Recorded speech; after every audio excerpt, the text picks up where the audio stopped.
Hi, is this working? Is this working? Maybe. Testing. If you can hear and see me, say ... If I see ellipses, then I'll know that this is working. I have to start recording. Ellipses, okay. Great. Hello! Good morning and welcome to the Pokemon mainline games tier list. Just a little bit of setup we have to do before we actually get started, but it shouldn't take too long. I say that every time and it always takes a long time. Okay, good morning everyone. It's probably not morning for you, but it is morning for me.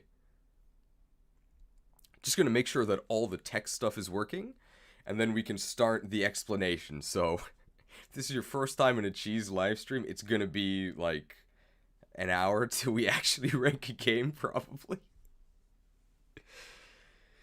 Alright. I added or sort of shuffled around some emotes, so those should all work. There's both convenience and now inconvenience.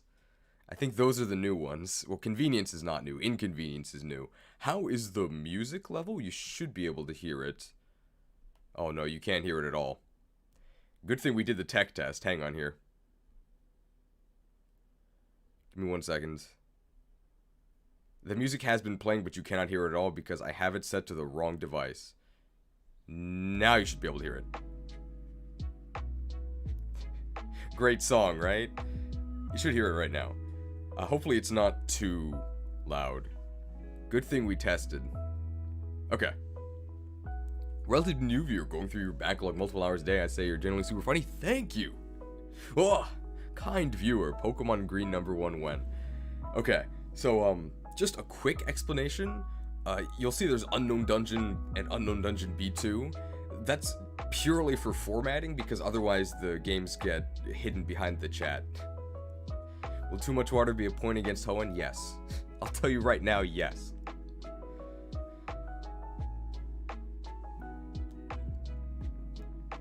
Make it B1F and B2F? Okay.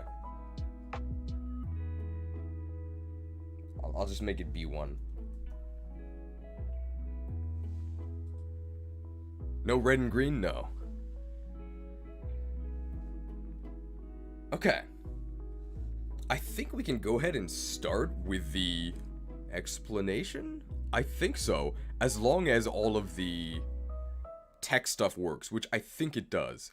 You can hear me, I think I'm louder than the music, but you can still hear the music, which means we can start. So I'll start with just an explanation to all of the new viewers. Hi, welcome. I guess also hi to the old viewers.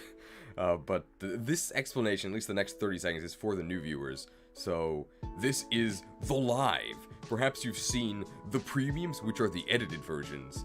But for these lives, the goal is to eventually create a premium version. Which means that I have to do retakes. So sometimes I'll say the same thing, like, twice. And that's just to have a better take to edit around. I know it's a bit annoying live, my apologies, but if I don't do that, then the premium editing thing is just gonna be a nightmare, so please understand. That's why I sometimes have to repeat things. To all people watching the premium, take a look at Glitch at his YouTube channel. Yes! Please do. Check out Glitch City, he makes great Pokemon music, and that's the music you can hear right now. How long until the first Banhammer? I'll say this, yesterday I recorded some stuff for some upcoming videos because my cameraman is going back to America for most of May, so I had to record some stuff in advance. There is a new Banhammer remote, and this time I wield it, so I can do a combo with Tinkaton. Isn't Glitch City female? Oh, maybe, I didn't know that. I just assume everyone's male. Please don't cancel me. It's weird hearing you speak at normal speed instead of 1.5 speed. Unfortunately, I have to deal with myself in 1x speed all the time. It's terrible. Okay. I think we can get started. So here we go. The chat is also visible on screen. Everything works. Great. So let's start. Do you like Pokemon? Well, you probably do, at least a little bit, otherwise you wouldn't be watching this. And I probably do. Somewhere in my heart, otherwise I wouldn't be making this. So let's finding out together just how much I like each of these Pokemon games. We already failed on the first take. We almost got it. We'll do it one more time. Do you like Pokemon? Okay, nah, I just use my other hand. Do you like Pokemon? Probably a little bit, otherwise you wouldn't be watching this. And I probably do, at least a little bit, otherwise I wouldn't be making this. So, let's finding out together with us just how much I like these games that you see on screen now. You are currently watching the premium... Okay. You are currently watching the premium version of this Pokemon in-game... It's not in-game. I'm too used to saying in-game. You are currently watching the premium version of this Pokemon mainline games tier list. I should have thought about what to say after that. Third take, alright? No, we did it in 2 takes, at least for the intro part. Oh, also, please remind me about every 2 hours to reset this recording. Because if I don't do that, then it's just really annoying to edit. So in 2 hours, please tell me to reset the recording. That's purely like a tech thing. Nothing will change for you guys, but I have to do it just on my end. Otherwise, it's gonna be a nightmare. Do you think it'll take longer than 2 hours to go through all these? Almost certainly. Almost certainly. I think we can do it in 1 day, but it's definitely gonna take over 2 hours. It's probably gonna take like 6 or 7. I would guess. Oh. Hang on, let me, it didn't save my tier names because there is an F tier, so let me do that.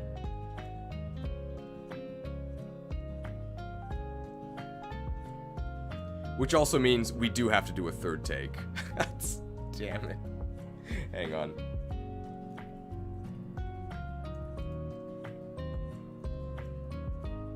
There we go. Let's also change the colors. So this should be, I guess, purple. And we're gonna make a, I guess, HGSS should probably be like gold, right? Otherwise, that wouldn't really make much sense. A can be green. Just want to get some differentiation in the colors. B, C, D should maybe be like red.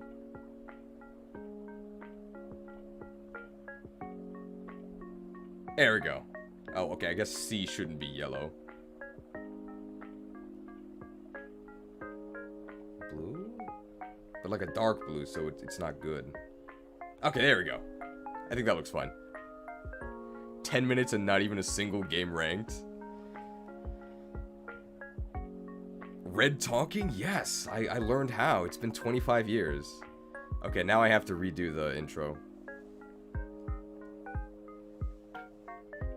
C tier should be C tier and only have Hoenn as a joke. I think Hoenn's better than C. We'll see. We'll see. That was not intentional. Do you like Pokemon? Well, you probably do, at least a little bit, otherwise you wouldn't be watching this. And I probably do, at least a little bit, otherwise I wouldn't be making this, so let's finding out together with us just how much I like these main series games. You are currently watching the premium version of this Pokemon mainline series tier list. The live version will be in the description, and all of this content is made possible by the mighty Patreons that you see on screen now. Thank you for your support. Okay, great. We did it. 1 take. Obviously, you can't see them on screen now, but in the premium, you'll see them on screen. Okay. Now I think we can start the tiering criteria. We don't do 2 takes here. I mean, we did 3, but it's true. We don't do 2 takes because we did 3. But those will be the first things you see in the actual premium video.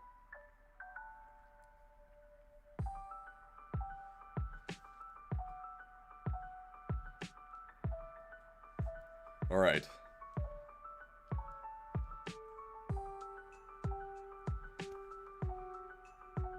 Geez, you should lock the Sword and Shield BSP and SP rankings behind a paid subscription service that doesn't work for half a year.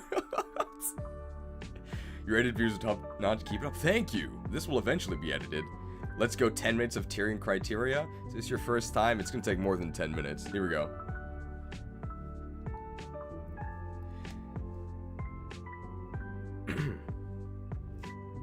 This tier list is unique because aside from the waifu tier list, this is the only one where it's actually just my opinion, bro.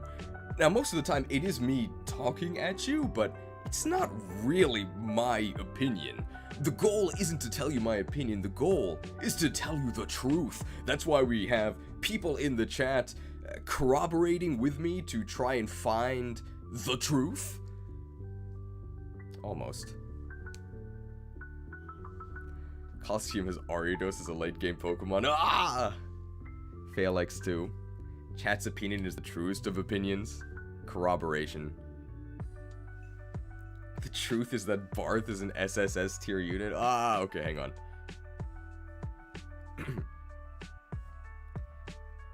This tier list is kind of unique because aside from the waifu tier list, this is the only tier list where it's actually just my opinion, bro. Now, normally, I'm the one talking at you, but it's not really me talking at you. The goal isn't to tell you my opinion, the goal is to tell you the truth, which is why we're corroborating with the chat, who is never wrong, to try and determine the truth. For example, Flamigo in Pokemon Scarlet and Violet is a Pokemon that I personally think is disgusting, okay? I really dislike it. It's literally a flamingo. I think if you removed Flamigo from the game would be better.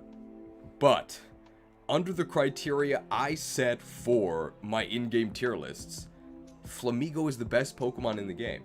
You can disagree, but you would be wrong. When it comes to this in-game tier list, it really is just my opinion, bro. So based on the experiences we had with these games, we can have completely different opinions, but we can both be right. Oh. Premium viewers shall see this as it's the truth. Sorry, as I'm doing these, like, pseudo-scripted 600 BST moments, I can't really pay attention to the chat, but you will be maybe seeing the premium based on... I said in-game tier list? God damn it. Okay, we have to do a retake. Welcome to Small Cheese. I said in-game tier list? No. Isn't Mankey better though? No, Flamigo's probably better. I guess you'll have to try your Barth propaganda again because we have to do a retake, a third take. It's just the third version, okay? It's the real version. You already paid for the failed versions, now you have to pay attention. Now I have to pay again for the true ones. Where's the Halucha love? I think that Flamigo is better, at least in SV. We're gonna be for hours before the beginning? Is this your first, live? Okay.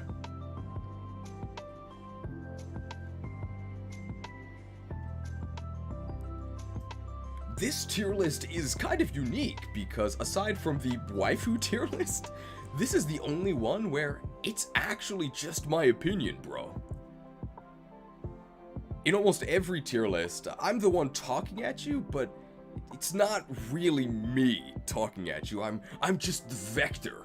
Me and the chat, we're collaborating to find the truth. And as you know, chat is never wrong.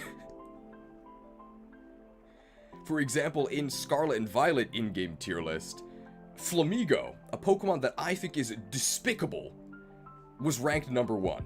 And that's because under the criteria that I personally set for my in-game tier lists, Flamigo is the best. You can disagree, but you would be wrong. So the fact that Flamigo is creatively bankrupt and I think should be removed from the game doesn't matter. It is the best in-game Pokemon, and you can't disagree without being incorrect. For this mainline game tier list, we can have wildly differing experiences. We can rank two games on the exact opposite end of the tier list, and we can both be right. Crazy. I think I did it. I think that was good. And I think I said in-game and mainline at the correct times. I think I missed a donation, a $2 donation from level 5 Vaporeon. I have to scroll up. Slips a few dollars to make Pokemon XD B tier. Well, I'll tell you right now, it's not B tier. Sorry. Is this Eterna Forest? I think so. I actually haven't played the games, but Gen 3 is still the best. I mean, we'll see.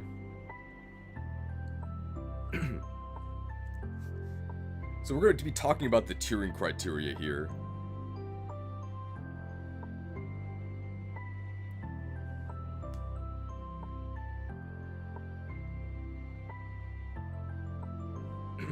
This is actually my first live stream. Well, welcome. What was I going to say? Just give me a moment here. I'm using Focus Energy, not the Gen 1 version. This should actually increase my crit rate here. Okay. A $2 donation from Jonch? How much to bribe me to putting PMD Sky? I will be talking about Pokemon Mystery Dungeon, because I'm going to talk about how we're not going to rank it. £5 British to donation from Plague Von Karma. Here's your Gen 1 propaganda payment from Macedon. Don't worry, you don't have to pay me to do Gen 1 propaganda. Hang on. I was going to talk about how our experiences can differ. Right, here we go. Hey, Trapinch is in the chat. Wow. You have a good attack stat for a Gen 1, or for a Stage 1 Pokemon. What was I going to say? Oh my god, I can't focus. I'm sorry, so at least at the beginning of these, I have to wake up at literally 6:30 a.m. to, like, set these up. $5 donation from T-Dog Master, PLA F tier. I will also tell you now, PLA will not be F tier. It'll be close, though. Okay. I'm going to tell you right now, this list is going to be wildly biased, because it is impossible to separate my opinion of these games from my life at the time I played these games. And that's probably also true for you. Okay. 2 takes maybe for that one. I'll tell you right now, this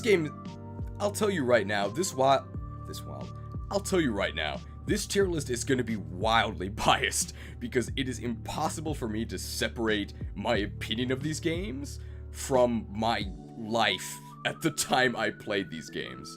So the opinion is going to differ based on whether or not I paid for these games or they were gifted to me, whether or not I was generally happy when I played these games. Innumerable factors that I cannot possibly list, and that will be wildly different for you.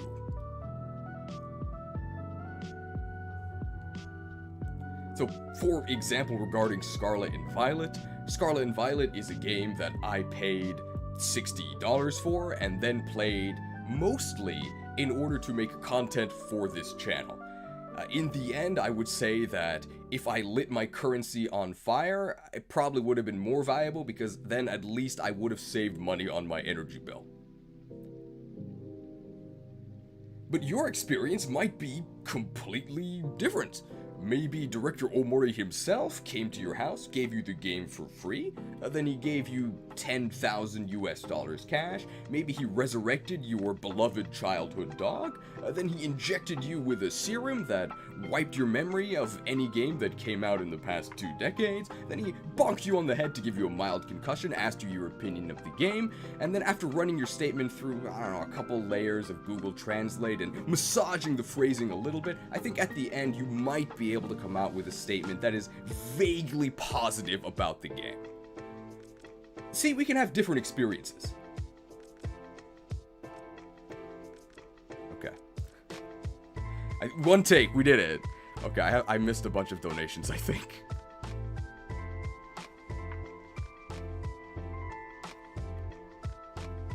I gotta scroll up. I'm sorry, I gotta keep up with this. I already read that one. $5 donation from Jacob McBaggins. Gen $5 tier propaganda payment. 2 CHF, that's a currency. From Lionel, how much money can sway your opinions, cheese? None for this one. $50 donation from Zephia. Or Zephia. Zephia helped us engage. The Platinum Lobby has spoken. Platinum stonks rise up. Okay, that might influence me a little bit. We'll see. The Platinum Lobby. I will tell you, I mean, obviously Platinum is better than Daipa, but we'll see. Okay. Pay to win. Okay, I think that is almost the criteria. We're almost ready to start. I think we'll be able to start within the first hour. What else should I say? Okay.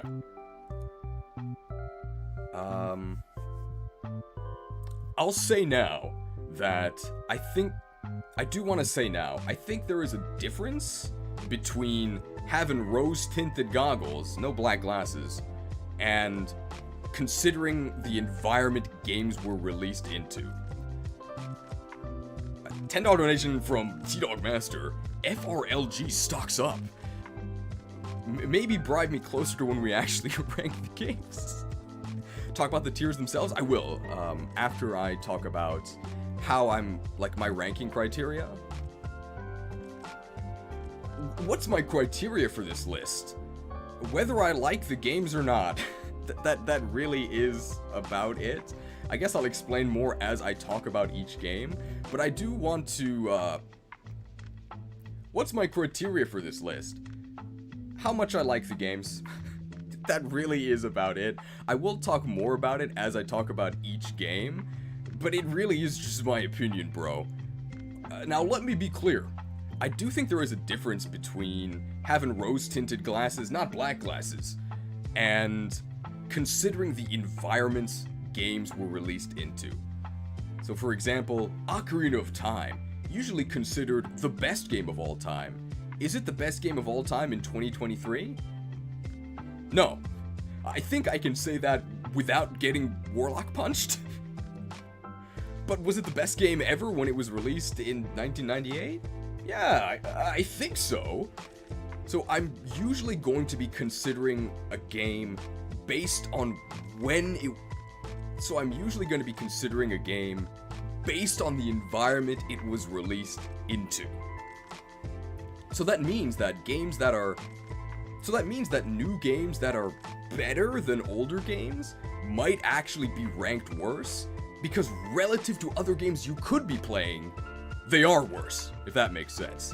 And I'll make sure it makes... So you might see that games that are better...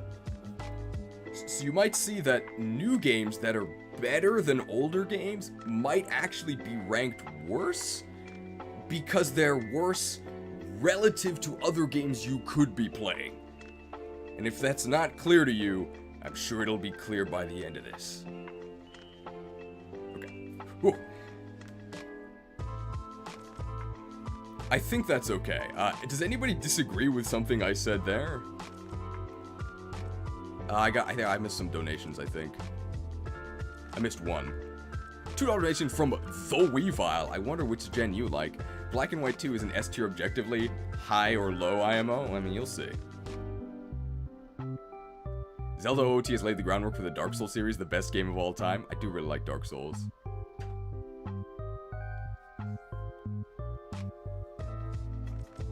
Nah, redo it? Redo what? With all the tier lists that have been done, I thought the gens had already been covered. They never have. This is the first time we're doing a subjective tier list. I think somebody asked about historical significance. We probably are going to talk about that for Red and Blue. Redo the whole script? There is no script, bro.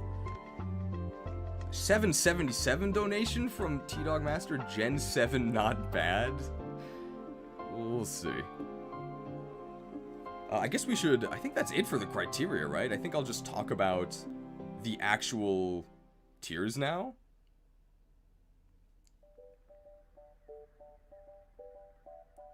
I wonder if any Switch game is going to be above C tier. We'll see. Okay. So what are the actual tiers? Well, you can see at the very top, we have HGSS tier. You'll never guess what game goes there. And those are games that I would say I would recommend to even non-Pokemon fans. Pretty good. Then we have A tier. I think that every Pokemon fan should play these games. Then we have B tier. I think they're okay. They're game... Then we have B tier. I think these games are pretty good. You should probably play them if you're a Pokemon fan. Then we have C tier. I think I would recommend these games only to dedicated Pokemon fans. Otherwise, you could probably skip them. D tier. I think you could skip these games and not much would be lost. In fact, I would recommend that you skip them. And then at the bottom, we have Game Freak's Finest. These are games I think are so bad, you will no longer be a Pokemon fan. So don't play them if you like Pokemon. Okay. And let me catch up on the chat from that. Why are the GameCube lists in the... Aren't they spin-offs? I'll explain that, I think, before we actually start ranking them. Play them if you want to hate Pokemon. I'm going to listening mochis. Good luck on the stream. Thank you. Well, there really won't be many visuals for this. I feel like there aren't any Pokemon games that are truly bad games, just bad in relation to other entries. Interesting that you say that.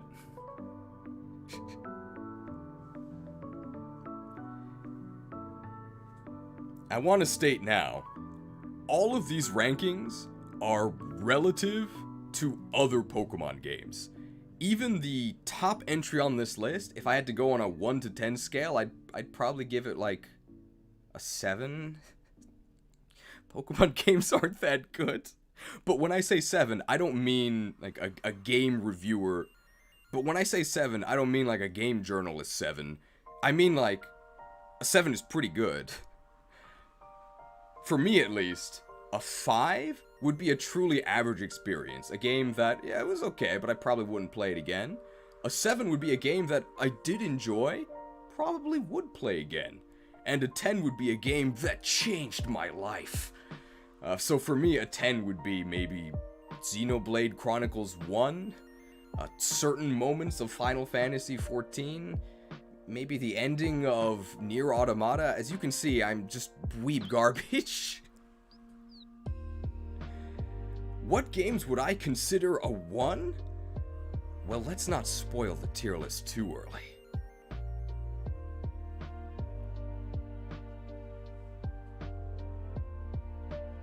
Okay. Those are my criteria.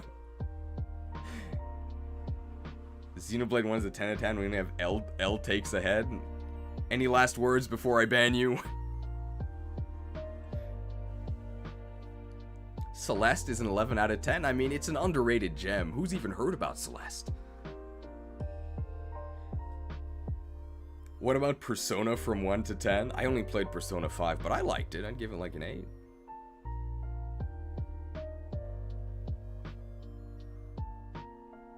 Chat going on lockdown. Haven't played all the remakes from what I've heard. None of them are perfect. We'll talk about it. If 10 out of 10, if a 10 out of 10 changed your life, then Scarlet and Violet should be a 10 out of 10. I should be clear. Change my life for the better. The $5 donation from Zepia. Effie Echoes is a 10.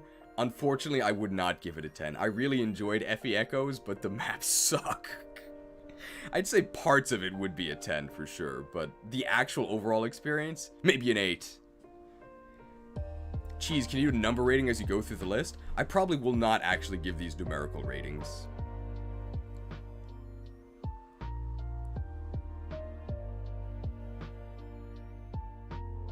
I think we're almost ready. What else to say? Effie Awakening 1 out of 10? What? I liked Awakening. Okay. So let's what do I do here? Oh, I should explain the games that are actually on the list. I should probably explain the games that will actually be ranking today. So these are all of what I at least consider to be the main series games. You'll probably notice 4 entries that maybe don't fit that definition. So those would be Pokemon Colosseum, Colosseum XD, the Let's Go games, and then Legends Arceus. Those are arguably spin-offs, but they didn't spin very far, right?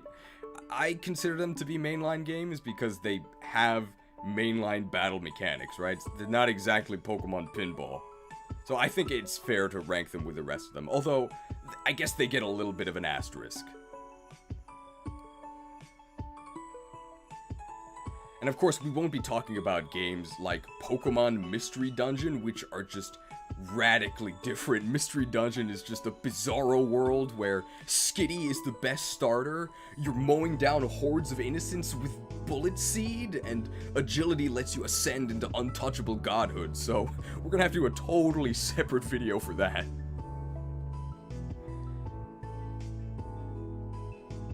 Okay. I think that's actually all of the criteria. Yo, dude, Pokemon Mystery Dungeon is really weird. It's really fun, but, like, it is bizarre. It is totally different. And it's really good. I would recommend it. But, like, multi-hit moves are cracked, so, like, you're bullet-seeding people. It's crazy. I think Agility gives you extra turns. It's very good. Make a pay-to-win tier for the Pokemon mobile games. What about Stadium? Stadium, I think, is... Okay, we can make some statements about Stadium. What about SS DLC? Will they be a factor or not? Well, they are a factor, but they're not going to save it. Mention Red and Green. We'll mention it when we talk about Gen 1.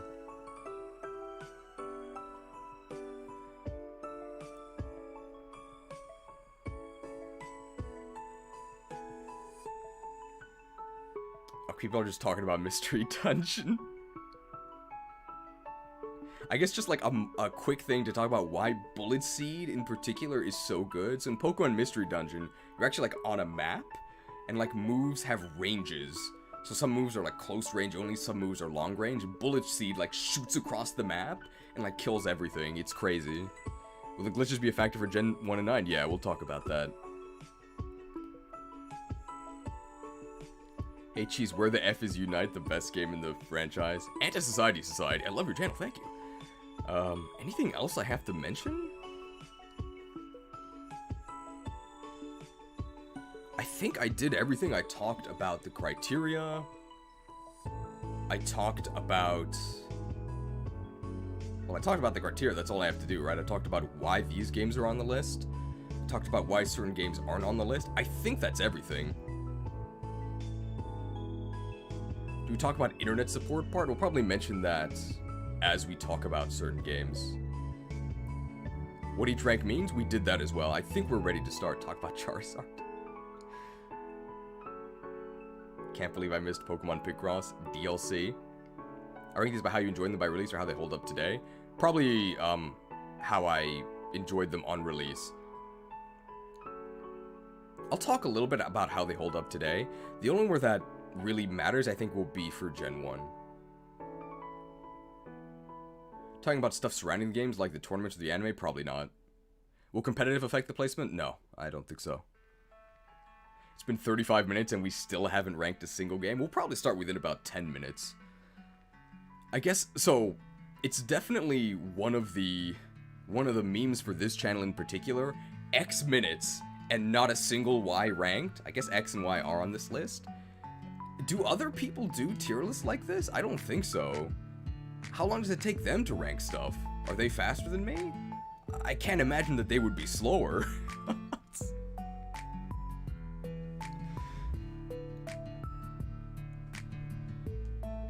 Yes. Like a minute per game. That is way too short. They just wing it first try? Okay, that's not me then.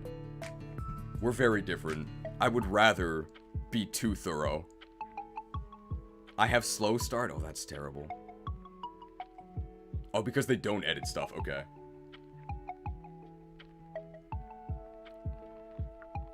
there is one thing I want to try, which is,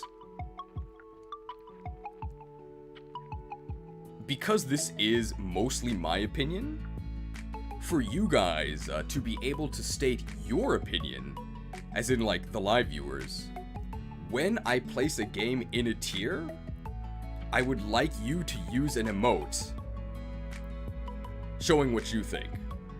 And so that it actually makes sense to people watching this, I need them to be specific emotes.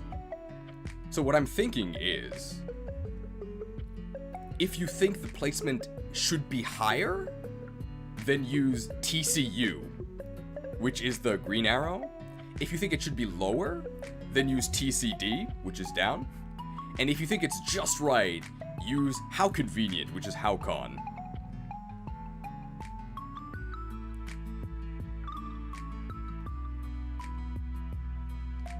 So, only members can use them, yeah. So, do we need free-to-play emotes?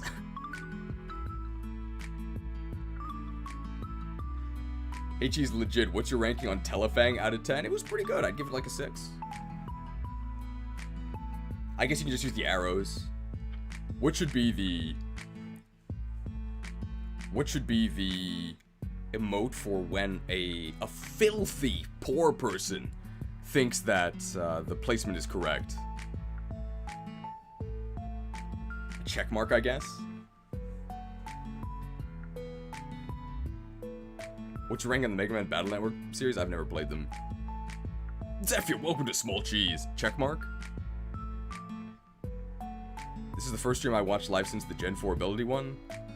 Is this the first one since the Gen 4 ability one? It's the first Pokemon one.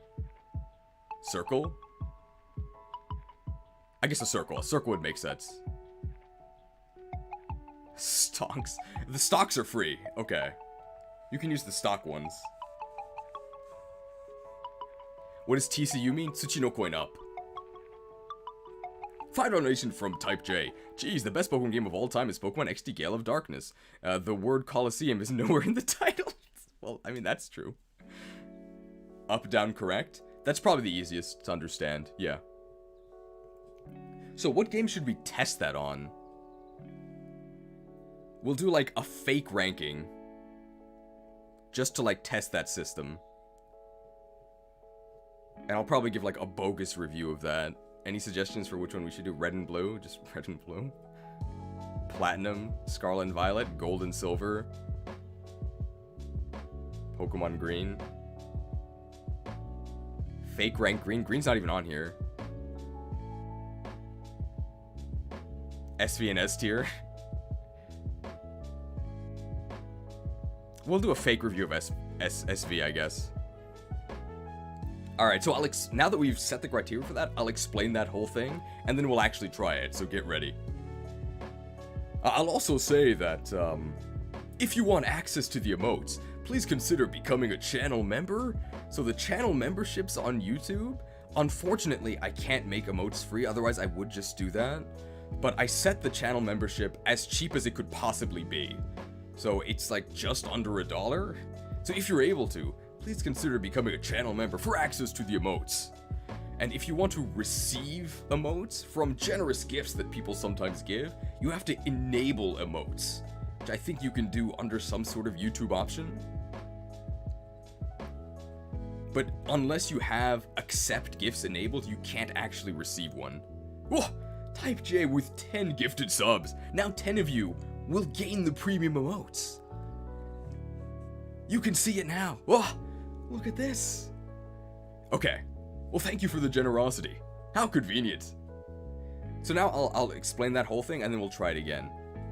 And one thing that I'll say right now, 20 gifted subs from T-Dog Master? Whoa, incredible. I think almost everybody will have one now. One thing I would ask is, when I do the placements, and I'm gonna restate this, but I'll just, I'm letting you guys all know this now for the practice round. Please don't spam the emotes. Because I want everybody to like have a chance to put their opinion. So please just do one emote once for each game. Is what I'll ask. Okay. So now I'll restate all the rules and we'll do the practice round. One emote, good luck? I mean, you can do more. I'm not, like, checking, but I'm asking. Okay. One emote, one vote.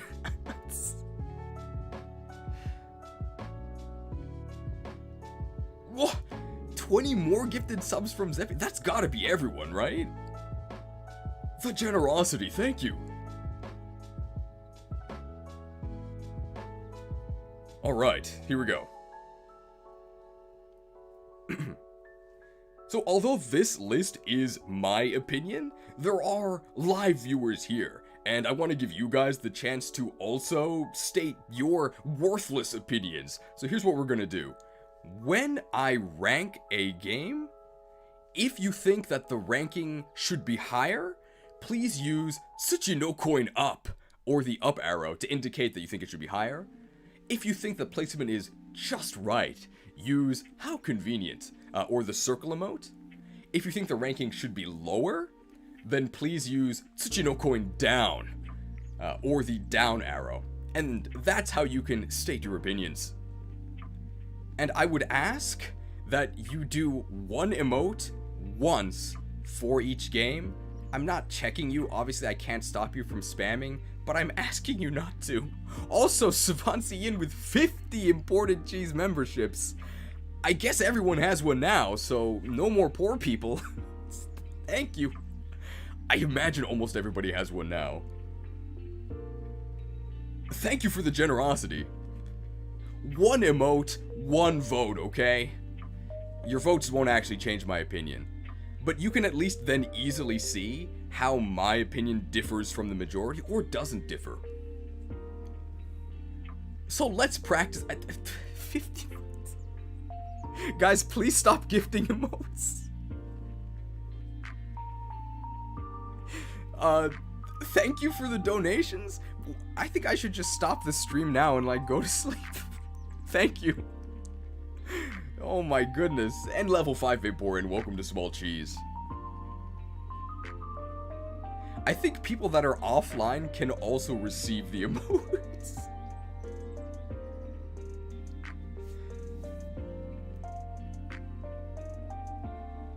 Hey Cheese, maybe do quit your day job? I already did. 2 months ago. 10 gifted subs from Depressed Makai ASMR. Please stop gifting subs. I think everyone has one. I don't know how to claim a gifted sub. I think you have to go to the bottom right? Like the ellipses, depends on whether you're in mobile or the desktop app, and then you have to enable them. What was your day job? I worked in Japanese TV. We'll talk about that when we do Black and White 2. Because Black and White 2 Pokestar Studios is like very similar to what I actually used to do for my real job. I think if you enable receiving gift memberships, there are so many queued memberships, you will 100% receive one. Whoa. Okay, so how boring was it? It wasn't boring, it was a lot of fun, but it was way too much work. Okay, I think what we're gonna do is we're gonna try the practice round now. So I'll just remind you before we start. So if you agree, or if you think the ranking should be higher, Tsuchi no Coin Up, TCU, or the up arrow. If you think the ranking is perfect, How Convenient, or a circle. If you think the ranking should be lower, then Tsuchi no Coin Down, TCU, or the down arrow. One emote, one vote, okay? So here we go. Let's do a practice round just to see if democracy is a functioning system. I think Pokemon Scarlet and Violet is a bold step in the right direction for the franchise. Technical issues aside, I would say that I really enjoyed my time with the game, and I would recommend it to anyone, even those who are just looking to dip their toes into the Pokemon franchise for the first time.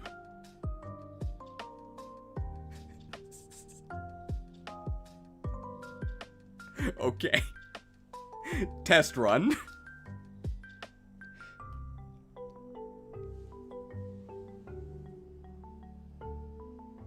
Definitely not one emote, one phone.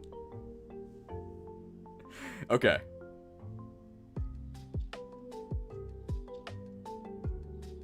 I think that is almost everything. It's very convenient. How much did that hurt to say? I've taken massive damage. The chat is turning into a civil war battle. Hey, it's Bethany, hello. Can't believe you haven't ranked any Pokemon yet. It hasn't even been an hour, right? If this is your first cheese stream, starting within an hour is like unheard of. This is actually really fast. $10 donation from T-Dog Master. Test run failed successfully. We'll see. Here we go. Crap, gotta go. Guess I'll watch the premiere if I'm not back before this ends. It'll probably take a couple hours, I would assume. Welcome to Small Cheese. Did I take 50% recoil from saying that? Head smash. Okay. Anything else I have to say? I think we are almost ready to start. I think I said that like 10 minutes ago, but... Whoa. 10 more gifted subs from Plague Von Karma, thank you. And Depressed Makai ASMR, member for 2 months. That's why she has a Thunder badge. A Thunder badge. First time seeing one of these live, I look forward to spending 8 hours here. 10 more gifted subs from the Jackal79, thank you. It's not a competition.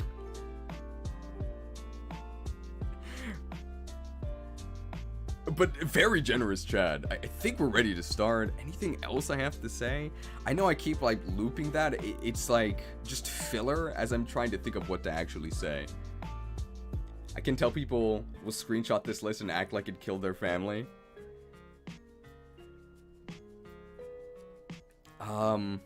Oh yeah, if you haven't heard of Plague Von Karma also makes Pokemon videos. She makes very good Gen 1 analyses videos. I think their YouTube name is just Plague Von Karma, so if you go to their channel, you can just see all of their videos. It's great! Okay. Half a year of cheese. What was I gonna say? Oh, okay.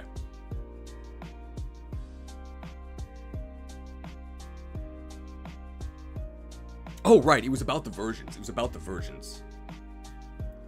supposed to be playing FE13 today, but this works too. Which one's 13? It's Awakening? No, it's not Awakening. But thank you for the 1313 donation from T-Dog Master about FE13. FE13 is Awakening, right? I don't think anyone calls it Awakening. It is Awakening, okay. I guess Fates is 14? Nobody says that. Does anybody remember Fire Emblem 15 Echoes? Okay.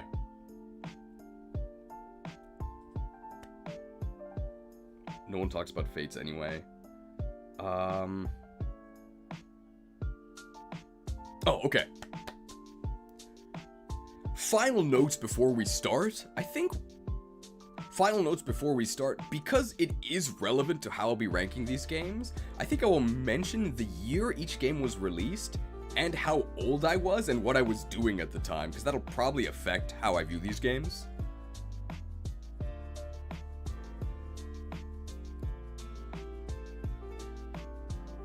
And just a note about version differences. Most Pokemon games release 3 times, the initial 2 version release, and then the definitive version release. Usually the base versions will be ranked together because they're the same. I'll mention any differences that exist between the versions if they do exist, but I won't mention the fact that they have different catchable Pokemon, because that's going to be true for all of them, and also it's not different content, it's just like cut content. I'm sure they make one version that has every Pokemon and then they just rip stuff out, so I'm not going to mention that every time, but just know that it applies to everything.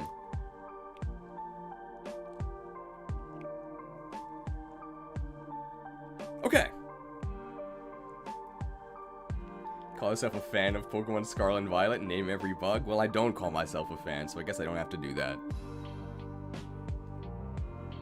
Okay. What's your BBM? I'm afraid I don't know what BBM means.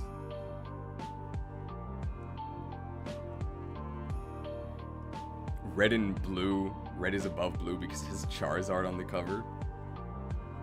Alright, I'm gonna take a drink and then we're gonna start.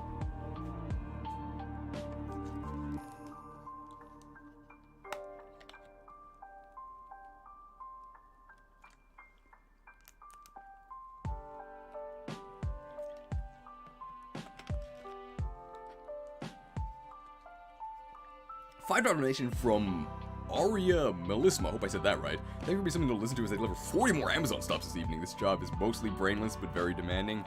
Be careful. Please don't crash. I'm drinking, oh yeah, it's a bottle of coffee. They sell coffee in bottles here. It's not very good, but it is convenient. I did not get it from Celadon City.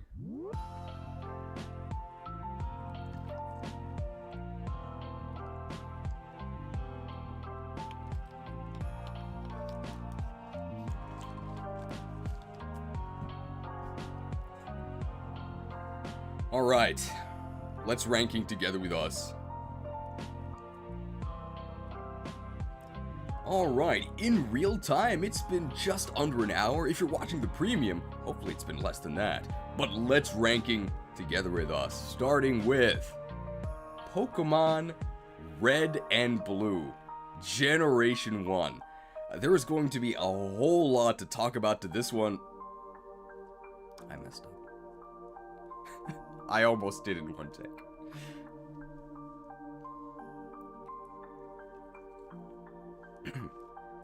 Alright. In real time, it's been just under an hour. Hopefully in the premium, it's been less than that. But let's ranking together with us, starting with Pokemon Generation 1. There's gonna be a lot to talk about for this one, so strap in. I think first we should start with a rundown of what games are actually in Generation 1, because this one in particular is very funky. This was back when Pokemon literally was a small indie company. They didn't do international releases, so there's a bunch of different versions.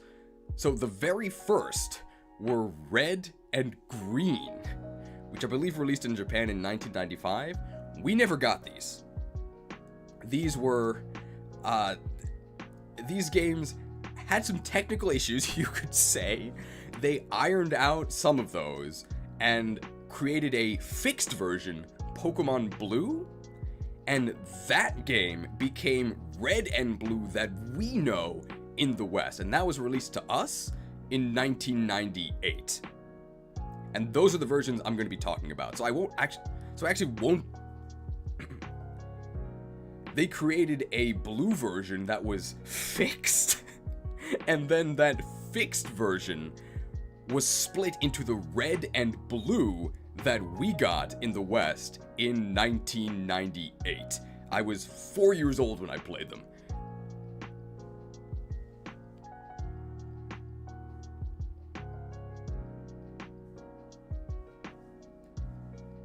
We're not actually going to be talking about the original Red and Green, but the differences between Red and Green and Blue are that Red and Blue have...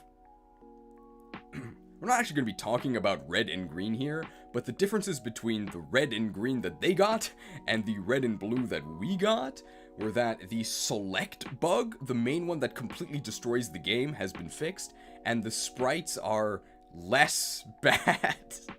And also Blizzard got nerfed, because Pokemon Green Blizzard was 90 accuracy, 120 base power, and had a 30% chance to freeze you. And freeze in Gen 1 was a super one-hit KO you never thought out, and you were just stuck there. It was horrible. Glad they nerfed it. $10 donation that I have to scroll up to see. Hang on.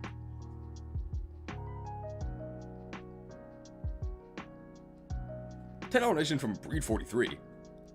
Huda Going Cheese. My favorite Pokemon game is HGSS. I hope they are good enough to make it to S tier. I got good news for you, buddy. Don't worry.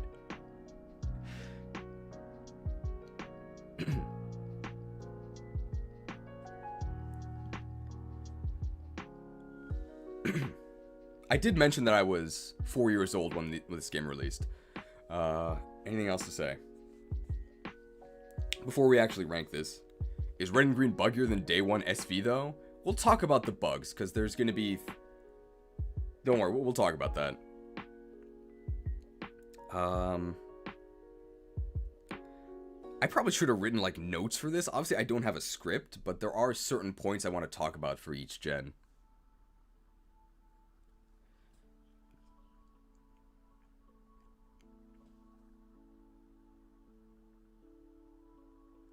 Okay, so here we go. So how would I rank Pokemon Red and Blue? Get your emotes ready. You can go ahead and pre-type the emotes, I guess. I saw you were live and thought, oh no, I'm missing it, but forgot this is a cheese tier streamless. We don't rank until the 3rd hour. We are literally about to start ranking right now. Alright. How would I rank Pokemon Red and Blue? I would put it in A tier. A 29-year-old dressed as Red, who also dresses as Charizard, likes Gen 1? I can't believe it.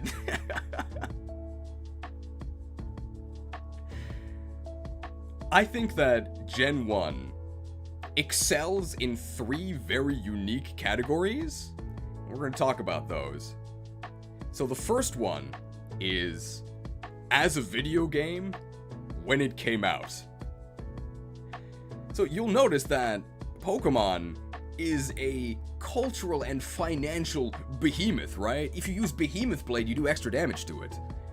But that wasn't always the case, right? Once upon a time, Game Freak was a small indie company. And the only reason it is too big to fail is because these games were so good. So if you're from my generation, I'm not talking about Pokemon generation, I mean like human generation, so millennial, I'm 29 years old. Everyone in my generation, even if you never played a Pokemon game in your life, knows about Pokemon. Because Pokemania was a real thing. These games were inescapable. The Pokemon Company basically turned The Pokemon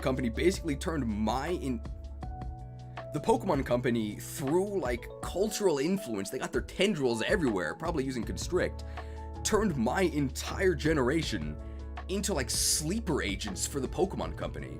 You can be like living your life, like holding your child, and then you'll hear Pikachu, and you'll just drop your worthless kid. Yeah, I remember Pikachu. Charmander's so overrated. Only the weird kids picked Bulbasaur.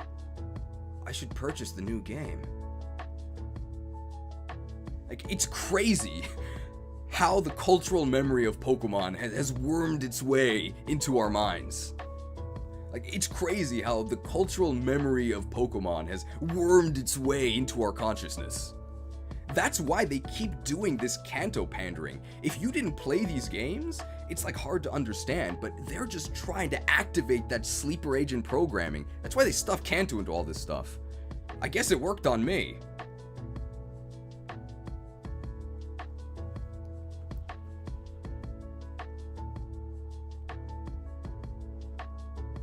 Now, back in the day, in 1999, the internet existed, I guess, but it was kind of lame. So you might have actually considered... So back in 1999, when these games released, the internet existed, but it was kind of lame. You could have... So back in 1999, when these games released, the internet was a very different place. It existed, but it kind of sucked. Nowadays, not only can you go on the internet and watch other people play games, you can watch people talk about games that they played 25 years ago. But back in the day, you had to actually play the games yourself, or like go outside or like read a book. I mean, it was kind of a scary time. But back in elementary school, everyone had the Pokemon game. You were asking to trade. You were like lying to your friends about how you could use strength on a truck and catch Mew 3. Talking about the legend of Missing No, which wasn't a legend. It was actually real, but you couldn't like look it up on the internet and know what was real and what was a hoax. You just had to try it for yourself. It was an incredible experience. You would like trade people the best parts of your Lunchable for like hot tips on where this certain Pokemon could be found. That was the elementary school economy, okay? Nowadays, all people care about is Minecraft and TikTok and Fortnite. Truly, the kids are hopeless. I gotta turn the music back on. Let's try the mix number 1.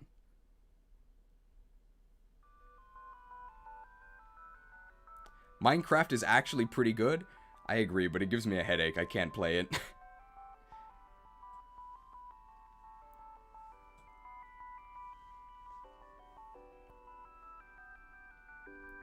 Imagine trying to live stream in 1999.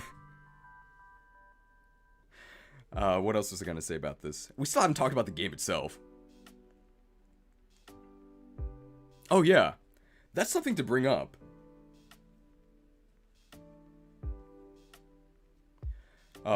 Somebody mentioned in the chat, yo dude, did you hear that if you trade Kadabra it'll evolve into Alakazam? Shut up, Mark.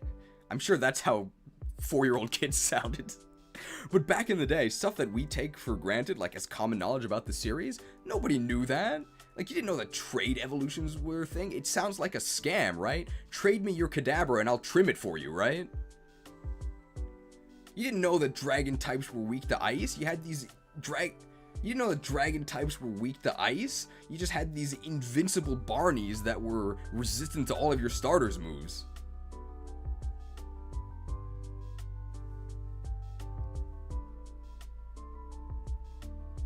Pokemon really did take over culture. I remember going to a Pokemon party at Burger King, where a bunch of kids had Pokemon cards and you could buy a gold-plated Charizard for $5. What a value.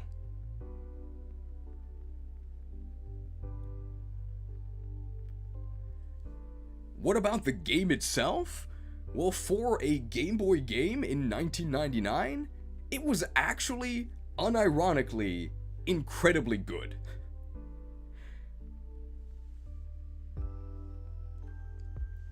So Pokemon, as you probably know, is an RPG game. Usually in RPGs, you have a party of maybe 4 people, maybe 8 if you're crazy. But in Pokemon, you have a party of up to 150 that you can choose from. This is unprecedented freedom in team building. You had the power, even though in real life you were a powerless little kid. You couldn't even decide when you wanted to go to sleep, but you could decide to pick Charmander and then lose 5 times to Brock.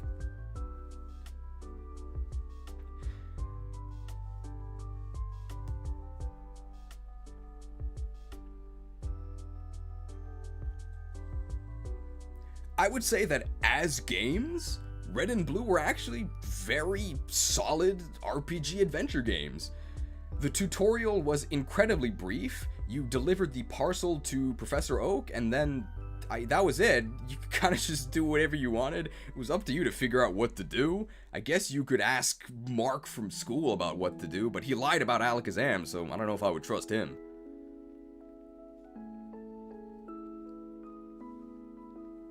I vividly remember, now I could barely read at the time, and I vividly remember beating the Elite Four, and then hearing about the champion, and being super frustrated. I felt deceived, because I knew that 4 meant 1, 2, 3, 4, and I had just done 4 battles.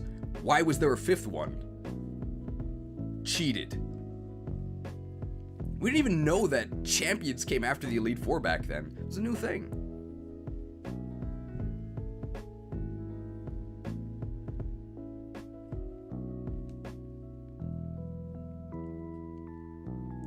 Isn't Gen 1 kind of a bizarro world too?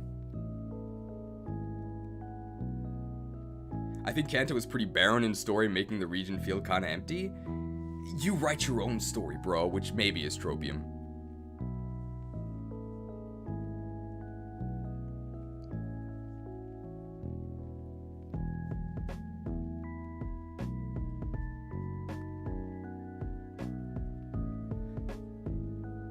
Concept carried it. I think that's everything about... What was I gonna say?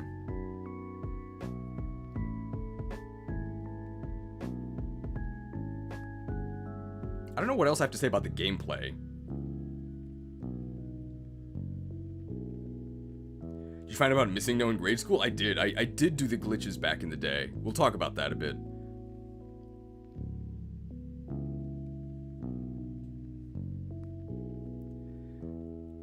The gameplay of Gen 1 is interesting. It was the first time, so not everything's gonna be correct. So they got a lot of stuff wrong. Balancing was not really a concept, so Psychic was just incredibly overpowered, and Poison was horrific despite the fact that like half of the Pokemon were poison types. And back in the day, quality of life, there was no quality. You wanted to use an HM, you had to open up the menu, select it, and then use it, and you could never forget them because there was no move deleter. You didn't even know what the base power or effects of moves were because it wasn't written anywhere. You couldn't even see how much PP you had left on a move. Truly, it was kind of a dark time, although you could use Flash.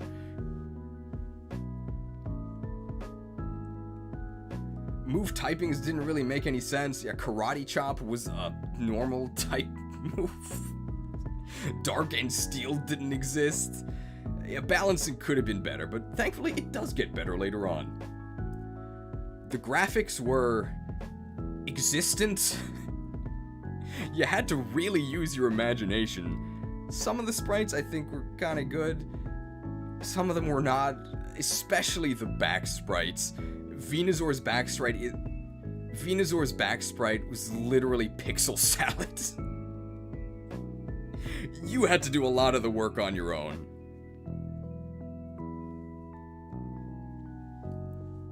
It was kind of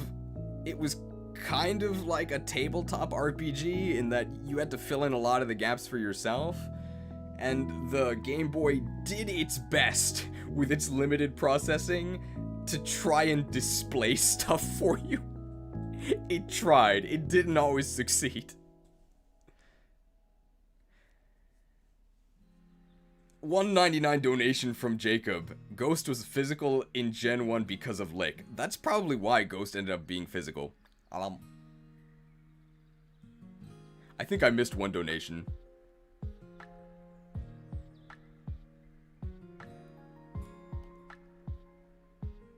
Final donation from Zepia. Less story is a good thing for early Pokemon games. They avoid the pitfalls of dialogue dumps and cutscenes from Gen 5 and later. I do think that's a bit tropium. I would rather just have a good story, but I don't think lack of story is like a death sentence.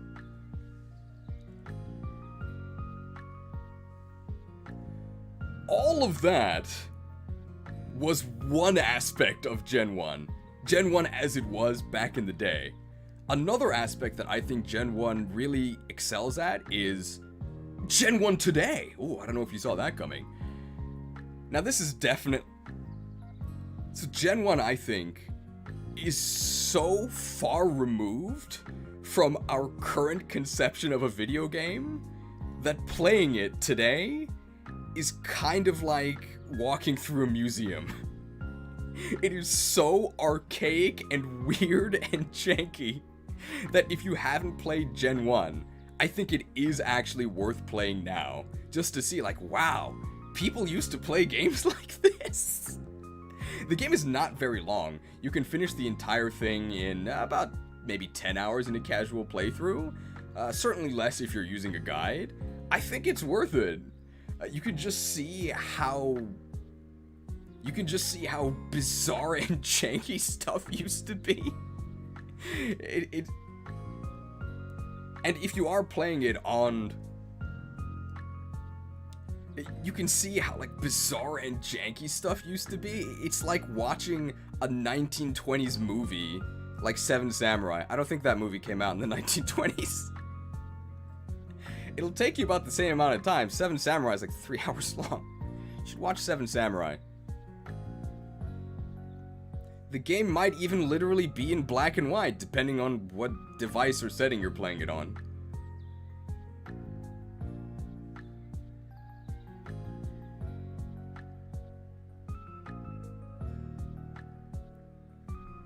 You could play it on the 3DS if you bought it. Compared to other Game Boy games, it's less cryptic and janky. $2 donation from the Weebot. I don't know why RB coughing sprite is so bad. RG was better. It was fun playing Red. The stuff in the PC boxes generally makes me less interested in playing it. The PC box stuff is not that bad. Gen 1 music is peak. The music is really good. so many things we take for granted in the modern games just didn't exist in Gen 1. So somebody mentioned it in the chat, but the PC boxes is a thing. If you started with Gen 3, that's probably something you've never even thought of. But back in the day, you had to manually switch PC boxes, and if your current PC box was full, you couldn't even throw a Pokeball. That also existed in Gen 2. And that's the sort of stuff you can go back and experience for yourself. It's like not having indoor plumbing. Okay, it's not like that at all, but I think I'll leave that in.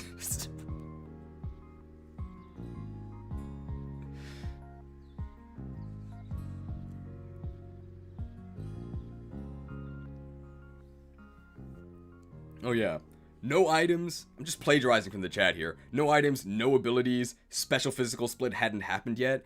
It's a completely different world. It's a much simpler game, one that you can beat pretty much just by mashing A. There's no way you could do that with a modern game though, those are way more complex.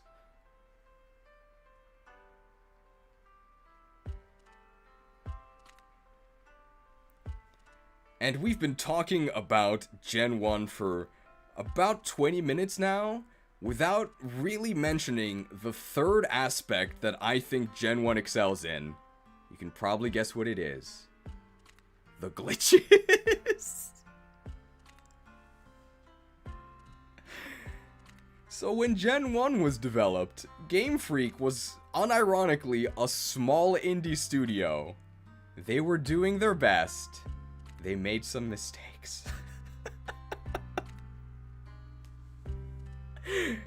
There's a couple errors in the programming of Pokemon Red and Blue that you can exploit to have a bit of fun. So the glitches in Gen 1 are pervasive. Pretty much every battle of the game, you're going to experience some sort of unintended mechanic, but I am gonna defend this, because the unintended mechanics, for the most part, like 95% of the time, simply mean that you deal slightly more damage and take slightly less damage than intended. It really doesn't matter. All of the insane, like, game-breaking glitches, like Missingno, Glitch City, warping everywhere, teleporting through walls, almost all of those you have to do intentionally.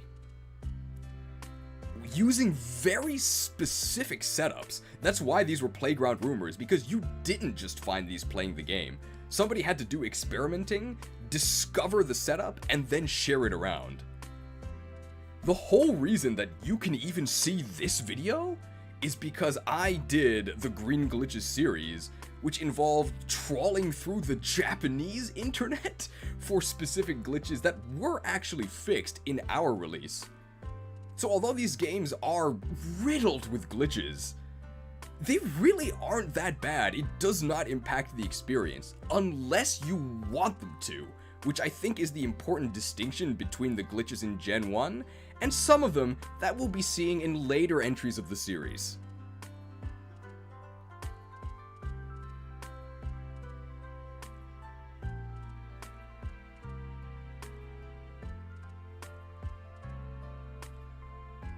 $27 donation from T-Dog-Master. Glitches are what make Gen 1 still fun today. Yeah. Part of what makes them still fun today. I left to make dinner and came back to find only RBA ranked, lol. I mean, that is definitely a mainstay of these tier lists. I went to do X activity, I came back and only Y has been ranked. That happens every time.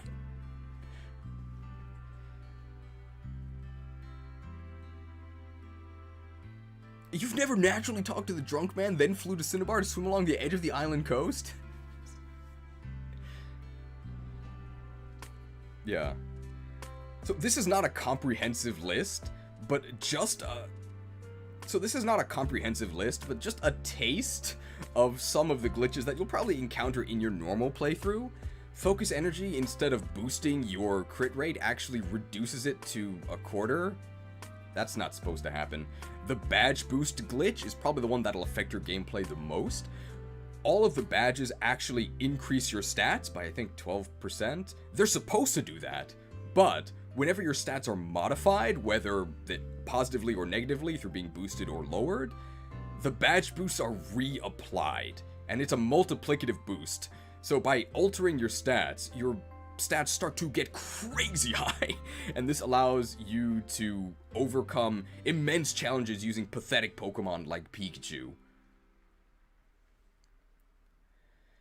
Ghost was supposed to be super effective against Psychic. Not only is it not super effective, Psychic is immune to it. I don't even know how this happened, but it did.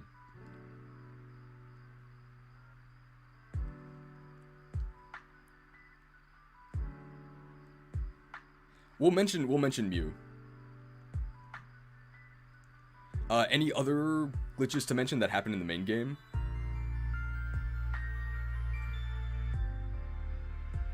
Oh yeah, 1 in 256. Accuracy was not programmed correctly. So accuracy checked. Accuracy was not programmed correctly. Basically, so accuracy was not programmed correctly. And accuracy was not programmed correctly. And even if... I'm trying to think of... I know how the accuracy glitch works. But, I think it checked if the accuracy was equal to... It rolled a number from 1 to 255, right? And it checked if it was equal to the number. Dementia moment. I'll do a simple explanation of this. Accuracy was not programmed correctly, and even if you had a 100% accurate move, there was a 1 in 256 chance that it would miss because they forgot the or equal to clause in their accuracy check. Fun fact about clauses, this red thing is actually from a Santa Claus costume, but I cut the sleeves off.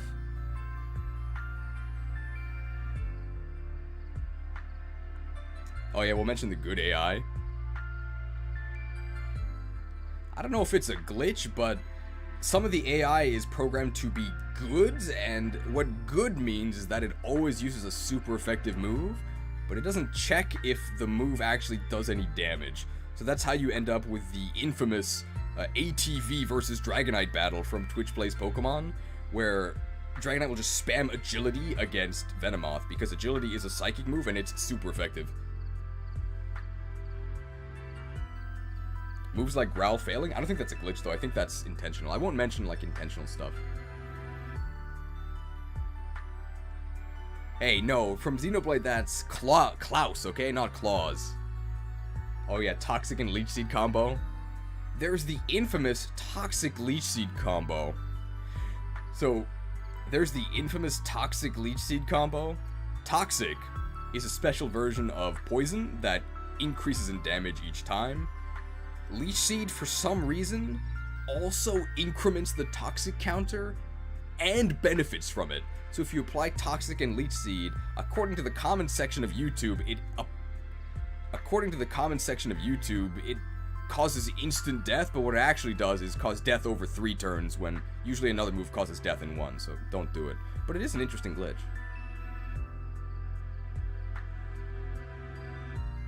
I think that's most of the glitches. X accuracy and horn drill? That's not a glitch, though, I don't think.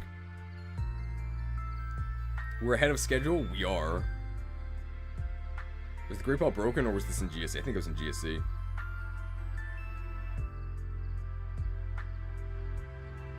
Freeze when insta-KO? I also don't think that's a glitch. Oh yeah, using Pokédoll to skip the Lavender Tower and Rocket Game Core? Is that a glitch?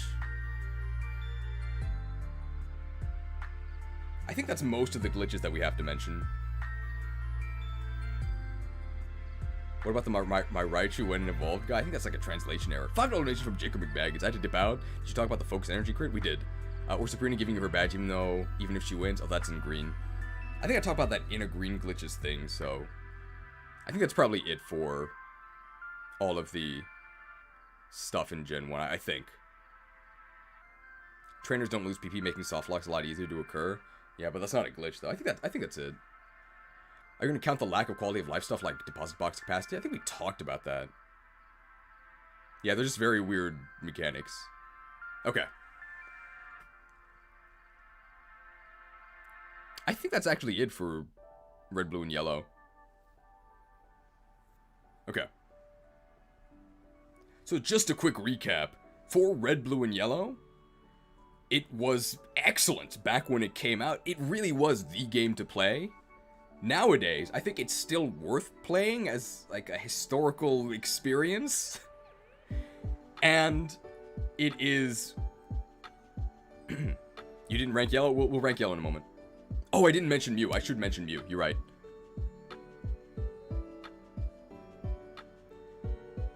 Mew was also the playground rumor, because it wasn't even, like, officially confirmed. People were telling... And Mew back in the day was the playground rumor. An unconfirmed, secret, mystical 151st Pokemon that maybe existed, maybe didn't. You could maybe obtain it, maybe you couldn't. You can obtain it if you watch one of the Green Glitches episodes.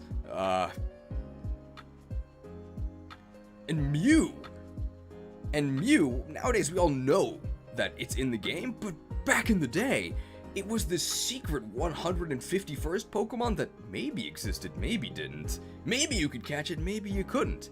You can catch it, using the Trainer Fly glitch, but we didn't know that back then. The legend of Mew was probably another huge reason these games were so successful, because it was an impetus for you to go and talk about this cool new game to your friends, who would then pester their parents, throw the pester ball, and then buy the game. And then you could trade with them, maybe.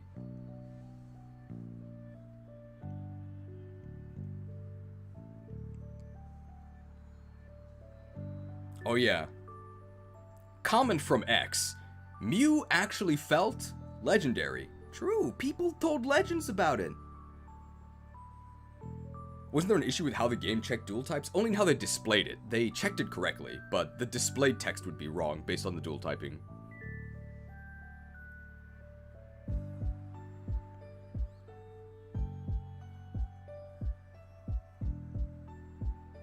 Oh, hang on. I should mention this. This is gonna go... I'm just gonna move this down for a second, because this is something I have to add to the beginning of the video I forgot to say. That's not right.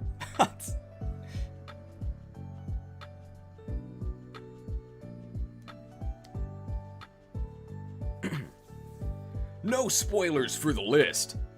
Before we rank no spoilers for the list, I'm guessing if you watch... Before we start ranking, no spoilers for the list, but I'm guessing if you're watching this, you probably already agree with me. But I think that there's going to be 4 rankings that are going to be controversial, and 1 ranking that I think might surprise you.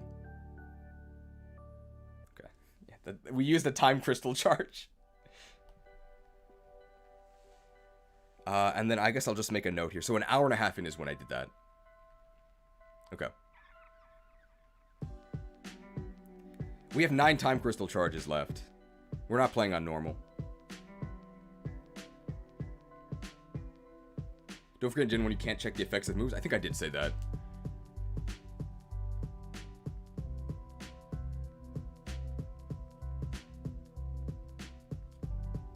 Alright. Okay. I wanted to restate the, why these games are good. Okay. So just to restate everything for Red and Blue.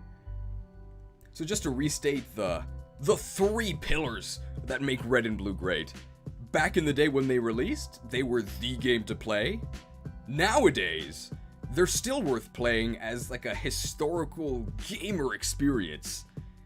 And as a playground of glitches and jank, there's nothing like it. Okay. I think that is actually it for the originals, Red and Blue.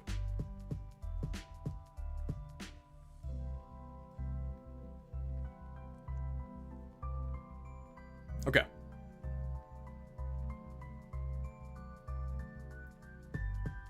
Pokemon Yellow. This is the first time they released a definitive version, so sort of a remake within a generation. They invented color, wow, and then they added it to the game, and they also changed most of the... And they also changed all of the front-facing sprites, made them a little better. The back sprites were not changed. Sorry, Venusaur.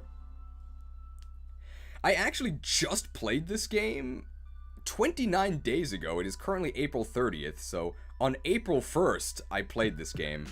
I couldn't give my thoughts on it on the time. I actually couldn't give my thoughts on anything due to the circumstances of the stream.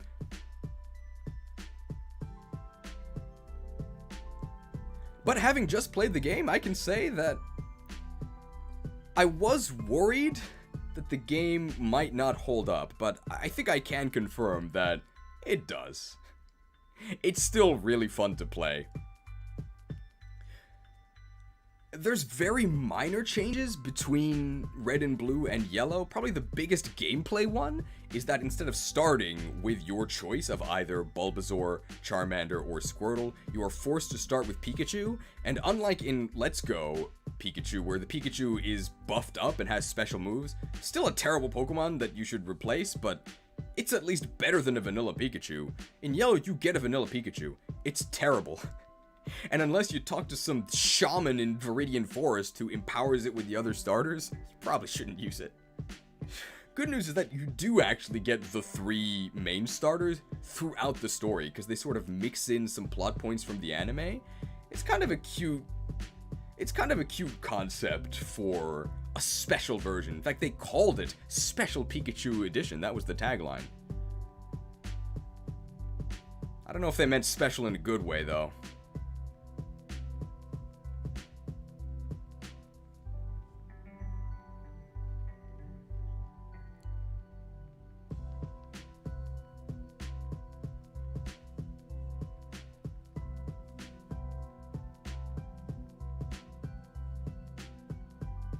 Are you talking about the Viridian Shaman events? Special was 1 stat. Yellow has some fun new glitches, I guess. Anything else to say about Yellow? I don't really think so. I think we can just rank it.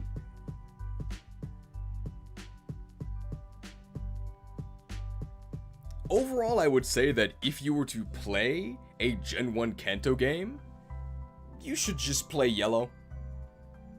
Oh, okay, as I put it below them. Okay, hang on. Hold your remotes for a second. Overall, if you were to play a Gen 1 Kanto game, I would say just play Yellow. I would say that it is the definitive version of Gen 1, almost as if it's the version they should have released in the first place.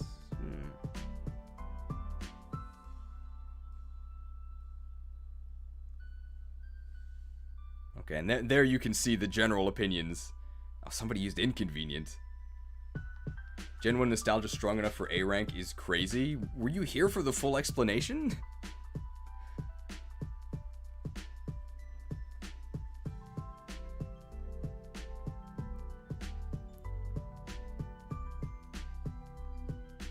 I think that's it for Generation 1. That took a really long time, but Gen 1 we did have the most to say about.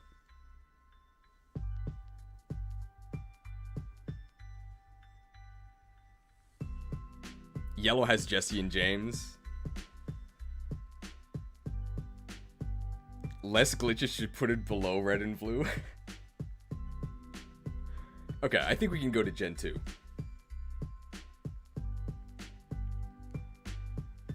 Alright. Pokemon Generation 2, Gold and Silver. I'm going to admit right now, I am wildly biased in favor of Johto. So my family, my mother's side of the family, we're literally from Johto. It's not called Johto in real life, it's called the Kansai region. Also sometimes called the Kinki region, which, I mean, it's not funny in Japanese. There is an organization called Kinky Kids, which is really funny. But we're from Osaka, which would be Goldenrod City, and I did a study abroad in Kyoto, which would be Ecruteak City. So the first 4 generations are set in Kanto, Johto, Hoenn, and Sinnoh. But to me at least, Johto is the only generation that actually feels like it is set in Japan.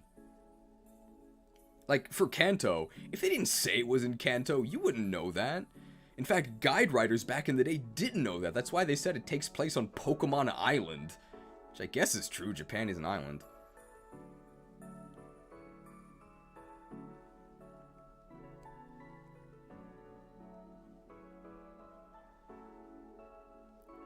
Where would I place Gold and Silver? I'd say there. Okay, that's the wrong thing. Where would I place Gold and Silver? I'd say that they're definitely the gold standard, which the US no longer uses since we are a free-floating fiat currency no longer tied to the value of gold.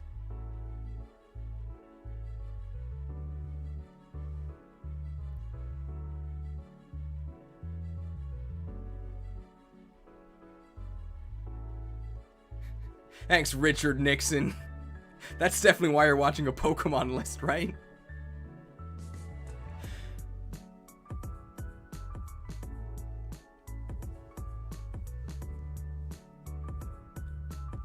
Now, unlike you American rubes, even though we only got this game in 2000, I actually got this game a little bit earlier, cause my aunt from Japan sent it to me. Of course, I couldn't read anything. I had my mom read certain things to me, and then I just used whatever moves looked the... Let me make sure this actually released in 2000. I gotta make sure the timeline's right. I think you can see this. I set this up ahead of time. Look at this. Prepared. Gold.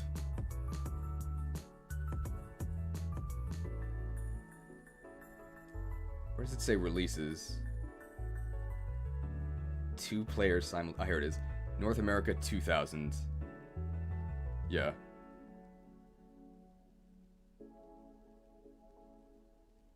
I did get it a little bit early. I remember that. Okay. Let me catch up on the chat. I think I missed a donation. Hang on.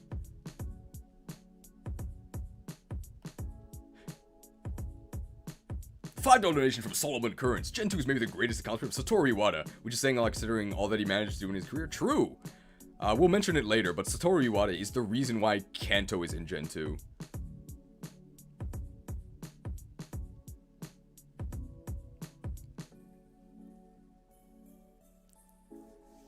So unlike you American rubes, who had to wait till the year 2000 to play this game, I actually got the game a couple months early in 1999 because my Japanese aunt sent it to me.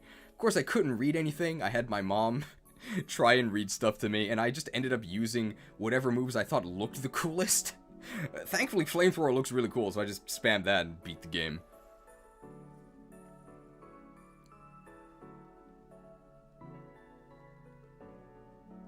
To this day. Does GSC have Kansai Ben? It does. Bill speaks in Kansai Ben. He has an accent.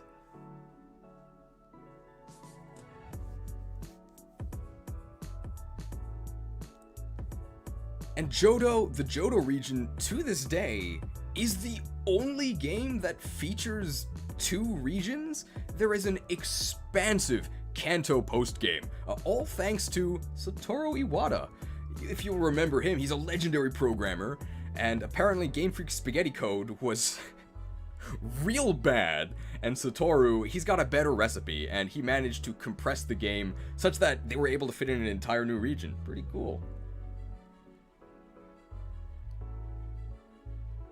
And of course, Gold and Silver have perhaps the best super boss in gaming history? You! From the first game! There's a reason why Pokemon Masters Sex tries to steal your money by luring you in with a trailer that shows the lead up to the Red Super Boss battle. Actually, seeing that battle back in the day was crazy! It's me! Hey, I didn't use a Pikachu, maybe that's not me.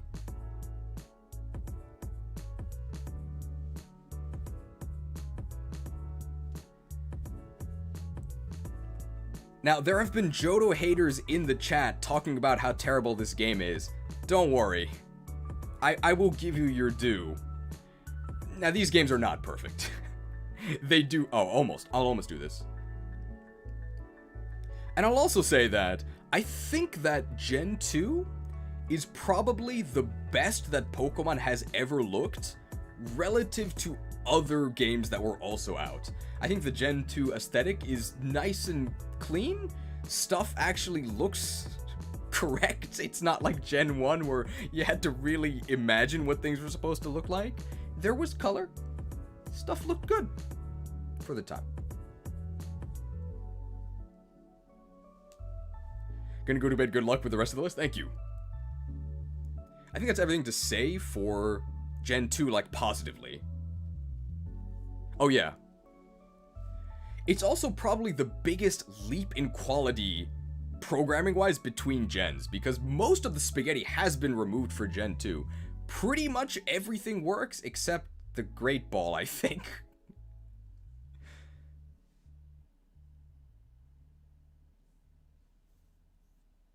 And there were two major mechanical changes, which was that Special was split into two stats. Used to just be one stat, which made Special Pokemon... And there were two major mechanical changes.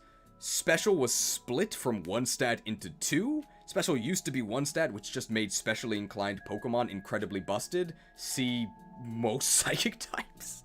And they introduced held items, which have a major impact on the game.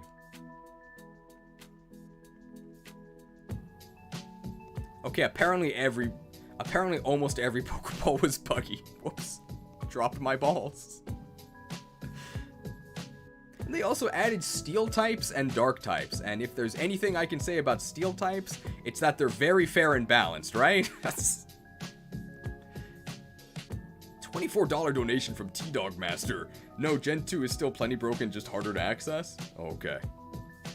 I think I should say, thank you, T-Dog, for all of your generosity this stream. Are you okay? To be donating this much? You've donated a lot. Alright, apparently there's a ton of Gen 2 glitches that weren't fixed. Gold glitches someday. But I think we can say that for the most part in normal gameplay, it's not as broken.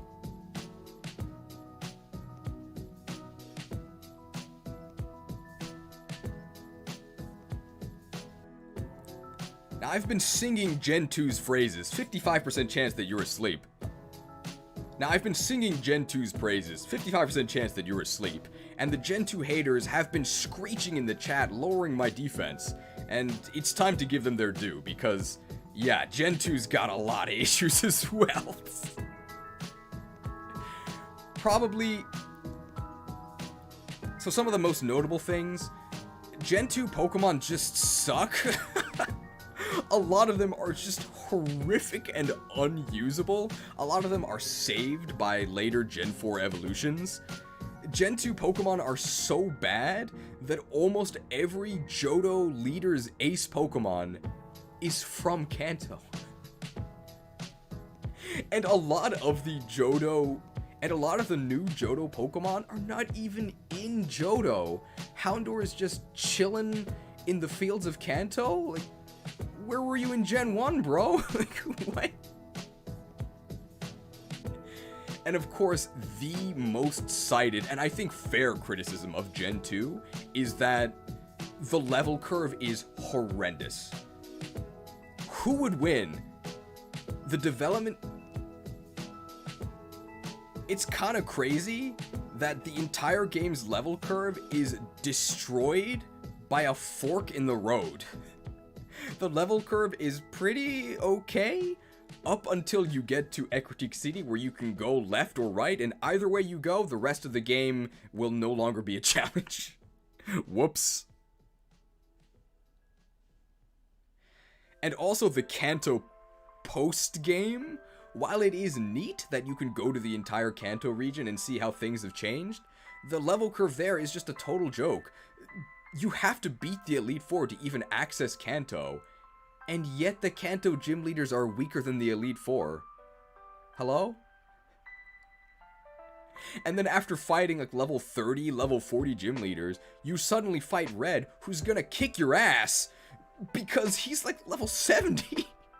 What? There's also nothing to do in Kanto. There's also nothing to do in Kanto except bully these gym leaders, I guess.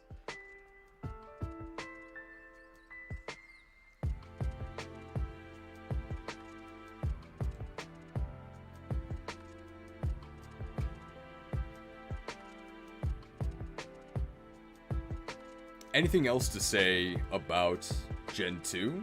I guess Gen 2 introduced shinies. It's like Mamel Gaming. I did not mention shiny Pokemon, so I guess I should mention that. Gen 2 Love Ball? Oh yeah. Apparently the Gen 2 Love Ball, so Love Ball was supposed to only work on the opposite gender Pokemon, but it did the opposite of that and only worked on the same gender Pokemon, so very progressive, but I don't think it's what they intended.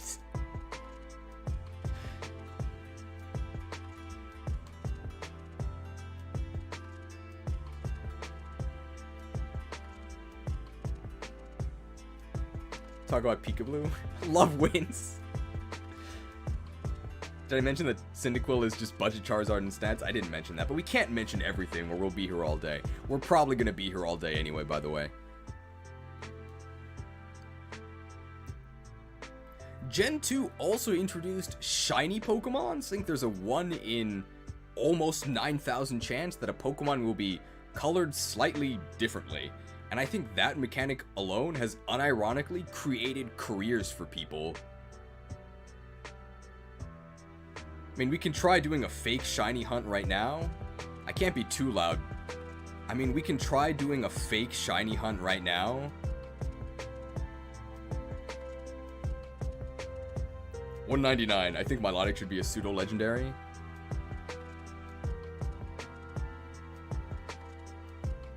Let's try doing a fake shiny hunt.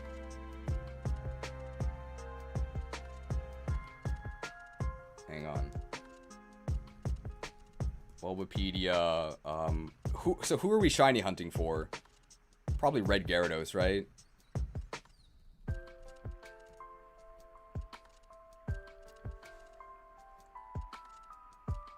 How do we actually get the shiny sprite to show up? I can just edit it, right?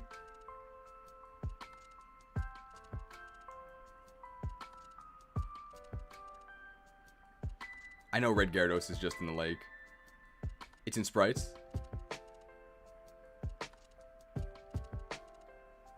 I passed it?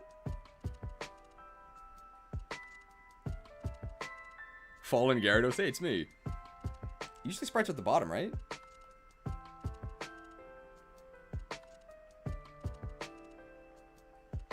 Here they are. I think we can just do this. We can open these in 2 tabs.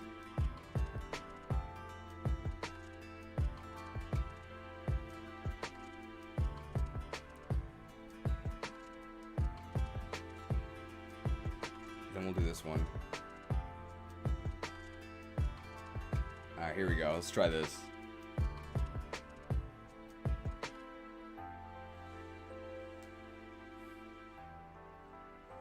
Yeah, Gold and Silver had different sprites. Handicap Gaming 93, $5 Canadian. 550 donation. I believe male and female Pokemon are driven by DVs. That means that female Pokemon are almost always physically weaker than males. That is true back in the day. Glad they changed that. Okay. Here we go. Gen 2 introduced shiny Pokemon. So Gen 2 introduced shiny Pokemon? There's a slightly... So Gen 2 introduced shiny Pokemon. There's a 1 in, like, slightly less than 9,000 chance that a Pokemon will be a slightly different color. And I don't think it's an exaggeration to say that that mechanic alone has created careers for people. We can go on a shiny hunt right now. Let's try and find a shiny... We can go on a shiny hunt right now. Ah, that one's normal colored. The next one will be shiny, I think. Come on. How about this one? Let's go!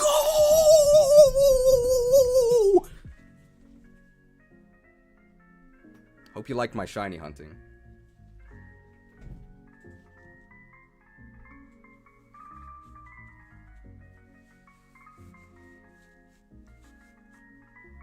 Accurate depiction.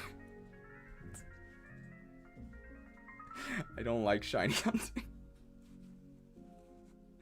Obviously, the joke there is that Red Gyarados is guaranteed shiny. We didn't mention they introduced Day. Now, we can't really mention everything, though, or we're going to be here all day. Shiny Gyarados in 2 encounters? Yeah. I think that's most stuff for... Don't explain the joke. I won't explain it in the premium, I don't think. I did not mention breeding. Oh, yeah. So much stuff for Gen 2.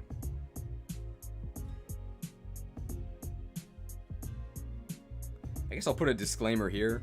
I'll put a disclaimer here that we probably won't mention every single mechanic that was reduced. I guess I'll put a disclaimer here that we won't mention every single mechanic that was introduced in every single game. I'm probably gonna miss some.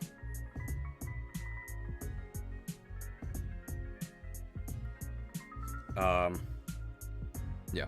I'll put a disclaimer here that we're probably not gonna mention every single mechanic that was introduced in every single game. I'm probably gonna miss some, but hopefully if I forgot it, it wasn't that important. Anyway, Gen 2 also added breeding. Gen 2 is slightly less janky than Gen 1, or I'm missing. It's much less janky. Onyx is the best Pokemon to ever exist. Any last words? $4.99 donation from anti-society_society. Red, Gold, Ruby, Diamond, Black, White 2. Why? Omega Ruby, Sun, Ultra Sun, Sword, and Scarlet are the best versions? Okay, well, with that last one, I'm afraid I'm gonna have to stop you right there. Okay, I think we can talk about, Crystal now.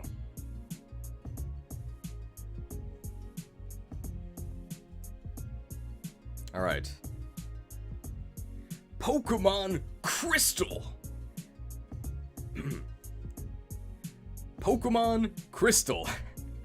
Gen 2 introduced gender for both Pokemon and the players, because you can finally actually play as a girl named Chris, I think for Crystal, and it's Chris with a K. So if I had a nickel for every time you could play as an avatar in an RPG... Oh. So if I had a nickel for every time you could choose an avatar who's named Chris with a K, I'd have... Okay. If I had a nickel for every time you could choose an avatar in an RPG named Chris with a K, I'd have 2 nickels. Which isn't a lot, but it is weird that that happened twice. Bad joke, just give up? Excuse me, alright? 3 nickels? Who are you talking about? I'm talking about Chris and Chris. From Crystal and... Shadow Dragon? Not Shadow Dragon, the next one. New Emblem.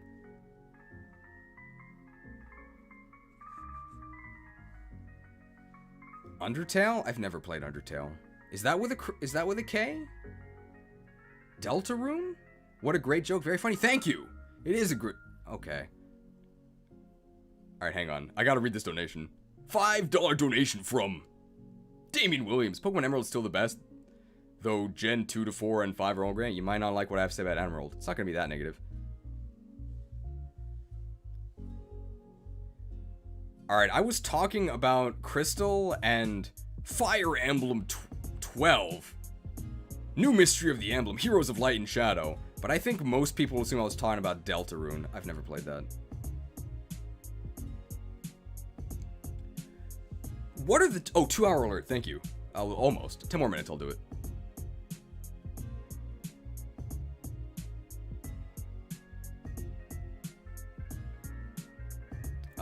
I'm not on the right screen. Here we go.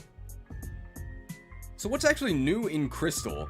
Not that much. So when you go to a new route, there's a little pop-up that shows you what route you're on. That's neat. One of the biggest changes is that they actually added animated sprites. It looks really good. When a Pokemon enters battle, they all have custom animations for like a couple seconds. Looks really good. Probably took the most time of the things they actually added. They added the very first battle tower. At the time, it was kind of bare bones. There's just 1 or 2 circuits you can go through, no special challenges, but it was still neat. It was the first, and it would improve from then on, and it would be featured in, of course, every single game since. 550 donation from Handicap Gaming 93. It's true, I am Canadian. I'll trade you my shiny Bidoof for literally anything else.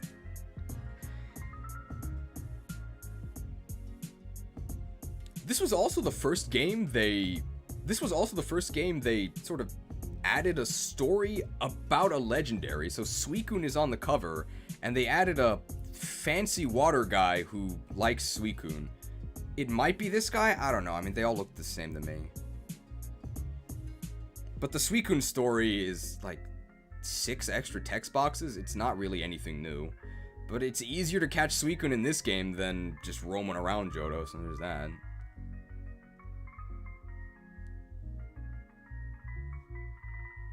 I think I'll reset the recording now.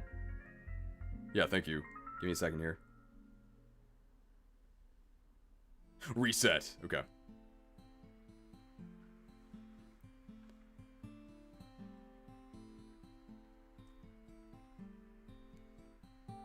Mention Celebi?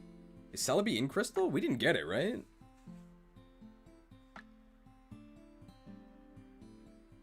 Oh, yeah. Apparently, Crystal had online play in Japan with like a special device, but I didn't actually live in Japan, so I didn't play Crystal online, and I also didn't get a Celebi. The Celebi event was JP exclusive.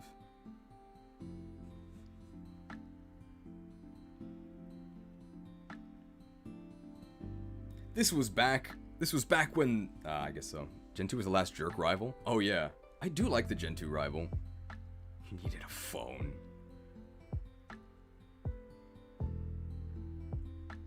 Technology is incredible if you were in Japan. I guess we'll say... What about Barry? Barry's not a mean rival.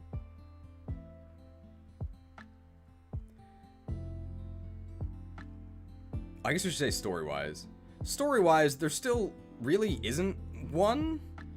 But you do have a rival, and I think maybe the most interesting rival in the series. He's the only one that's literally a criminal. Actually evil, and hates your guts.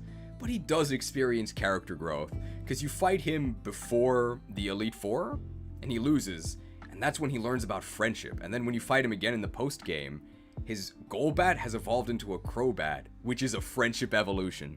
Friendship always wins. Please bring back jerk rivals.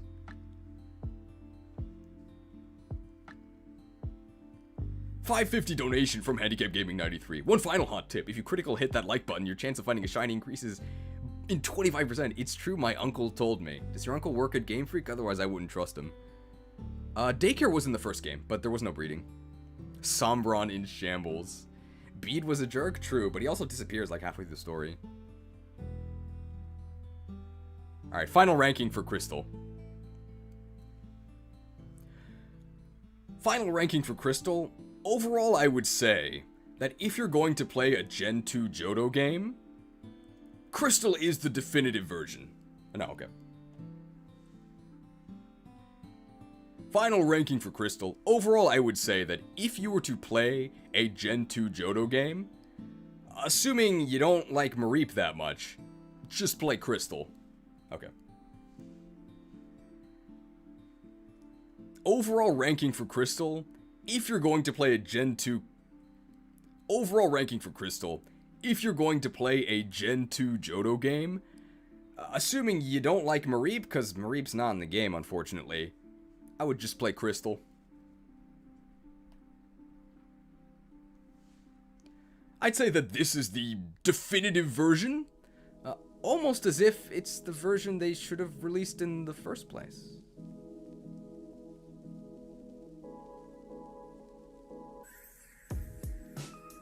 More than 3 takes? Sorry.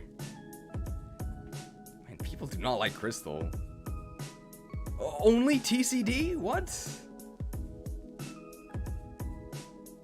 I'd put it above RBY. I think the glitch madness of RBY tips it over the edge.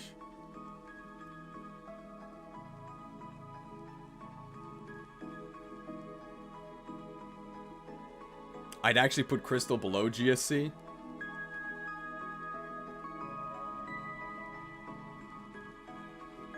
Yellow should be below red and blue because Pikachu. Oof. Haters. Hey, Cheese, don't forget to reset your recording. Thank you. I did just reset it. Would Crystal have been seen so favorably if there were no GS first? I'm not sure what you mean by that.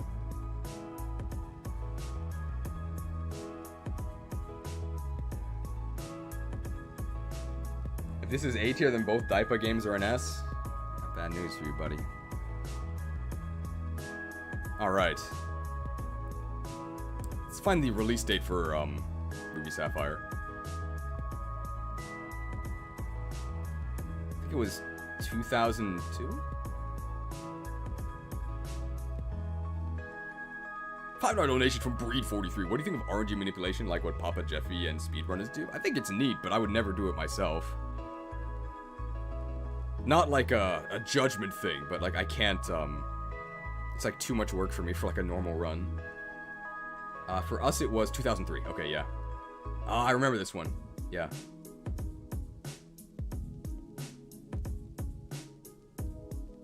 Okay. Pokemon Ruby and Sapphire, released on March 19th, 2003. So this is actually very important to me because my birthday is March 18th. So this was actually my 9th birthday present, and I did not leave my room for like 2 days.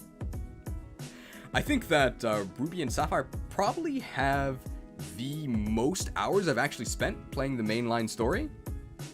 I think we'll go ahead and place them first. I am going to put Ruby and Sapphire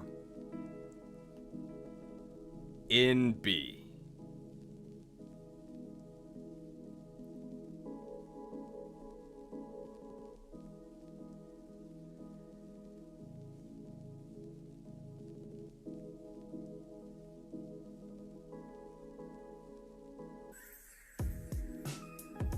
I know, yeah, people are putting arrows. I knew it.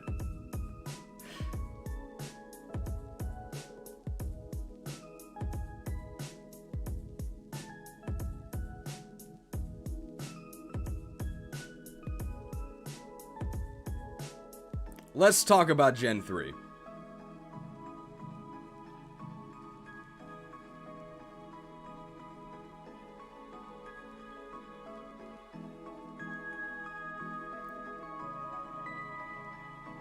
Okay.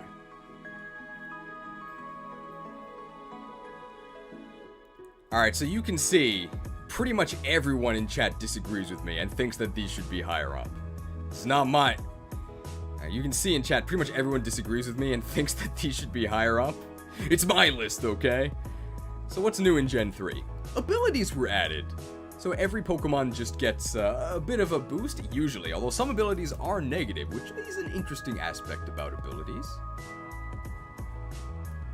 One of the first things I noticed when I played this game was that it doesn't have animated sprites. So I remembered booting the game up, picking my Pokemon, and then seeing that it didn't move anymore. I thought this was the Game Boy Advance. Why did we go backwards?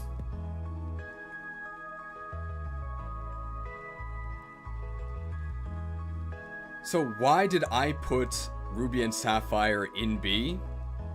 I'm not kidding when I say this. There's too much water.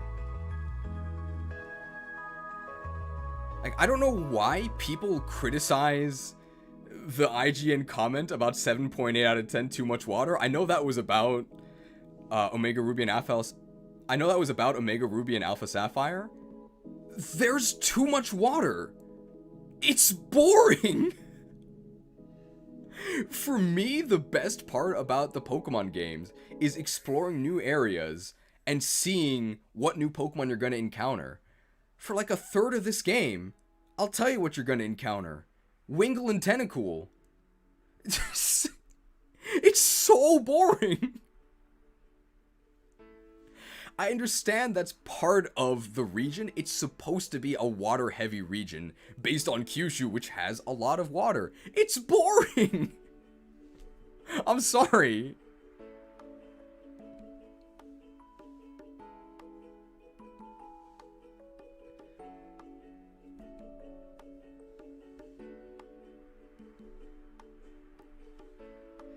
If you hate water so much, then stop drinking it.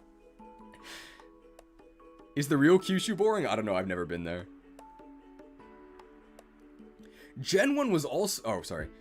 People have mentioned it. Gen 3 was also the original Dexit, where for the first time you could not obtain every Pokemon in the game. We'll talk more about the original Gen 3 Dexit as it becomes relevant to a couple...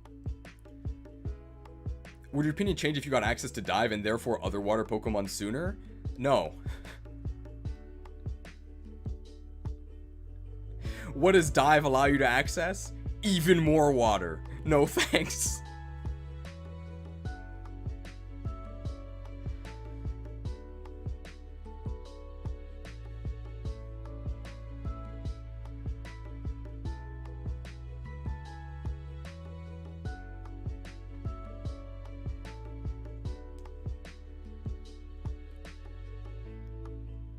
What was I gonna say? Like, I'm definitely on Team Magma, okay?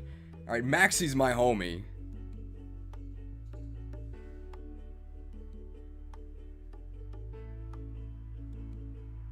That's probably a way to segue into... This is the first game that really had a story, but I do think that Team Aqua's motivations are really undercut by the fact that there is so much water. Like, why would you ever join Team Aqua?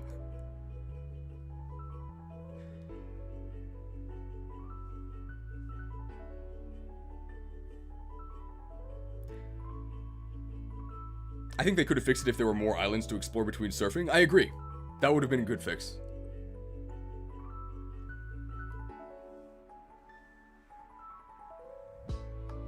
Of course, there is a lot to like about Gen 3. They introduced double battles, which I think are really fun. Apparently, doubles are the competitive format. I have no idea why. I guess because it's faster, but I don't like doubles. They're fun in game, though.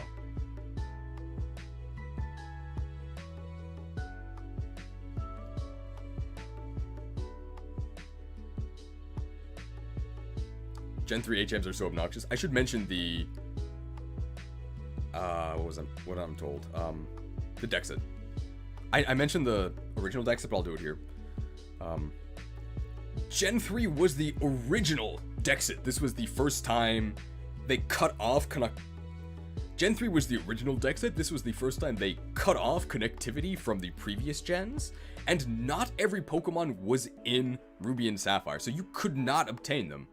Eventually, through linking with the other games introduced in Generation 3, you could obtain everything, but we'll talk more about that later, okay? This was sort of a sinister scheme. I won't hold that against Ruby and Sapphire, I will hold it against the other games.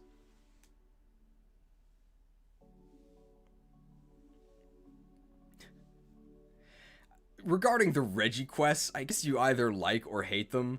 So for the Regi quests, they were super cryptic and you had to be able to read Braille. Perhaps you can see the problem with trying to read Braille.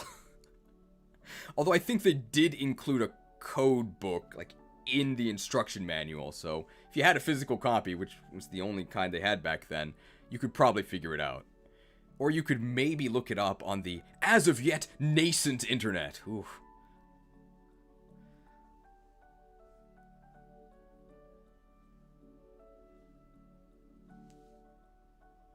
And your reward for completing the Regi quest were the Regis.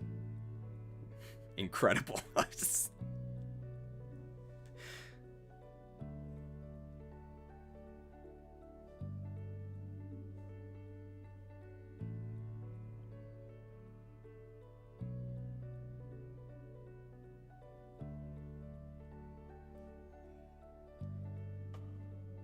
Oh man, but you get Regigigas if you transfer them. Wow, what a reward. You better catch them. Anything else to say about Ruby and Sapphire?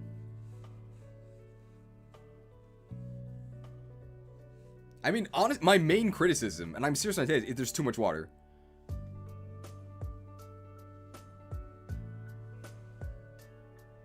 Oh yeah. Shoutouts to Ruby and Sapphire for being the only game with your dad. I think most of the dads in Pokemon are Fire Emblem dads, as in they're dead.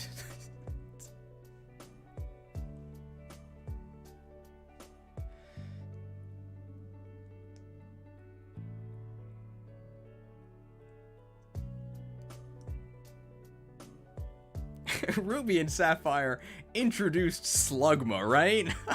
Your Slugma grind set begins in Gen 3.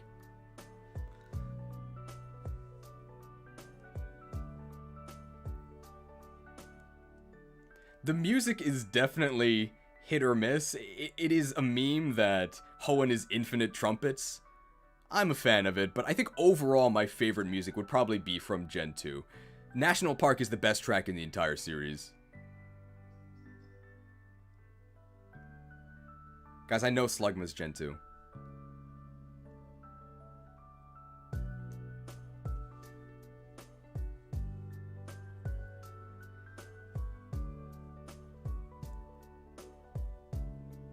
I should state this explicitly. YouTube, don't ban me. I know Slugma is from Gen 2. The joke is that nobody knows that because you only find it in a grassy field to the west of Fuchsia City in Kanto of Gen 2. And of course, Slugma sucks, so you would never use it. Probably the first time most people encountered Slugma was in Gen 3 in Mount Chimney. And then you'd immediately forget it exists because it's Slugma.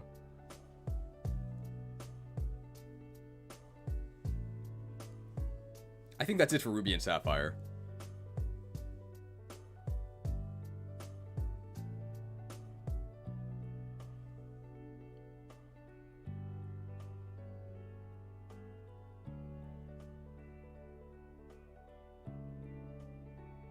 I guess I'll ask you now for something that's probably going to happen in about 2 hours.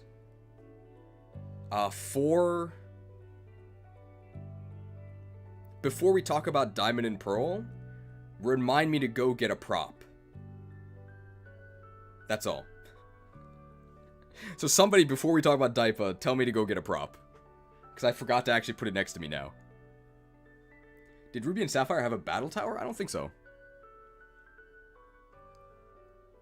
I think Gen 4 is also a strong contender for best soundtracks. What would you know about music? Have you ever created any music that we've maybe listened to before? Oh, they did have a battle tower. Okay. But the Battle Frontier is Emerald, right? Did the music stop? I think it did. Let's go back to the first remix. I gotta be careful not to get copyright claimed here. I know that this one doesn't get copyright claimed, and it's also really good.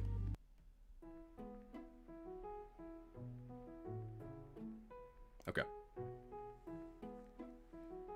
Alright.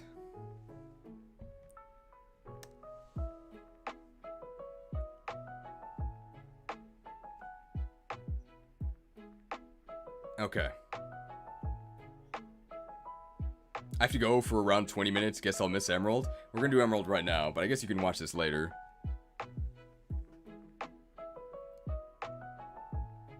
Emerald is worse. Doesn't have Surskit.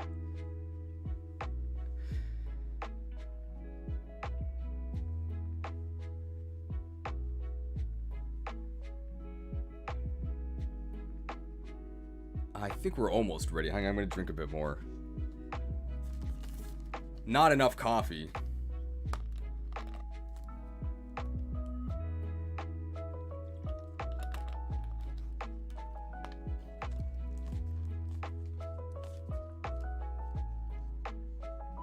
Emerald is worse, doesn't have Zangoose. Did I miss the Gen 3ers tantrum? Oh, it's about to start. It's about to start.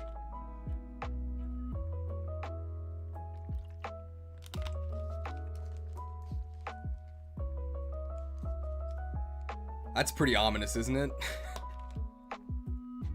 Uh-oh.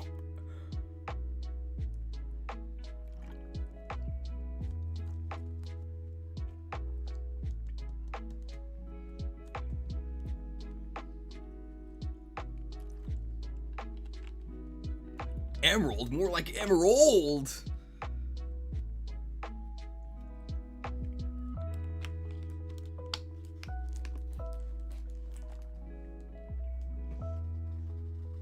Pokemon Emerald.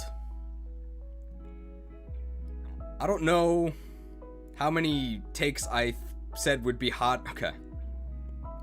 Pokemon Emerald. I don't know how many takes I said would be hot at the beginning of this list. The count was probably wrong.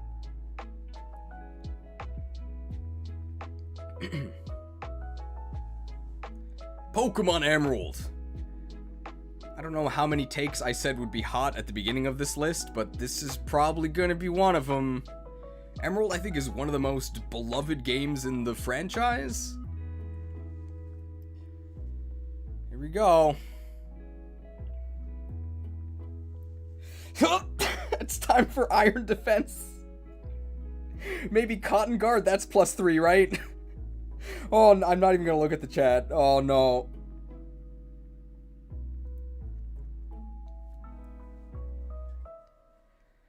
Oh, boy.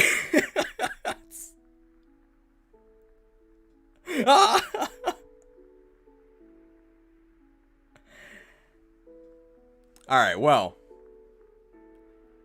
So one of my main criticisms of Ruby and Sapphire was that there's too much water. What did they do in Emerald? They added more water! You like water types? Well, here's another fancy water type guy, and he's the champion.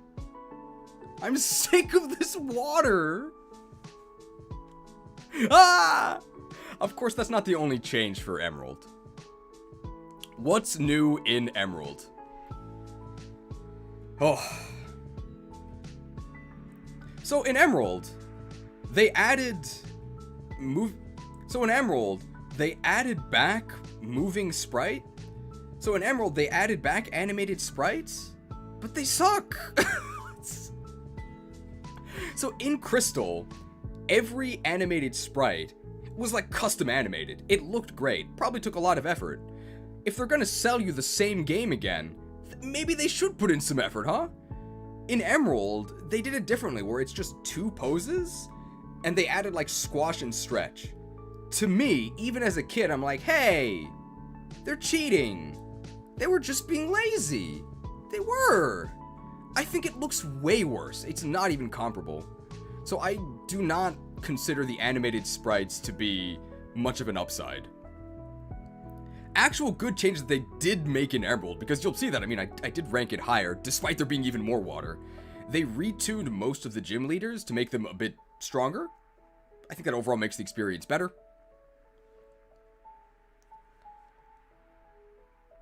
The storyline is different.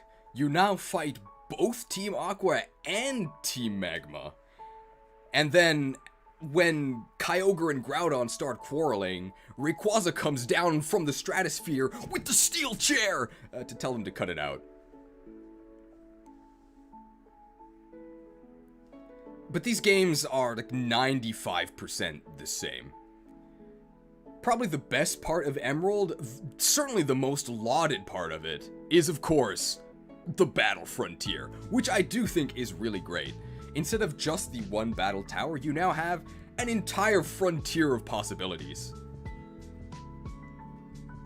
For people who have never experienced the Battle Frontier, it's several different unique challenge facilities. It's the ultimate post-game, where instead of holding your hand and helping you win every encounter, the game will actually just kick your ass and tell you to go Eevee train. Lots of fun, unique challenges.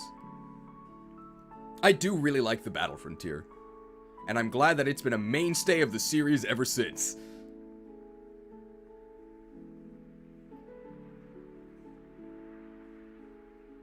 Rayquaza's a centrist.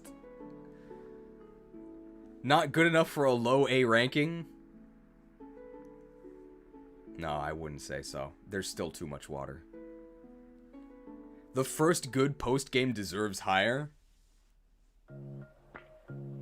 I think I'll agree with John Racchio, I hope I said that right. Adding a second region as the post-game still hasn't been topped. Okay. As a concession to the Gen 3 lobby, I won't change its position in the tier list, But I will admit, there is another parallel universe not too far from this one where I put Emerald in A. But my personal experience with Emerald, surfing on endless waves, is that it's a B tier game. I'm sorry. There's too much water.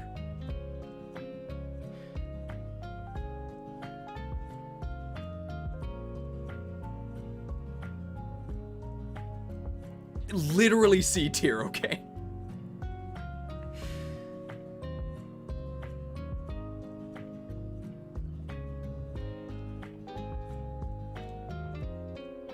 Sorry, Cheese, Johto is too small to consider it a full game. Kanto is the second half of the game. Johto's not too small. Did Gym Leader rematches start with Emerald? I think so.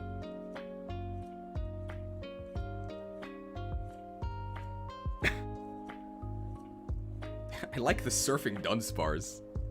Gonna head to bed now. Take care. Good night.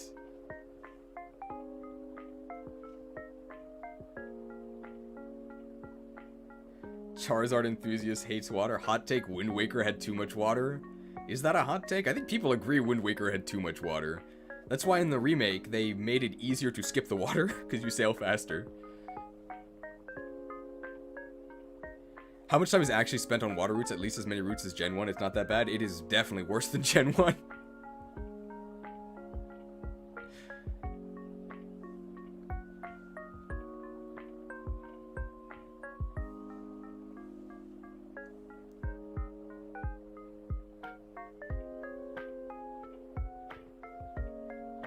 Alright. Anything else to say about Ruby and Sapphire or Emerald? I think we've covered most things.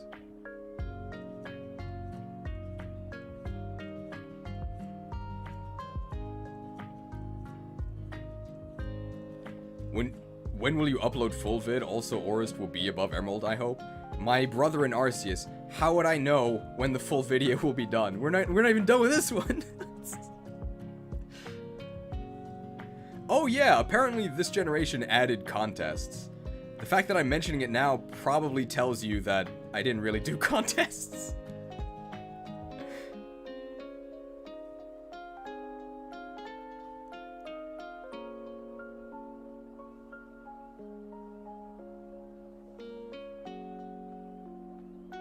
I contest this list? Nah, we'll see. What about the online content and secret bases? What online? Actual question, what online content? There was no internet stuff, right? Oh, they also had secret bases, which I'm also mentioning now, so maybe I also didn't use those. I guess this list is not based.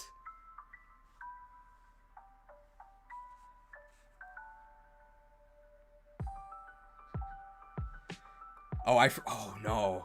How could we forget the e-reader mechanics? We can forget them because they were worthless. Hi Cheese, just found your channel last week. Thank you.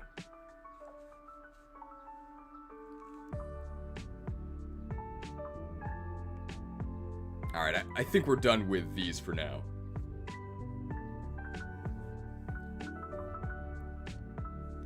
I've returned to the 102 base power. Okay. Next. Oh no, I do have to say this. Overall, I would say that if you're going to play a Gen 3 Hoenn game, I would play Emerald. I would say it's the definitive experience, almost as if it's the one they should have released in the first place. Okay, there we go.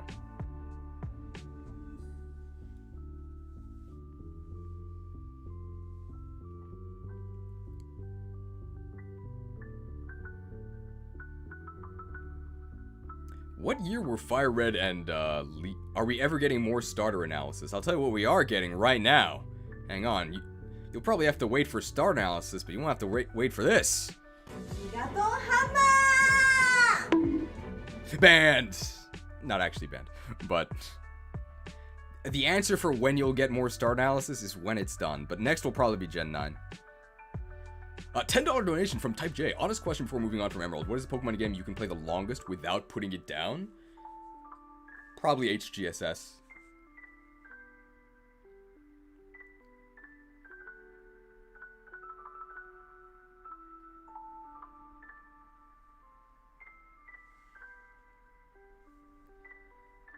How about Japanese blue version? That's just our red and blue version. It's the same, right?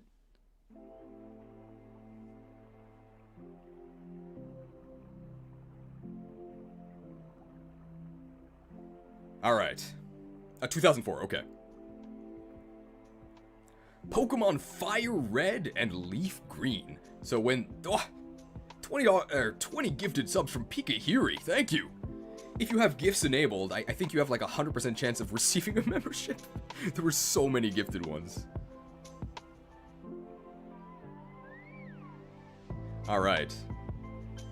Pokemon FireRed and LeafGreen, released in 2004, so I was 10 years old. I have a personal, very strong, positive memory of this. On the day it came out, I went to the Pokemon Center in New York. That used to be a thing before it became a Nintendo World, and I got the game like a little bit early.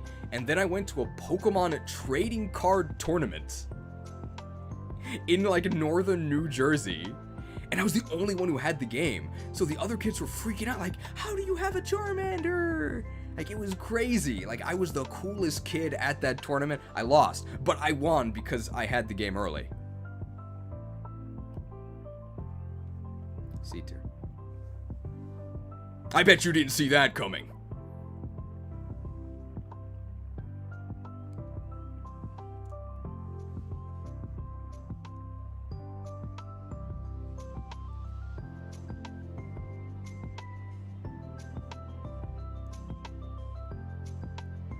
Okay, literally everybody is saying that this should be higher.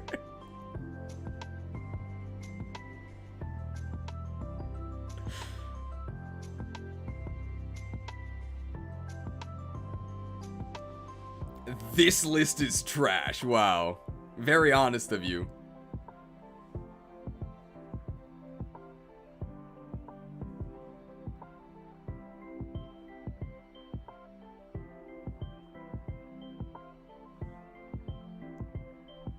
This list is trubbish. Wow. Wait till we get to Gen 4. FireRed and LeafGreen. This is the beginning of the Gen 3 greed syndicate. I don't know what we call this thing.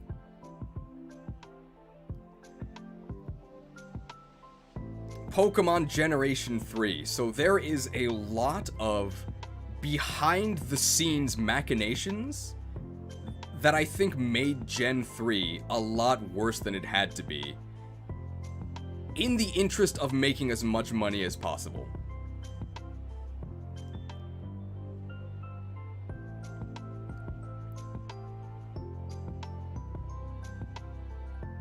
So to begin with, FireRed and LeafGreen is the worst version split they've ever done. They're literally the exact same, except that the Pokemon you can catch are different. They just wanted to sell you the exact same game twice. I guess the title screen is different. Now that was also true for Red and Blue, but for Red and Blue, that was the first time they did it. And back then, you had to be in the same room to trade. I guess in this game you also had to be in the same room to trade. There's a ton of boneheaded decisions in FireRed and LeafGreen that exist solely to get you to buy other games. So Golbat just giga sucks. You cannot evolve into later evolutions until you finish the game. And you cannot do any trading with other games until you complete an incredibly lengthy and boring post-game fetch quest.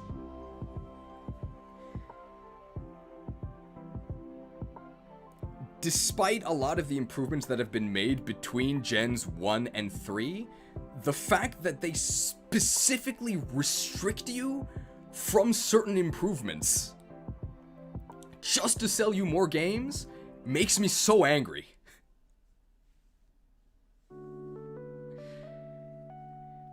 It's pretty much a one-to-one remake of Red and Blue, but they did add the Sevi Islands, which suck. They should remove them. They're annoying. Ah!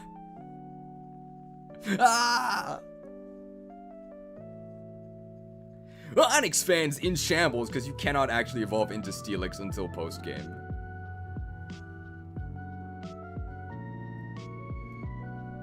If you really want to know about the darkness behind Generation 3, the YouTuber Tamahiro made an extensive documentary about the sinister dealings. I think if you watch that, you'll probably understand why I'm not such a big fan of these games.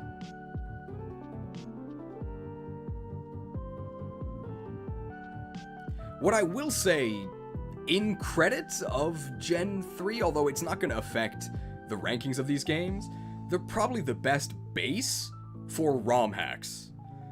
A bunch of ROM hacks you'll see are based on Gen 3 because the engine is nice and snappy, and it's really easy to edit. But, like, that doesn't mean that I like these games more. What's that video title called? I think it's called, like, Pokemon FireRed and LeafGreen Happened to Me or something. If you search, like, Tamahiro FireRed, you'll get it.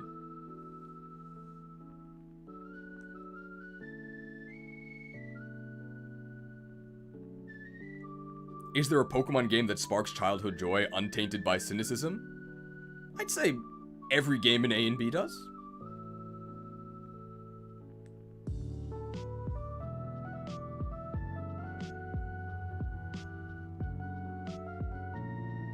I wonder if anybody got so mad at some of these placements that they just leave. Probably some people, right?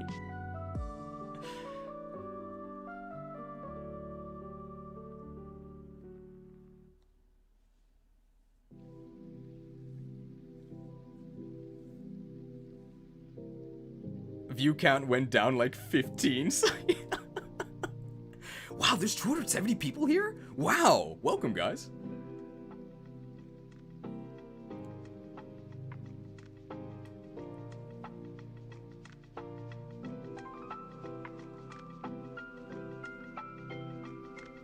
Alright, I think that's it for FireRed and LeafGreen.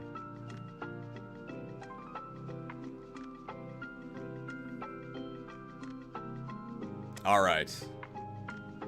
Next, Pokemon Colosseum and Colosseum XD. Arguably, these really shouldn't be on the list because they weren't even made by Game Freak. They were made by a studio called Genius Sonority. So here's the thing. YouTube removed dislikes, but not really. So the reason why they said they removed dislikes was to protect creators. You'll notice there is still a dislike button. You can press it, but you can't see how many dislikes there are. There is one person who can see how many dislikes there are. The creator! So they definitely protected our feelings by removing dislikes. Why am I mentioning this? Because my Pokemon Colosseum tier list is my most disliked video of all time. Can you guess why?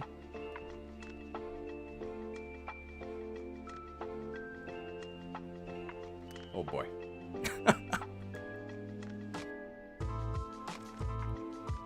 Ah.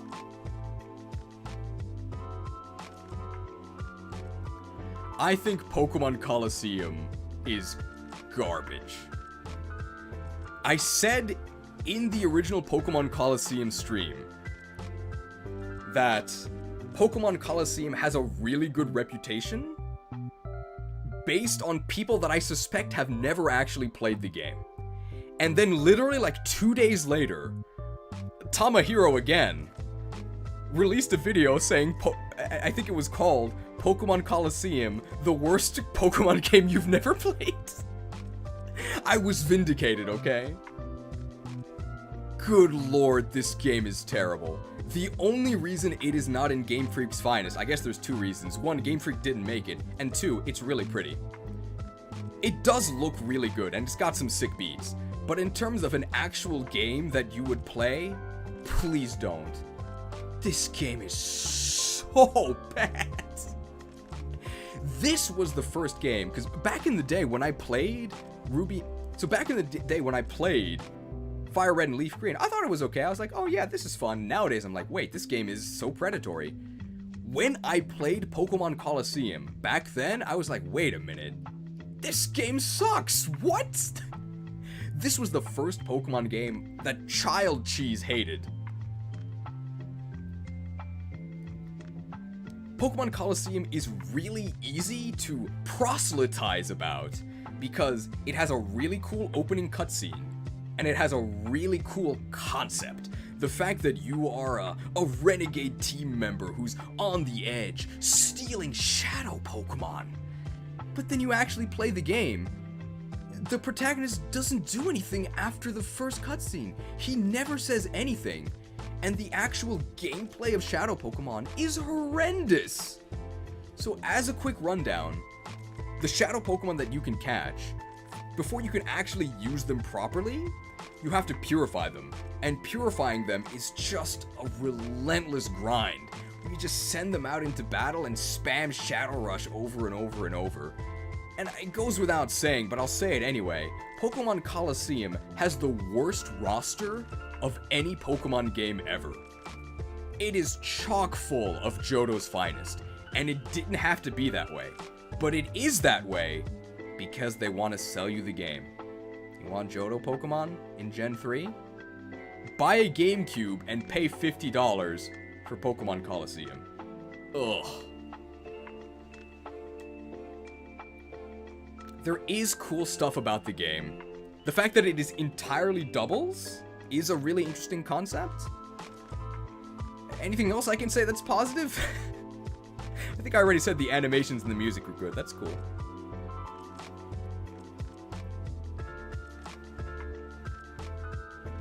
I think I would say part of the reason why I really dislike this game is because I do personally feel tricked by it.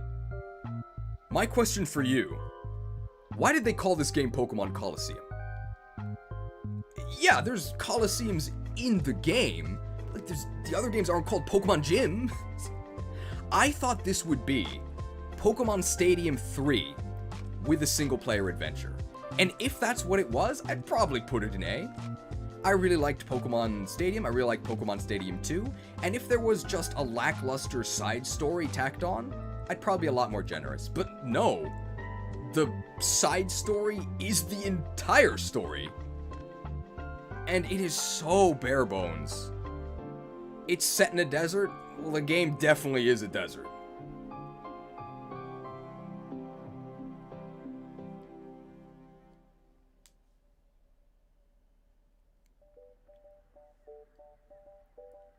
As someone who has 100%ed Colosseum and gotten Ho-Oh 2 times is kind of bad. Yeah.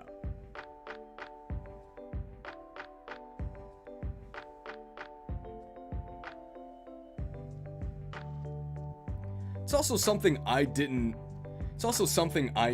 really notice back in the day, but the way they treat your companion, Rui, the girl who follows you and can detect shadow Pokemon, is really sexist.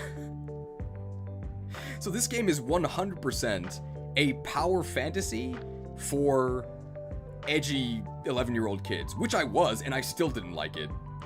The fact that your female companion is replaced in the sequel by Google Glasses really shows you how much they cared about her.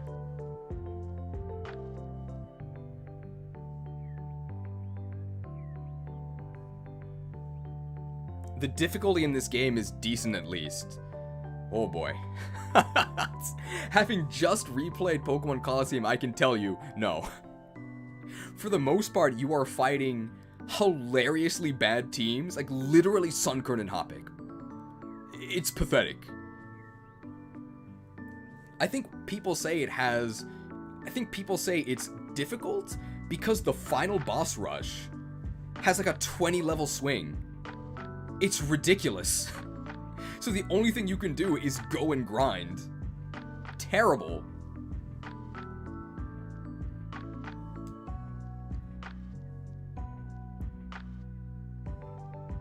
I think that's about it for the Colosseum.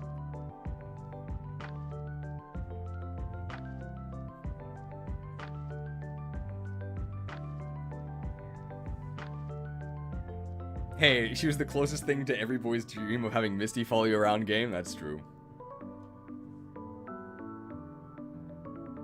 It has difficulty spike, but most of the game is mindlessly boring. I would agree with that. It has insane difficulty spikes at the bosses. And I don't think that's fun or truly challenging. I guess we'll say this. Colosseum has a lot of difficulty spikes, which feels really clumsy. Rather than having an actual difficulty curve. And the only way to overcome the spikes is to just grind. Or use rapid spin, I guess that defeats spikes.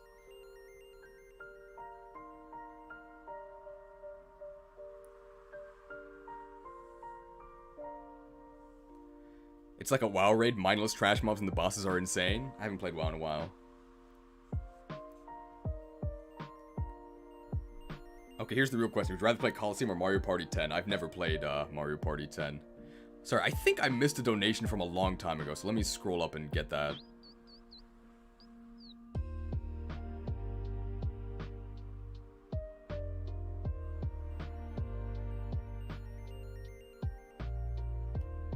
Ah, dear.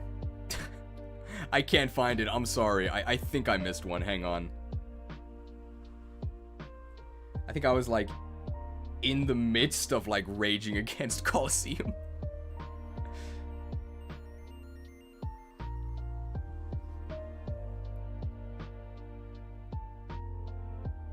Okay. It was a $10 donation from Type J. For the love of Arceus, it's not called Colosseum XD. Okay, sorry. Well, that's a good transition.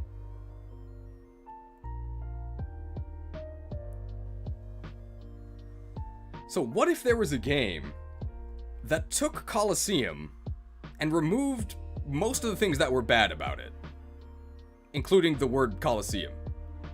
You would get Pokemon XD, which I think is a major improvement in almost every way. I still don't know what XD means, though. I think extra dimensional. I still don't know what XD means, though. I think extra dimension.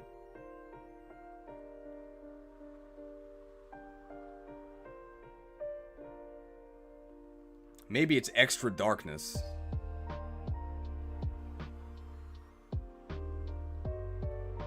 So what were the worst parts about Colosseum? It was super short. So what were the worst parts about Colosseum? It was super short. The Pokemon you could use were garbage. And purifying Shadow Pokemon was incredibly tedious and annoying. What did they change in XD? Well, the game's a lot longer. There's way more Pokemon that aren't nearly as useless. And in terms of purifying Shadow Pokemon, there's a new mechanic where you can do a little type matchup puzzle and purify Pokemon without actually having to use them in battle.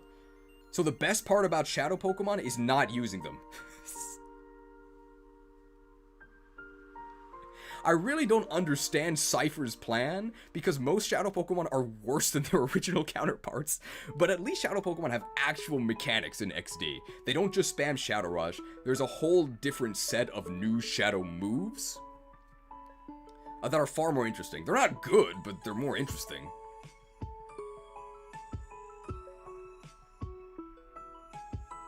I do think it's pretty funny that one of the most defining things about the original Colosseum, the fact that you had an edgy protagonist, is just immediately replaced. You're just some kid in XD. You lose your cool scooter, you have like a little moped, it gets stuck in the sand. Sad.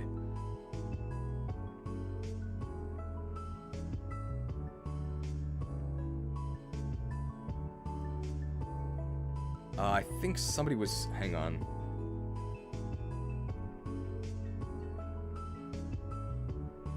Somebody said something about... just joining the stream now, what's the explanation for the placement of Gen 3... or Gens 1 to 3 in FireRed? Explanation for all of it? I guess... I can't do all of it. I'm sorry. You'd have to just watch the stream or the premium to hear the full explanation, but super quick. Gens 1 were really good when they came out. They're still worth playing now, and they're a lot of fun with glitches. I'm just really biased in favor of Gen 2, and they're also really good when they came out. Gen 3 has way too much water. It's really boring. FireRed and LeafGreen are just a really, really greedy cash grab. That's the explanation. 200 yen donation for Pika Hero. He designed Shadow Lugia. He's a good artist. Who are you referencing? We'll mention that. You're gonna play Zelda on stream? Probably not.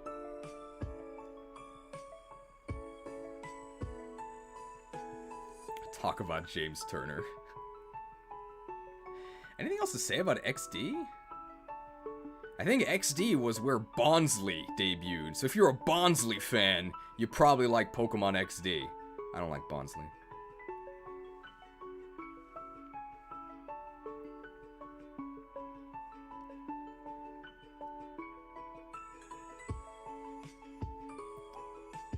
Channel veterans might know that I have a bit of beef with James Turner.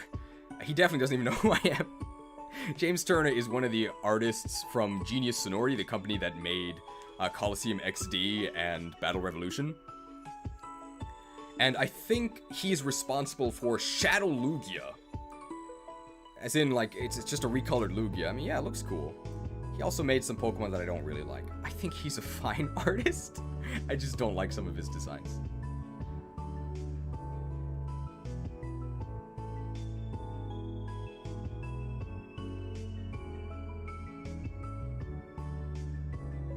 The issue with XD, they didn't bring back the base character, Miracle Bee. That's the Mirror Bee impersonator, right? We said the music in Colosseum was good. Diaper prop. Yes, you're right. I'll be right back. I have to get the diaper prop.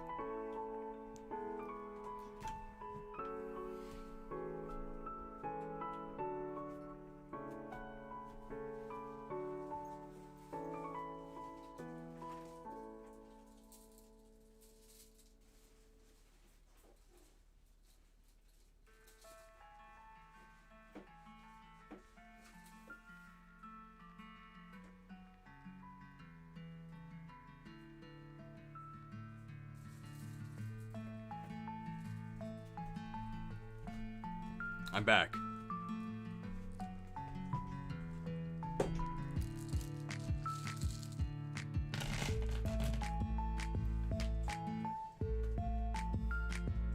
Wall stream. I hope you enjoyed the wall stream. Alright. Pokemon Diamond and Pearl. Sorry, what year were they released in? 2007, right?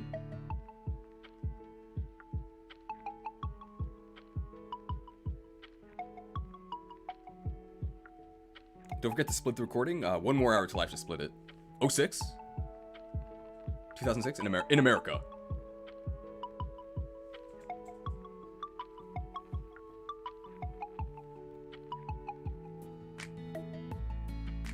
Okay, it's 2006? Alright. 07 in the US, that's what I thought. Yeah, 2007 for us. Okay. So how old was I? 6 plus 7, so I was 13. Alright.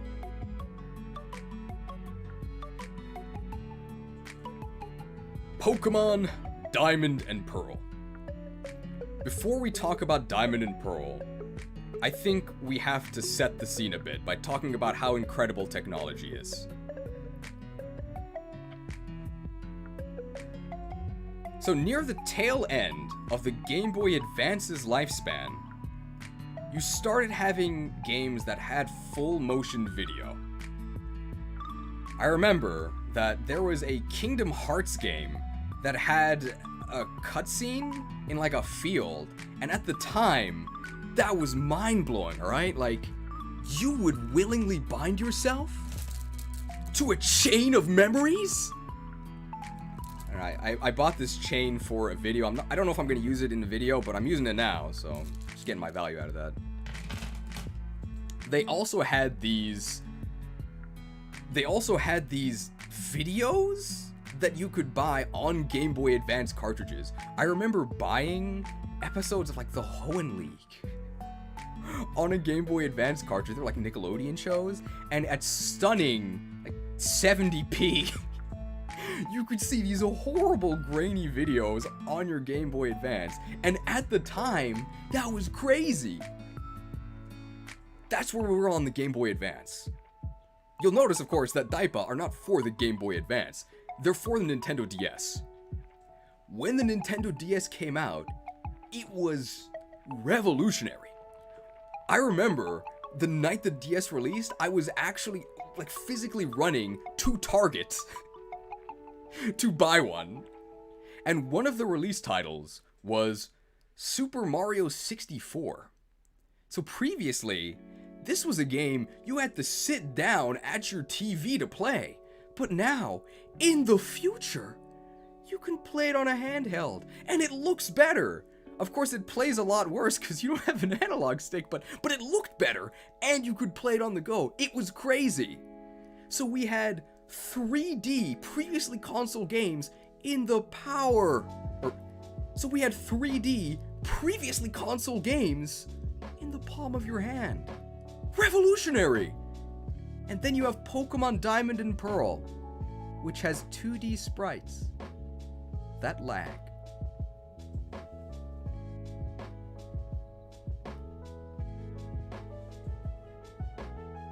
You've got to be kidding me.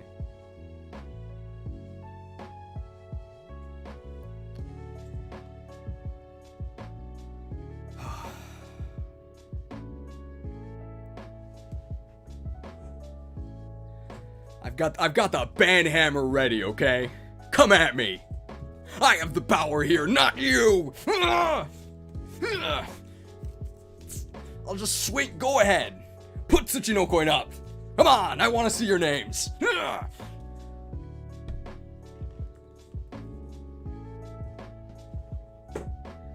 I would actually describe Diamond and Pearl as unplayable. Not purely for technical reasons, but largely for technical reasons. It is so slow.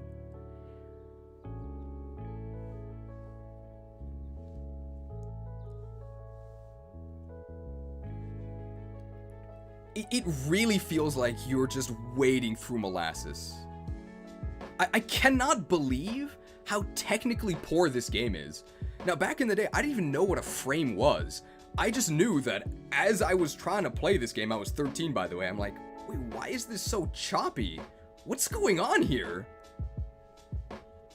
And that's just the technical performance. Let's actually talk about the game. It sucks. What were they thinking? I think Diamond and Pearl has the most, like, boneheaded decisions. So you might know, I like fire types. There's only 2.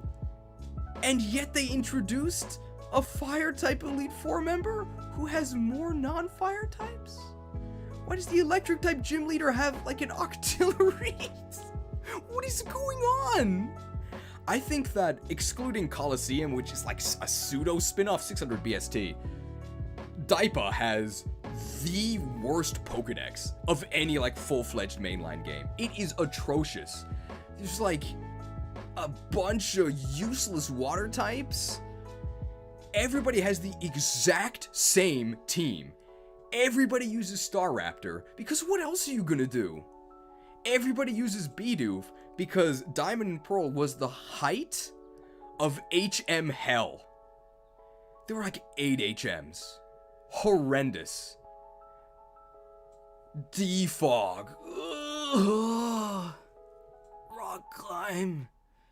Surfing at like 5 FPS. Ugh. Not everything's bad about Gen 4. Physical Special Split. One of the most impactful additions that they ever did. Starting Gen 4, and that was good. A chatter named Staraptor Flock. Unsurprisingly, trying to advocate for Staraptor. I do really like Staraptor.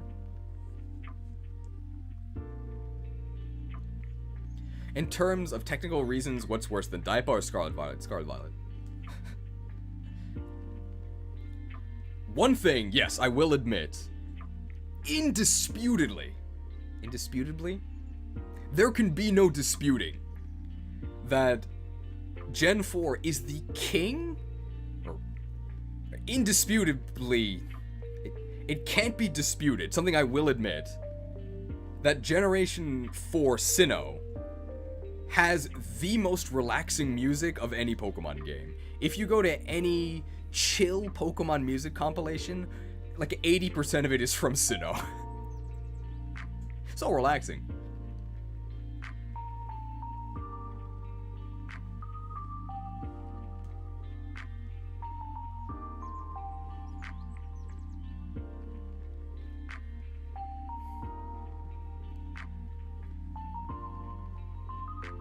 My advice to you, do not, under any circumstances, play Diamond and Pearl.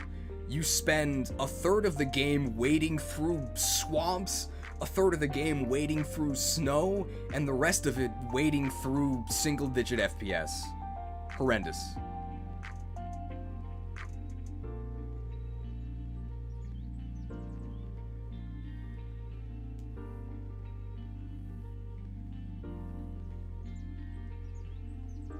Last thing I'll say about Diamond and Pearl, I think I've already called it Daipa a few times. You might be a bit confused. So, in Japanese, the way they abbreviate... Last thing I'll say about Diamond and Pearl, I've probably already said Daipa a few times and you might be a little bit confused. Maybe I should have explained this earlier. So in English, we abbreviate Diamond, Pearl, Platinum as DPP.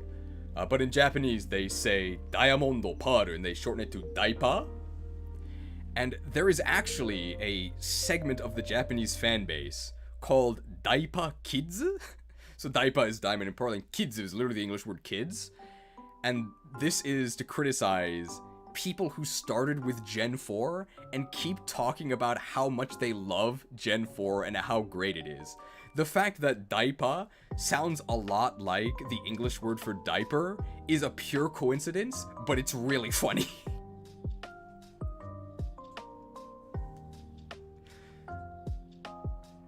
Cry some more, Daipa kids.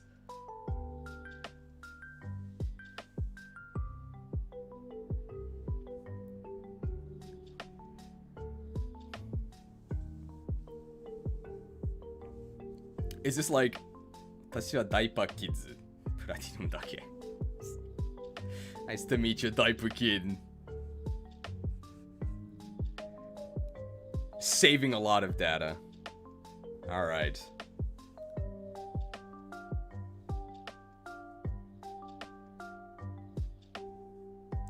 Pokemon Platinum. One of the most beloved games in the series. People all over the internet will say, well, Daipa were horrible, but at least Platinum was good. Would I agree?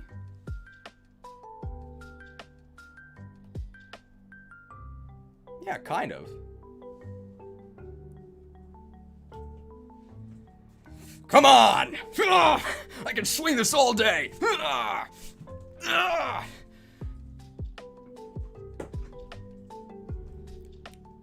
So Platinum fixes almost every issue in Diamond and Pearl, except the biggest one. It's a Sinnoh game. Sinnoh sucks, man. I just really don't like Sinnoh.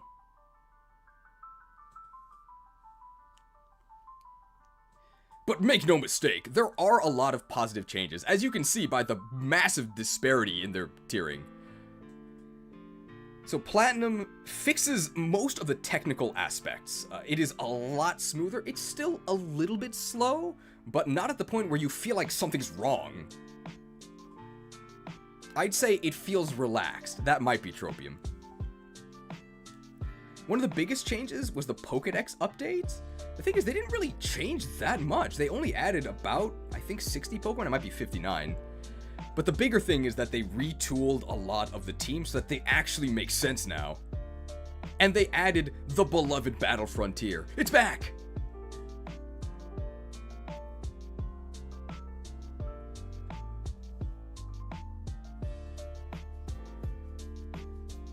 There is absolutely no reason you would play Diamond and Pearl nowadays.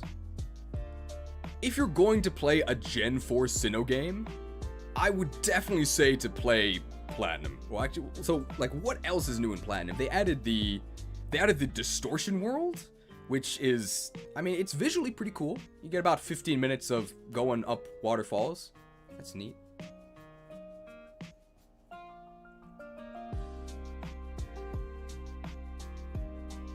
Changes the order of some of the gyms. I think you fight Fantina earlier. Must be why it's a better game.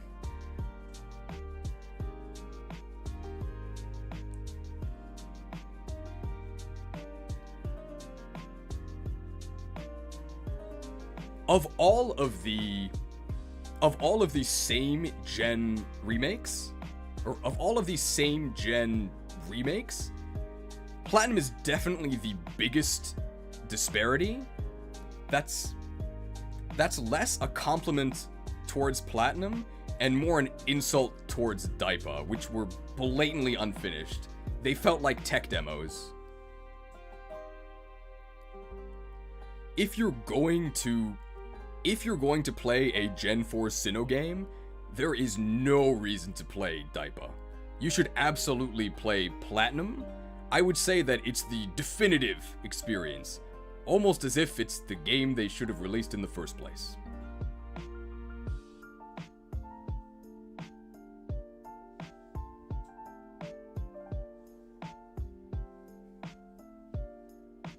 I think that's everything for those two Gen 4 games. Anything else to say?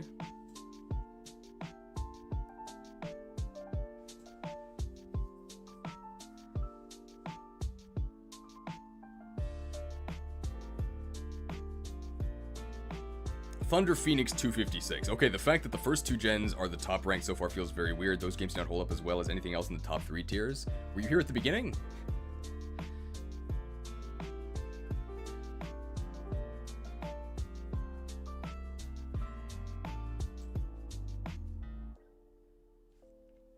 Also, Acid Rain is cool.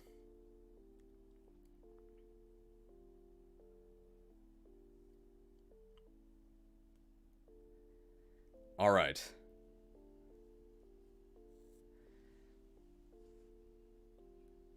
I'd personally bump Platinum up a tier, but it's 44 donation from Zeppia. Platinum Lobby checking in, Gen 4 goated. I will not move it up, okay? But thank you. Handicap Gaming 93, 220 donation. That's Sinnoh bike team though, true. Talk about online connectivity? Okay, I will say that. We'll say this now. So Gen 4, we'll say this now. The Sinnoh games were the first games to actually have online connectivity through the Wi-Fi feature. The GTS was great, and it's been steadily getting worse. I think on purpose. We'll talk about that later. Alright. Pokemon HeartGold and SoulSilver. I hope your heater's on. It's about to get really cold. Before I do that, 44 donation from Zeppia. Platinum Lobby rise up. Thank you. I guess I just won't make another video this month. Thank you for all the generosity. I think this stream literally paid for my apartment's rent this month. Thank you. I'm still not moving Platinum up. I will not bow, okay?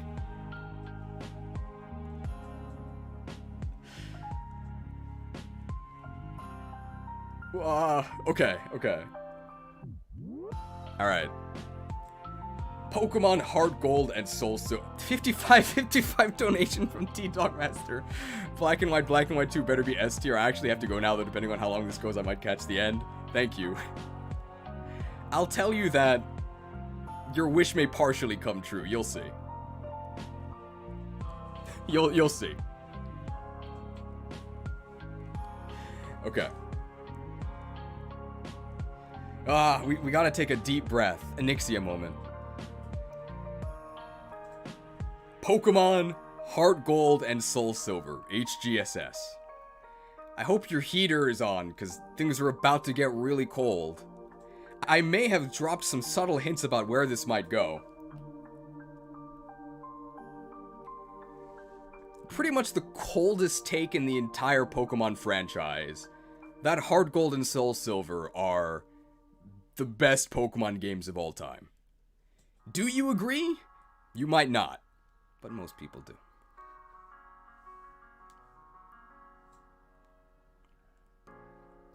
To me, the reason why I think HeartGold and SoulSilver are the best are that they feel the most complete. When I play HeartGold and SoulSilver, I never feel like anything's missing. I think there have been additions to the series that I would like to see. Like, you know, I do like the fairy type, I do like megas, but I never feel like I'm missing something. It's got follower Pokemon, it's got 2 mostly full-fledged reasons, and for me, at least, it has the best aesthetic. Of course, I have admitted I'm blatantly biased in favor of Johto. Johto is my favorite reason because of the personal connections I have to it. And to see it remastered on the DS, I think it's great. There is no game I would rather play in the Pokemon franchise than HGSS.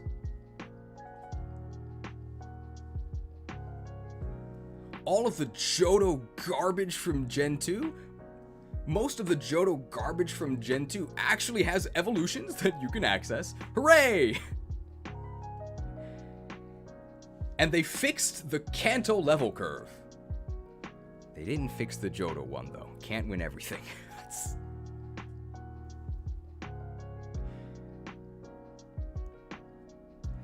$50 donation from Sean Jevons. Best remake, even better game.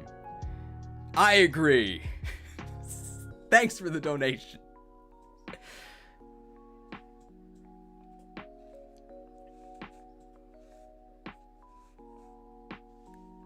I think I would also describe HGSS as a lovingly crafted remake, because while it does improve pretty much everything from the originals, it's still got a lot of wonderful nods towards the originals. There's the entire soundtrack switch. You can switch to all the classic music if you want. There's so many features. It's crazy. And of course, there's a full-fledged battle frontier and the Pokeathlon, which I didn't really like, but it's there.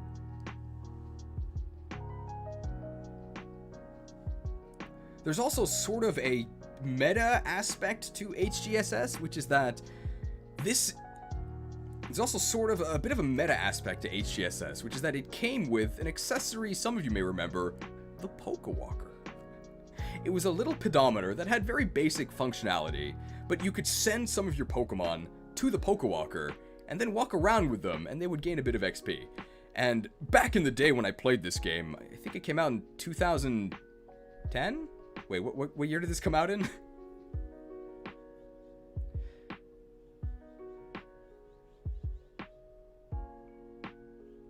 (2011) or 2009? 2009. I think it was 2009, right? We can check. Daipa. 2010.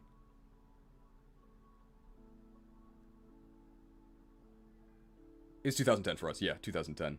So I was 16.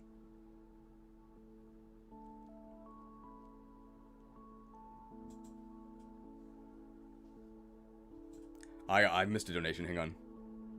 $5 donation from Dark Willor BZ. Thank you for holding the stream HGSS IO special place for the Pokewalker. Yeah. So here we go. So there's a bit of a meta aspect to my love for HGSS that I guess doesn't have to do with the game itself, but rather an accessory that came with it. So some of you may remember the Pokewalker, which is just a little pedometer that came with the game, and it had very limited functionality, but you could send one of your Pokemon to the Pokewalker, walk around with it, it would gain a bit of XP, it would pick up items. And when the game came out in 2010, I was 16, and I used to be, I used to deal a lot of damage with Heavy Slam, we'll put it that way. I was pretty chubby, and really, I was a gamer, okay? I didn't really leave my house, I just read book, play game.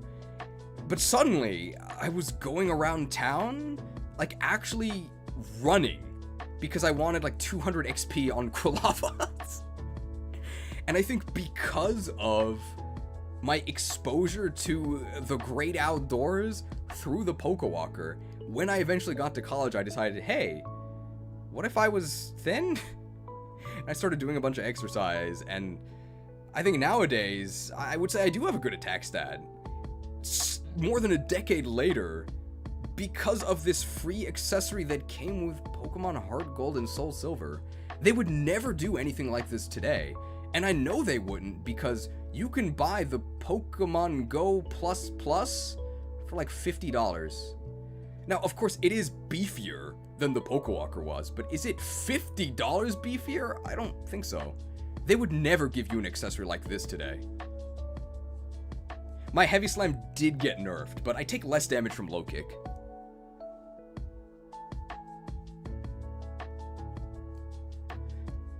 $50 donation from Zippy. They could have ended the series at HGSS. It would have been fine, in my opinion. It really does feel like the pinnacle of polish. I think pinnacle of polish is a good way to describe it. The only real flaw I would say it has is that the Johto level curve still has not been fixed. That's the biggest one. Cheese, will it read this? But the Pokewalker was the most advanced pedometer of its time. I have heard that.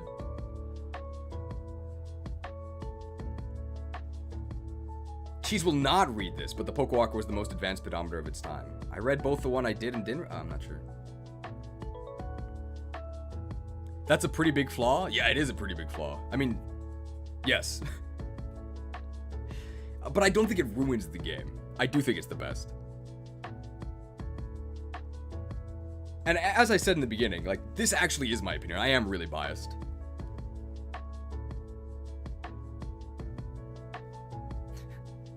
Important for balance, Slugma is still locked until post-game.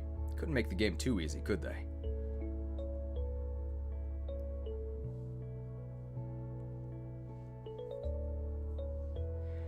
Anything else to say about HGSS? 500 yen donation from Pikihiri. But if they change the Johto level curve too far, would that move away from the spirit of a remake as opposed to being a sequel?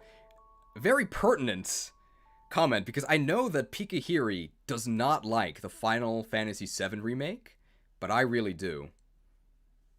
And the Final Fantasy VII remake is very different from the original.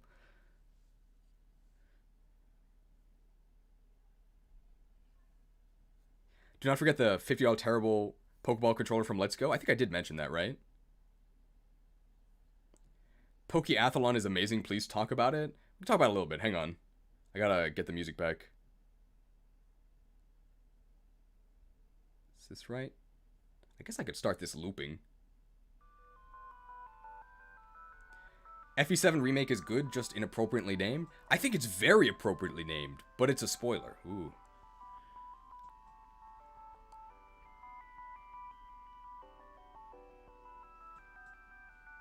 Safari Zone Battle Frontier rematch gym leaders. So people are saying to talk about the Pokeathlon. Pokeathlon's this really strange series of minigames. Your Pokemon's species and stats kind of factor into it. It's very strange. I don't personally like it, but I think some people do. There is a full-fledged Battle Frontier that you can play through, if you're a fan of that. I'm really glad that the Battle Frontier, a staple of the series, has been included in every game since. HGSS is the last game that actually has a Battle Frontier, so savor it while you can. They also expanded the Safari Zone in HGSS. You can get a lot more Pokemon, but it's really annoying, so I'm not sure I would consider that an advantage.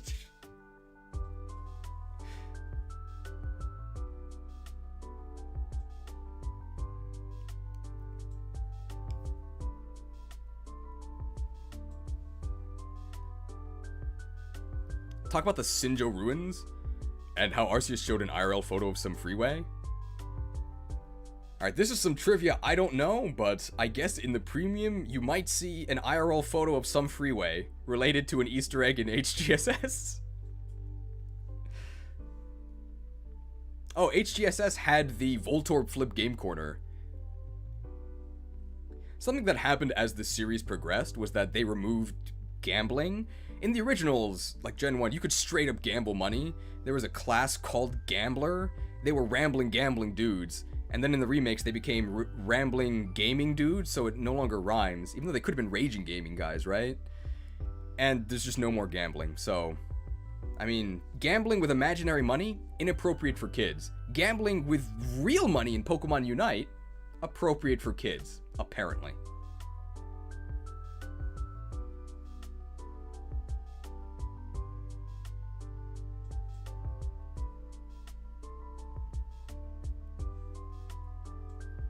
Okay. I think that's it for HGSS.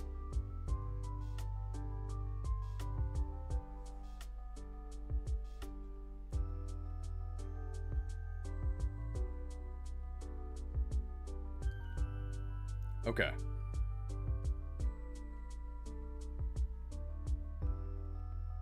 I think we've mentioned everything. Okay. Another 40 minutes till I reset my recording.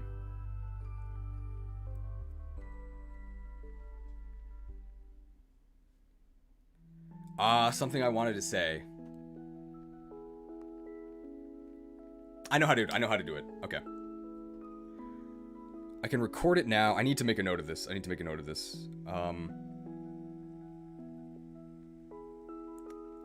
Somebody who's in my Discord, link in the description, please message me, or like please put in channel discussion, that at 3 hours 12 minutes, I say something that has to go in the intro. So at 3 hours and 12 minutes, there's something I have to put in the intro. And then I'll just, I'll edit it so that I don't spoil what I've ranked so far. Okay. So this is something I was supposed to say in the beginning.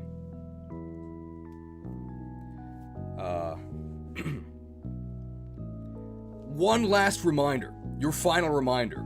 This list is my opinion. You don't have to agree with the choices Okay, so... One final reminder. My final reminder to you. This list is my opinion. You don't have to agree with my choices, but I hope that by the end of this, you'll at least understand why I made them. That's pretty cool, right? Okay.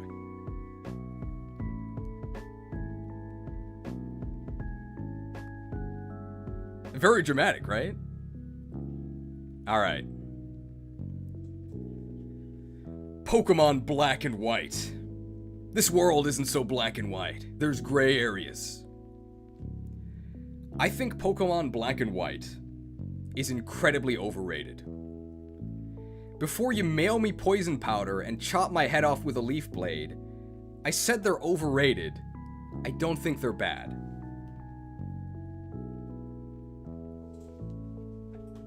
Alright, I'm ready. I'm in counter stance. Huh?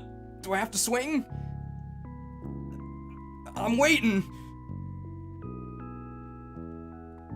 Okay, I think I'm okay. I don't have to swing this time.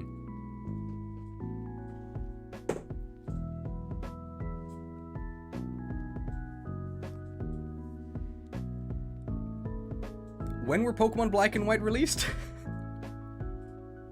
Like 2000... The year after HGSS, right? I think I was a junior in high school. 2011, yeah, I was a junior in high school. So Pokemon Black and White, released in 2011. I was a junior in high school. I weighed about 5 pounds less thanks to the Pokewalker. Pokemon Black and White were... So I was pretty much at the exact age to be a hater of Black and White. Black and White had a lot of haters back in the day. I think for good reason. So the biggest reason people hated Black and White was there was a Pokedex reset. They gave you the largest influx of new Pokemon ever. Pretty much a completely brand new 150 Pokedex. And that was all you had for the entire base game. And after you beat the base game, you could then access the old Pokemon. So there was a lot of pressure on the new Pokemon to be good. Because if they weren't, well, you couldn't even use your old Pokemon. Gen 5 introduced my least favorite Pokemon ever, James Turner. created the Vanillite line. I don't like vanilla, okay? Now people will say, well, if you hate Vanillite so much, why do you defend Grimer? It's literally sludge with eyes. I don't defend Grimer. Grimer's bad. But Vanillite is still worse, okay? Like, what? They can both be bad.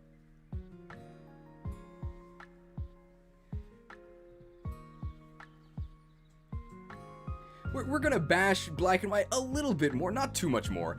By far, the most overrated part about Pokemon Black and White, you can probably predict what I'm gonna say, is the story. People will not stop gushing about how amazing the Black and White story is. Your defense has been reduced, okay? I think that's like a Dota 2 skill, gush. It's okay for a Pokemon game. Would you ever cite this as a work of great literature? No? It's alright. You could, if you were 16 years old at the time, like I was, you would clearly see that Team Plasma is giga evil. I think that if Ghetsis didn't turn into a Saturday morning cartoon villain at the end, I mean, it would probably be a better experience. I don't want to spoil the Elite Four twist, which I think is the best part of it. It definitely was a wow moment, but it's not. But for someone like me, who does value story a whole lot, it's why I shill for Xenoblade Chronicles 1 so much. The Black and White story is, like, okay. It's good enough that I wouldn't say it makes the game worse. What an endorsement.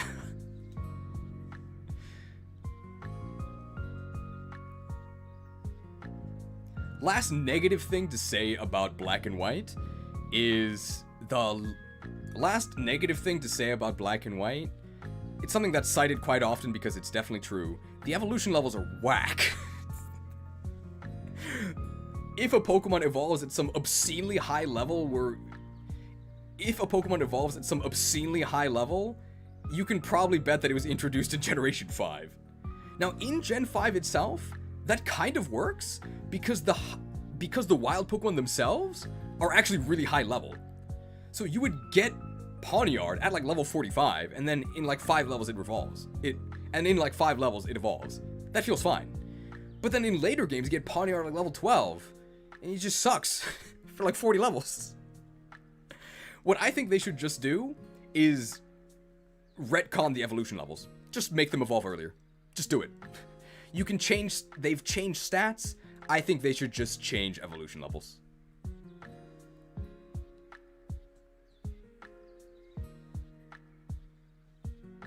I said last thing we're gonna say that's negative about Black and White. I lied. Last thing we're gonna say that's negative about Black and White. The Entralink.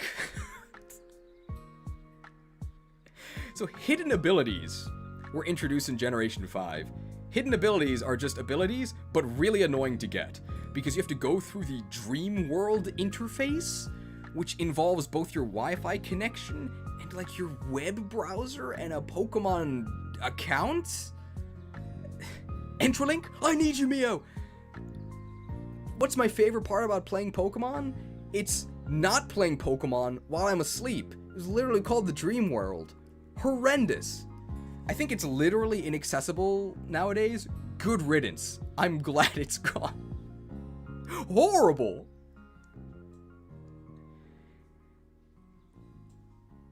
Did you think growing berries in-game was exciting? Well, now you can do it in your web browser. No thanks. We've been mercilessly dumping on this game that is at the top of A. So what's good about Generation 5? A lot. While there were some stinkers in the Pokedex, definitely Trubbish, literally stinky. A lot of Pokemon that I do like. And clearly, there was a ton of effort put into this game. It is the most alive that the Pokemon have ever felt. They do this very interesting form of animation. I think every sprite is actually a bunch of different components, and they're sort of puppeteered to give the illusion of motion. I don't think it always works.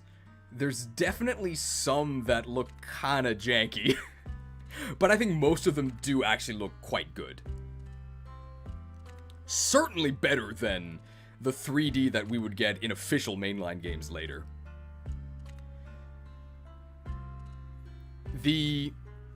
People will say that Black and White are linear because the route is kind of a circle.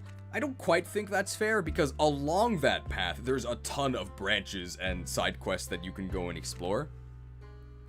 It's a very beefy game with a very beefy post-game.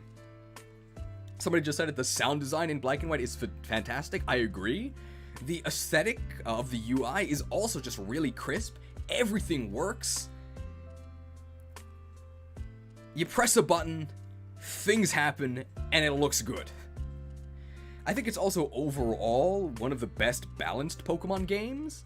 The way they do XP is different than they do in other games. So in this game, if you're lower level than the opponent, you get way more XP. And if you're the same level or a higher level, you get way less. So it actually encourages you not to just juggernaut and crush the game with one Pokemon, because you can still do that. I mean, if you pick Crocodiles or Excadrill, yeah, you just crush the entire game. But it does encourage you to use a more balanced team through bonuses for using weaker Pokemon.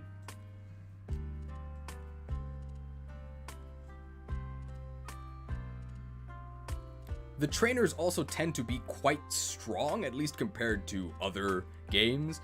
I remember Elite Four Marshall kicked my butt, but that might have to do with the fact that fighting was obscenely overpowered. I always thought that he ate too many blue raspberry candies, but apparently it's just a mouth guard and he doesn't actually have blue teeth. So shoutouts to having a vaguely tan person in a Pokemon game. They're very rare.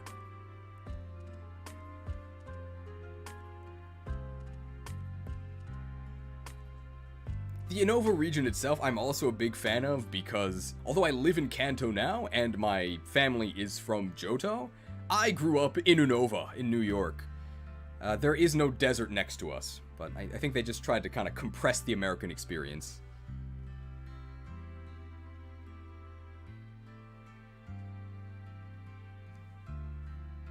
Anything else to say about Black and White?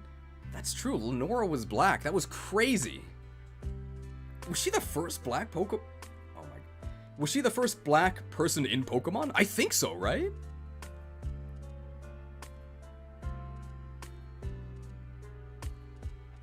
It took them 5 generations. Brock's just tan.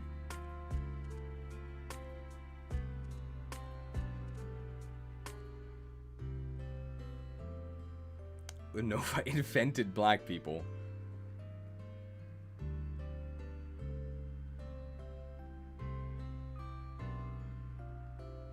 Phoebe is tan. Do we count Jinx? We do not count Jinx. I'll also briefly defend Jinx. It's definitely racist, but it's probably not as bad as you think. It's based on like a subculture in Japan, which is kind of racist. But it's not like directly racist. It's like one step removed. I'm not going to defend Jinx too much.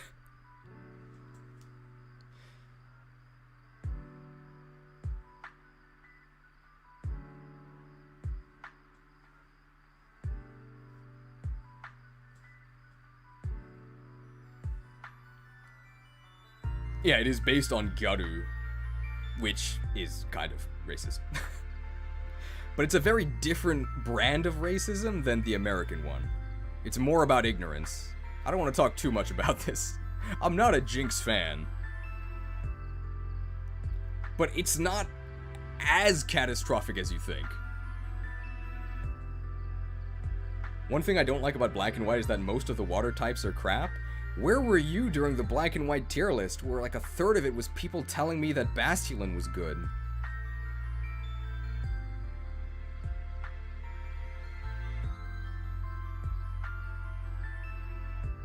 What about Mr. Popo? Yeah, that's gonna be a yikes from me, dog. Nothing in defense of Mr. Popo. This is tangential, but what do you think of the Toho movie Half Human and the racial controversy with that? Toho banned the movie itself? Unfortunately, I haven't seen that, so I cannot comment on it.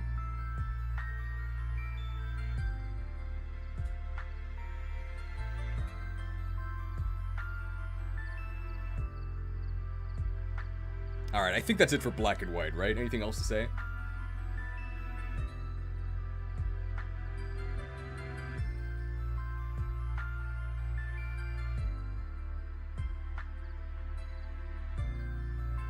Okay.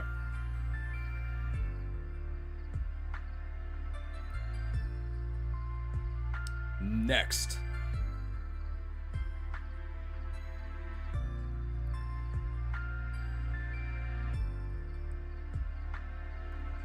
Pokemon Black and White 2. Before we talk about Black and White 2, I think we have to talk about video game sequels. So unlike movies, where sequels tend to be worse, for video games, sequels actually tend to be better. So you can see it here with Colosseum and Colosseum XD, I guess it's... okay. So before we talk about Pokemon Black and White 2, before we talk about Black and White 2, I think we have to talk about sequels in general. So for movies, sequels tend to be worse. But for video games, sequels actually tend to be better. I think it has a lot to do with the developers getting more comfortable with the engine and whatever assets they made for the game. And instead of focusing on like building the game, like from a technical level, they can focus more on building the world and the story with the assets they already made. You can see this with Pokemon Colosseum and XD. In very meek defense of Colosseum, they probably spent most of the time just building the engine and all the animations, which is why XD is so much more fleshed out, because they didn't have to do that. They just had to actually make the game part of it. So with Black and White 2, this is the only time that they've ever done full-blown sequels. It takes place in the Unova region with some recurring characters, but the game is 90% different. Excellent game. I'm not going to pick up the hammer because I don't think many people will disagree. The vast majority of the issues from Black and White were fixed. No pre-Gen 5 Pokemon? Here they are. You like Growlithe? It's right here. It's yours.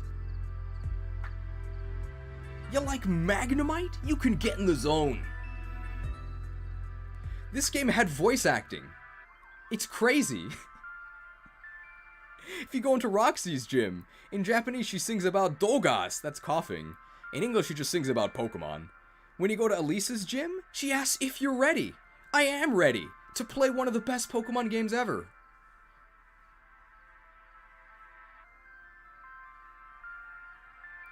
The story, I would say it's overall better than Black and White, but by like a little bit. I don't think either is great, but I think Colress is a really cool character. He's like a villain, but he's not like comic book evil. He just wants power. But not even for himself. He wants to discover power. Megas are coming next gen. Hang in there. Probably one of the best Pokedexes, I would say. You're right. Great mix of Pokemon that are... The Pokedex, I would agree, is really good. There's great variety in types. And it doesn't really feel like you have too few or too many options. $1.99 donation from John from the Habsburg family. You should definitely watch it. It's by Honda. Creepy AF. It's called Half Human, right? Maybe.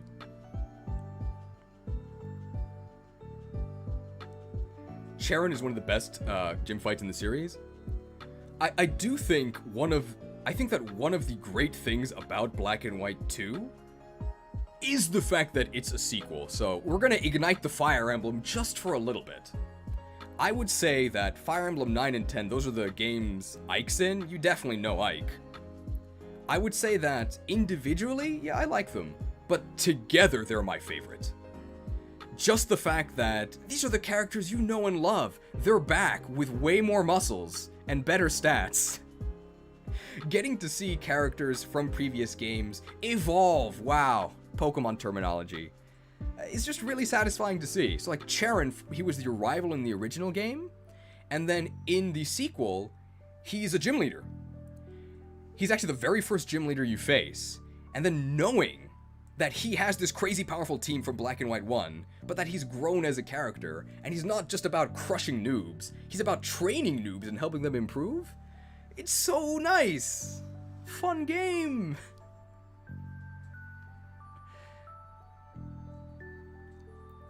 Did you know that Pokemon Black and White 2 has a difficulty setting? It is the only Pokemon game in the entire series that actually has difficulty options. But of course, because it's a Pokemon game, it has to be the most convoluted, ridiculous crap ever. How do you unlock it? Is it a menu option? If only. So you can unlock Easy Mode by beating Pokemon White. I don't know why you would ever play Easy Mode after beating the game. So you can unlock Hard Mode by beating Pokemon Black. Now, I wish you could actually play the hard mode before playing the game, but, I mean, there are games that lock hard mode behind completion. Final Fantasy VII Remake does that. I think that's fine. The issue is the key system. So when you beat Pokemon Black 2, you get a key that unlocks the challenge mode. But you beat the game already, and in Pokemon, you can only have one save file, right? So if you start a new game, you lose the key. Well, so how do you play the challenge mode? So you have to give the key to a separate copy of either Black 2 or White 2. Then you can delete your save file and then save the key back. And then you can delete your save file and send the key back. And then you can play challenge mode. What? And challenge mode itself has a lot of very strange choices. So in challenge mode, enemy trainers have more Pokemon, they have generally better movesets, and a lot of them have held items. The Pokemon are also higher level, but they don't actually have higher stats. They have the same stats as their original levels, but I guess they deal slightly more damage and take slightly less damage, just because level factors into the damage calculation. In some ways, it actually makes the game easier because of the way the experience formula works. Because you're now going to be lower level than the opponents, you gain more XP, so you're actually stronger. Masuda, explain these choices. What?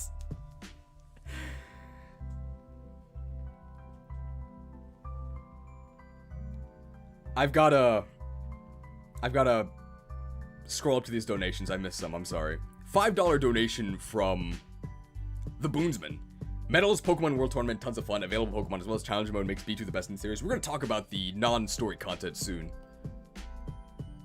$2 donation from Super Mario 643. Isn't Jinx based on the Yamauba yokai? No, it's the Gyaru culture. It's called hard mode because it's hard to unlock. $2 donation from Thunder Phoenix 256. $10 donation from Prometheus. The worst part about the key system, you need 2 copies of Black 2 to play challenge mode in Black 2. If you send the key to White 2, you cannot send that key back to Black 2. You can only send the easy key. Great system.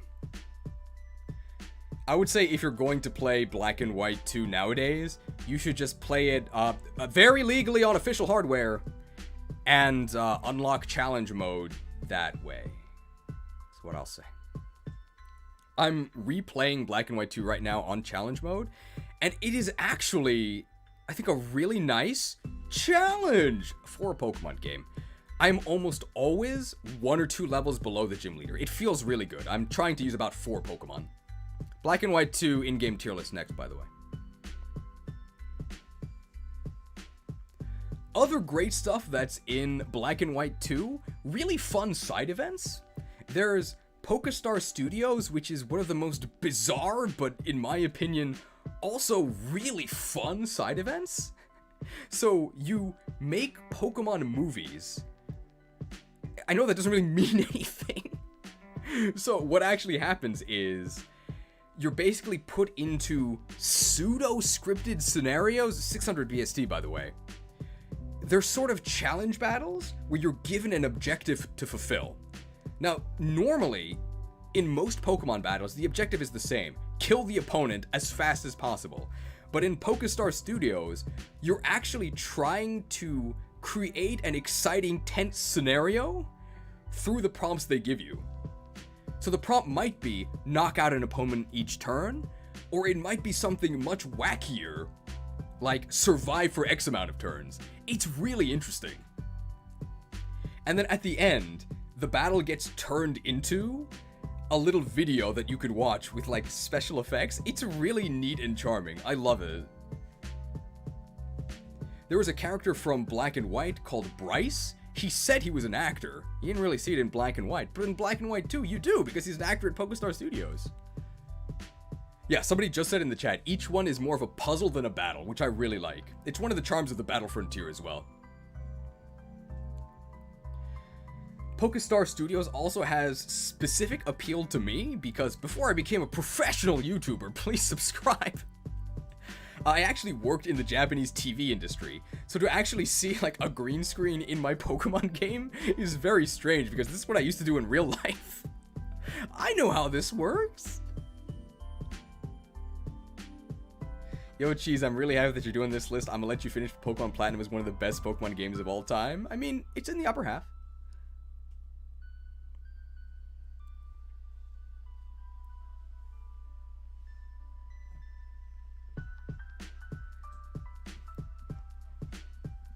And how can we forget the Pokemon World Tournament? It's sort of like a mini Battle Frontier. There's a bunch of mini Battle Frontiers in this game where you can eventually fight every gym leader that had appeared in the series up to that point in a tournament format. It was really cool.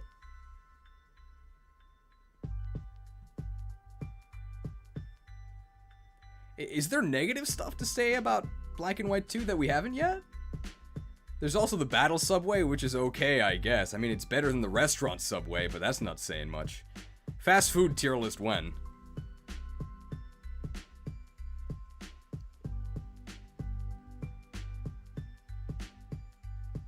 Do we talk about the seasons? Oh, we didn't talk about the seasons.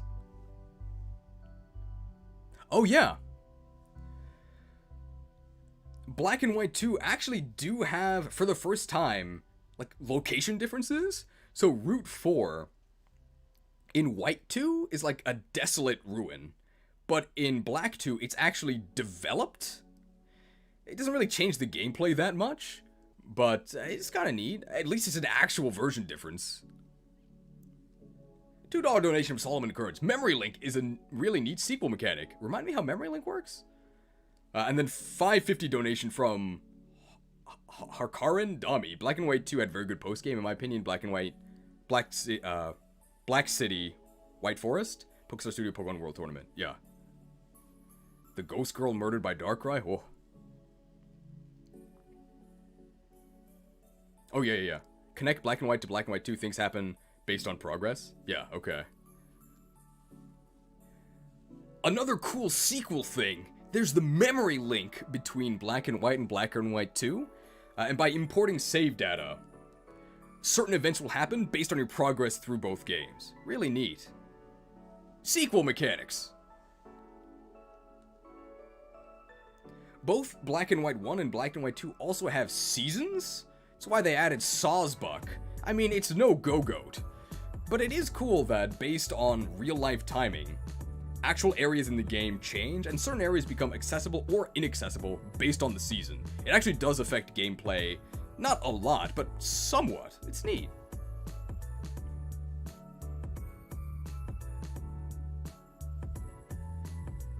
Shoutouts to Oracle of Ages and Oracle of Seasons. Another game with season-based mechanics that have two versions that are actually different. It's crazy. They're completely different games. A $2 donation from Anthony K. A $2 donation from Anthony K. It's a double hit move. It goes through Substitute.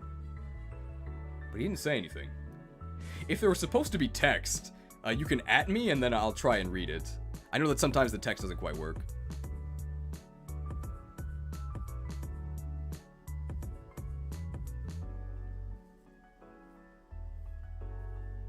More stuff in favor of Gen 5. Rustling grass in Gen 5. More stuff in favor of Gen 5 from Viper Snake. Rustling grass in Gen 5 so you can find some trade evolution Pokemon for the first time without trading. True. Quality of life. But there was Platinum Steelix, that's true. Xavier the Mellow Oedipus Maniac, member for 16 months. Wow. You might be one of the veterans. There's a glitch patch of grass in Flakesi Ranch that just doesn't work. You just walk right through it. Oh. Yeah, there was also that very strange Ferris wheel scene in Black and White 2. I'm not really sure what that was about.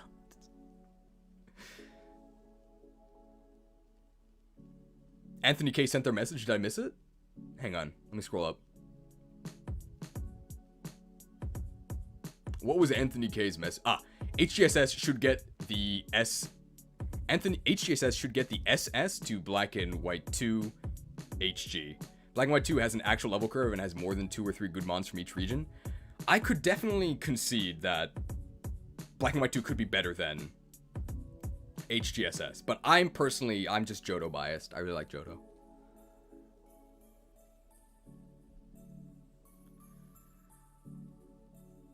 A very strange thing that happens in Black and White 2. We'll talk about this more in the Black and White 2 tier list, but there's two, they're not quite event Pokemon, but there's an early Braviary and an early Volcarona that you can get. They're extremely powerful because they're at a much lower level than they normally evolve.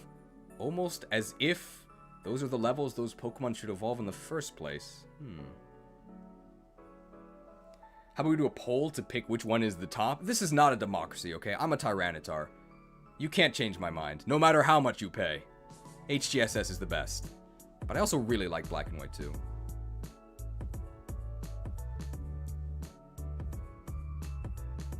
Oh, something I can't believe we said about Gen 5 yet? Infinite use TMs. If you're familiar with my general outlook on stuff, I'm a super try-hard, grind till you die player. Like, I play MMOs, okay? I play old school RuneScape. I will chop trees for weeks, okay? I have 93 woodcutting. I am not against grinding. I think that reusable TMs were fantastic. I love reusable TMs. It's one of the best changes they made. I think one of the arguments against it is that, oh, it makes the game too easy. Like, you don't start with Flamethrower. You start with, like, Workup. And when you finally get those super good TMs at the end of dungeons and, like, after hunting for them, it really does feel like a reward. You don't have to worry so much about who's gonna get your one Earthquake TM. Everyone is quaking. I love reusable TMs, and I'm glad that it's been a series mainstay since.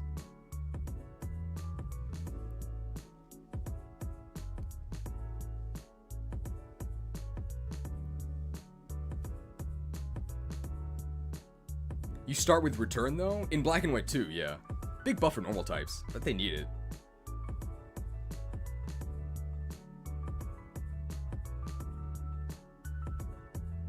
Okay, I think that's it for...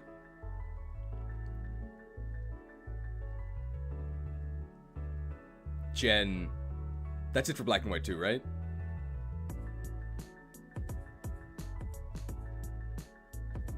Stoutland went crazy with Return. Unfortunately, it's still a normal type. I mean, we'll talk about that. The metals? Talk about metals.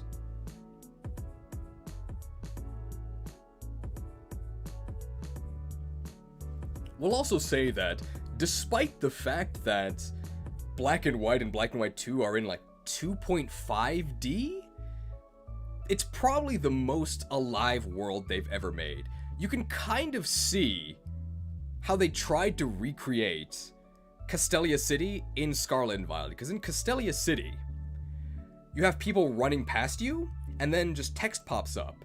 And now this text isn't from individual people, right? It's snippets of conversations you're hearing from the people running by, so it makes sense, right? You can abstract what's happening. And then in Scarlet and Violet, one dude is walking around saying, "That's right," to nobody. It just looks terrible.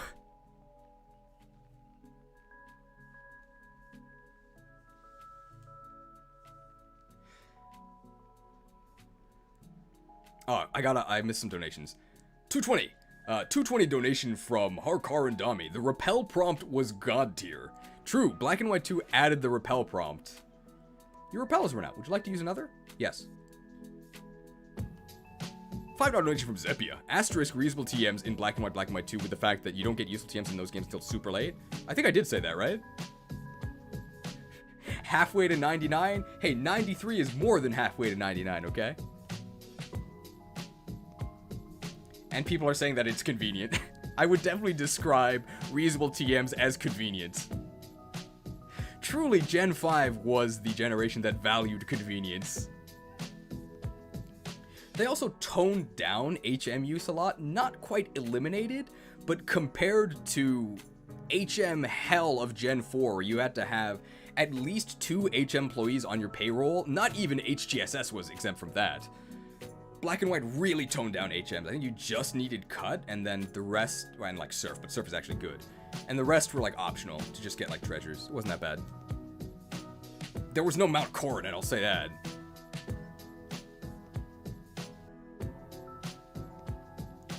Overall, Black and White 2. I mean, overall, Black and White 2, they're not... So overall, Black and White 2 were a fantastic addition to the series. I really love that they did full-blown sequels. The sequel even retroactively makes Black and White 1 better. Because playing Black and White 1 makes 2 better. Whoa! Black and White 2 were fantastic, a high point for the series, and nobody bought them. So we're never getting sequels again. You did this! You're the reason why Pokemon's bad! Ah!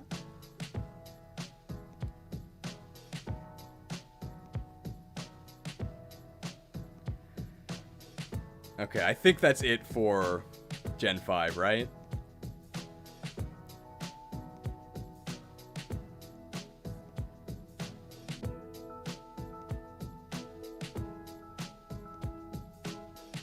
Alright. When did... Okay, no, I actually know when X and Y came out. Streamer berates his chat. Hello, Brooklyn. Thanks for helping me film yesterday.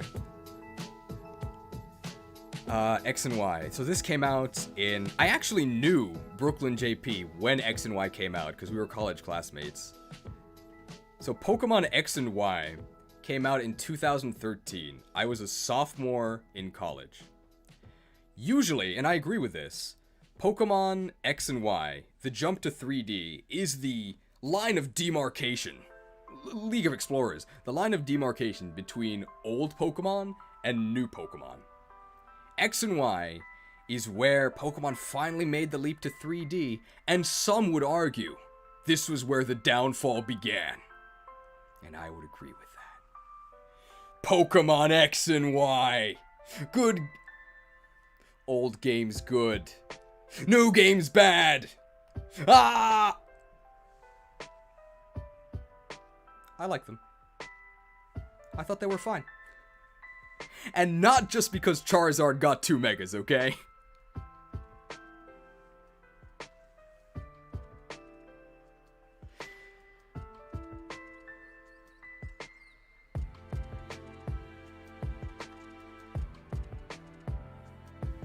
I think people nowadays will advocate for Pokemon to go back to 2D, or to do the, like, 2.5D style of, like, Octopath Traveler.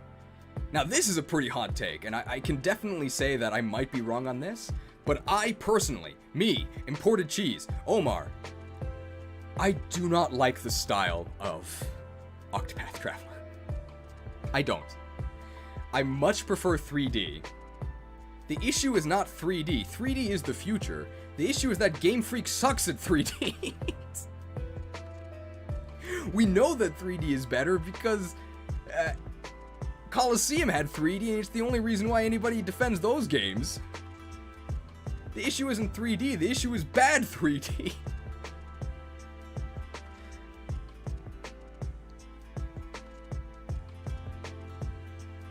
For me, playing X and Y was a moment... For me, playing X and Y was probably the moment I was supposed to have playing Super Mario 64 on the DS. To finally have Pokemon battling each other in 3D, in the palm of my hand. Wow, this was the future. And surely it can only go up from here, right? Right?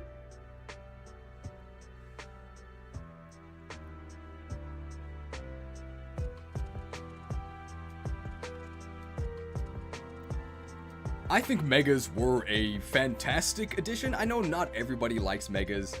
Obviously, as somebody who likes Charizard, I'm gonna be more of a fan of Megas than most, but I did think they were a fun way to really revitalize old Pokemon. It's the best gimmick they've ever done, and of course, at the time, we didn't know it was a gimmick because we didn't know they were gonna remove them. But can you think of another way to take Beedrill and make it not only usable, but somewhat viable? There was nothing they could have done other than a mega tier rework to actually get that garbage to work. Of course, in terms of in-game balance, it's a disaster, right? The only reason you wouldn't mega and crush the entire game is because watching the animation's annoying.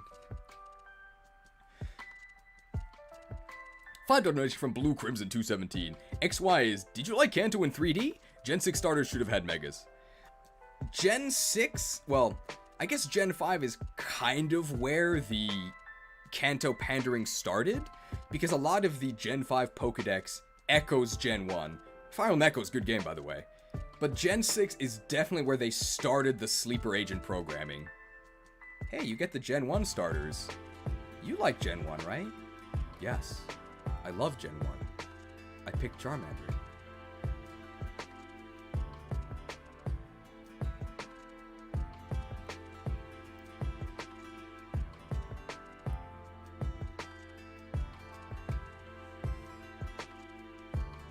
I thought the Kalos region was okay. I mean, I'm not from France, so I don't know if it actually feels French, but it feels okay. Story was kinda weird. I'm really not sure why Lysander's ace is Mega Gyarados, given that he looks like a Pyroar, but, I mean, something probably got mixed up in development, I would guess. 220 donation from Dave OTR. Got why 2 weeks early from the leak. Underrated game. Does anyone else think that Pokemon X and Y is underrated and overhated? Shoutouts to Gen 6 for being the first generation where you could actually make competitive Pokemon without just cheating. It was still kind of annoying to do, but you could theoretically do it without wasting your entire life, which was nice.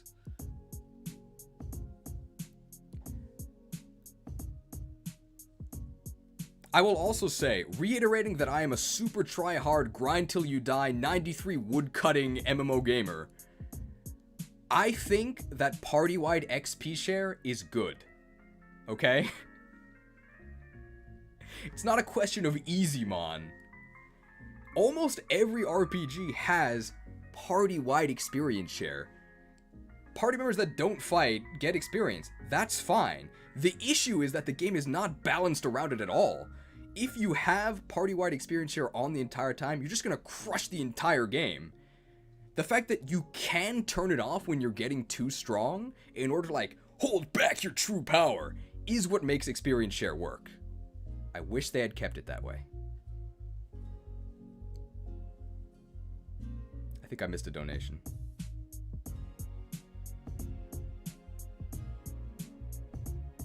$2 donation from Mititsuoki. Avatar customization began in this generation? Yes, you're right. This was the first generation where you could equip the drip, because I guess most people in France do that. If you're French, let me know how much you drip. Ooh.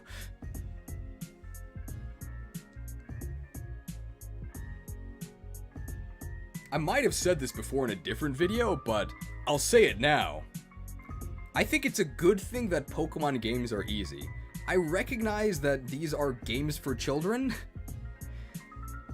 so it should be possible to clear it while making quite a few mistakes. I just wish there were more ways to modulate the difficulty and make it more difficult for 29-year-olds like me. Xenoblade system of extra XP and de-leveling to tailor experience should be industry standard. I agree. For those who don't know, in Xenoblade, which is an RPG, when you complete quests, you get bonus XP, which you can choose to then cash in. So one of the issues with a lot of RPGs is that you'll like deliver groceries for grandma and suddenly like one-shot the god of the world because you're like way over-leveled. But in Xenoblade, you can choose to just not get the XP until you actually want it. And you can also reduce your level whenever you want. And then re-level yourself using that XP whenever you want. So you can challenge yourself when you want to and steamroll when you want to. It's great. Please play Xenoblade. But maybe not Xenoblade 2.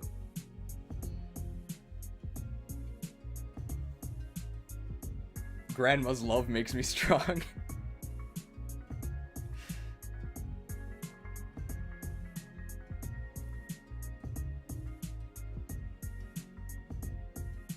Anything else positive to say about X and Y? Oh, I can't believe we did... Okay, hang on. I'd have to do this. Okay, so actually this is how convenient, because I have to reset the recording anyway. I'll stop the recording. Reset it. I can't believe we didn't mention this. I can't believe we forgot to mention this throughout the entire black and white discussion. Gen 5 added triple battles and rotation battles, and I really love both. Triple battles are sort of the format that Yokai Watch uses. Yokai Watch, better franchise than Pokemon. I'll say it, please don't unsubscribe. Really fun and fast-paced, and rotation battles are probably my favorite form of Pokemon battles, because they're like single battles, except switching doesn't take a turn. I love it. It's really strategic. And people tell me like, oh, it's just luck-based. It's not luck-based. You should figure out what your opponent's doing using your brain. Maybe your brain's too small. Evil streamer ridicules the audience. And of course, these formats were removed in later generations for technical reasons, because they can barely do doubles, so how can you manage triples?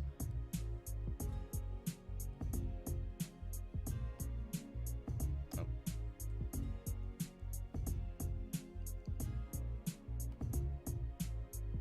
Yokai monsters are so lame? Excuse me? I agree that if you don't know the lore behind them, it's probably kind of lame. And it's probably also the reason why I think Yokai Watch failed in the West. I wouldn't say it failed, but it certainly didn't succeed. Because although Pokemon is set in Japan, like, not really. You don't really have to be Japanese to appreciate Pokemon. Yokai Watch is about being a Japanese student. Oh, a student. So if you're not a Japanese student, like, half of Yokai Watch doesn't make any sense.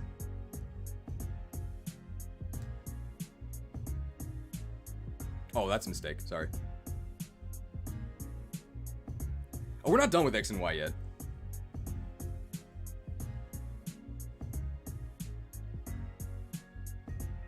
X and Y introduced Horde battles, which I don't know if I really like them, but it's a fast way to EV train, I guess. For the Horde. There were also inverse battles, which is really bizarre. I kind of like inverse battles. I wish they appeared later. In an inverse battle, it was just this one dude in like a hut who used his psychic powers to invert the type chart, so suddenly steel types are just garbage and normal types are pummeling everyone. It's a neat experience. I'm not sure it would really work on a wider scale, but it's cool that they at least tried that.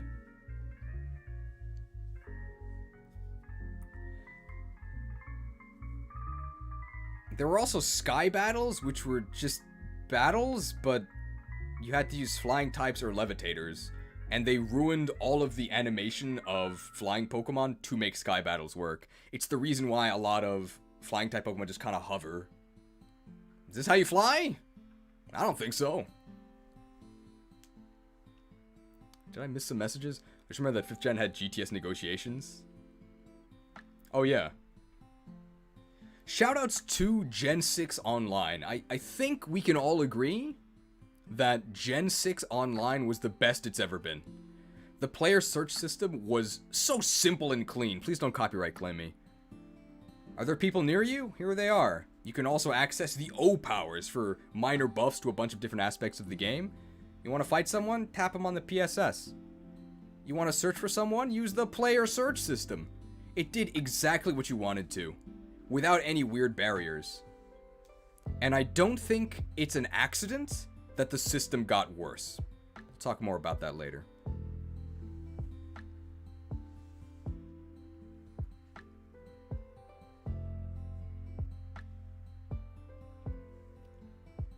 The worst part about Gen 6 is that the worst part about X and Y is that it's clearly unfinished. But you probably wouldn't realize that until you actually get to the post-game, because there is no post-game.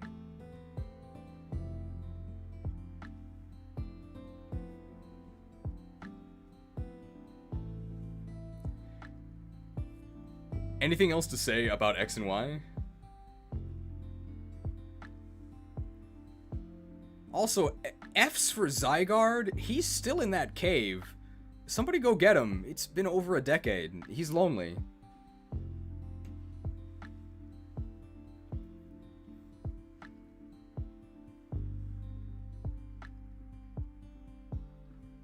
I don't think we mentioned fairy types. Gen 6 added fairy types. They're really overpowered.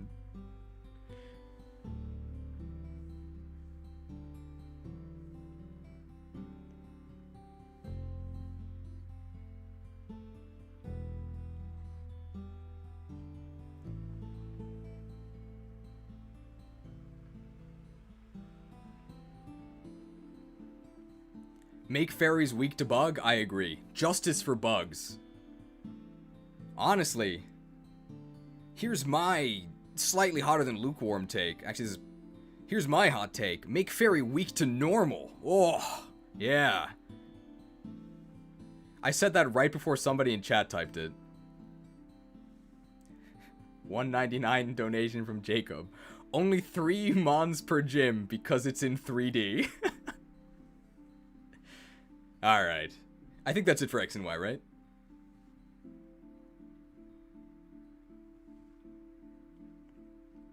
Okay. Pokemon Omega Ruby and Alpha Sapphire. People really hate on this remake. Somebody literally typed a message slandering this. Pokemon Omega Ruby and Alpha Sapphire, I think, are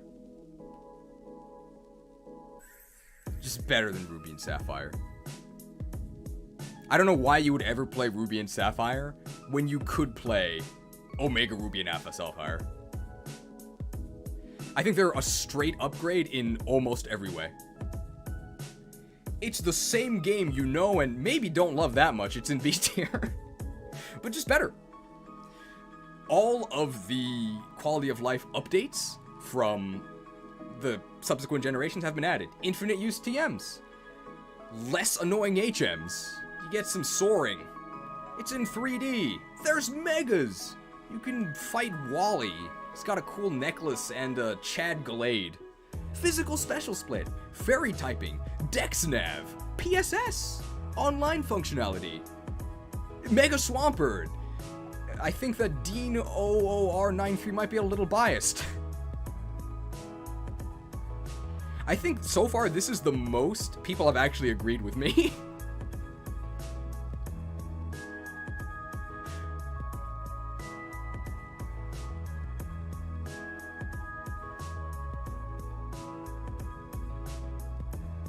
I guess I should remind people now, because they might not have been here for the beginning. If you're a channel member, when I do a placement, I would ask that you use Tsuchino up, the vertical arrow, if you think the game should go higher. Use Tsuchino down if you think that the game should go lower. And use How Convenient, the Quillfish, if you think that it's just right.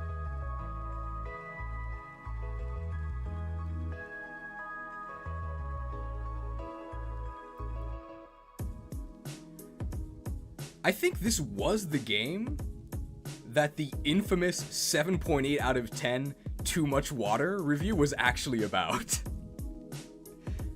Soaring was fun for about 5 seconds. I agree, it is a bit annoying. But at least they tried something, and I don't think it was that bad.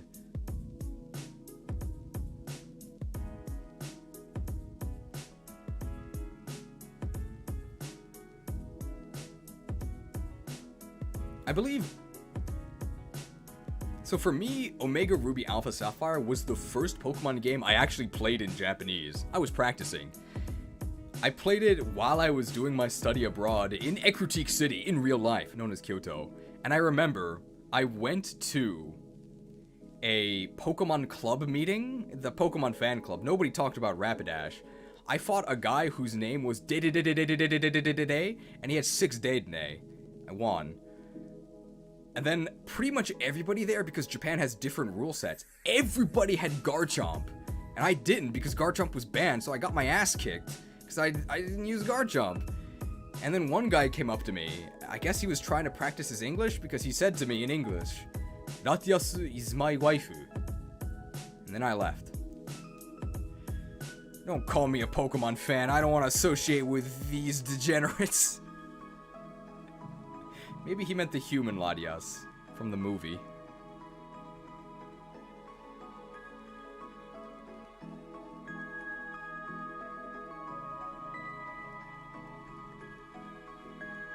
I think I missed donation. $10 donation from Zepia. Put Oris in the depths where they belong. What? I don't know. Oh, okay. So Chance John says, I don't know, I was really disappointed by these games. The mythical Pokemon were boring and it just felt bland. The game wasn't scaled with megas properly. I will concede that the balance is in the toilet. With party-wide XP share and all the access to megas, you can just crush the entire game. It is definitely too easy.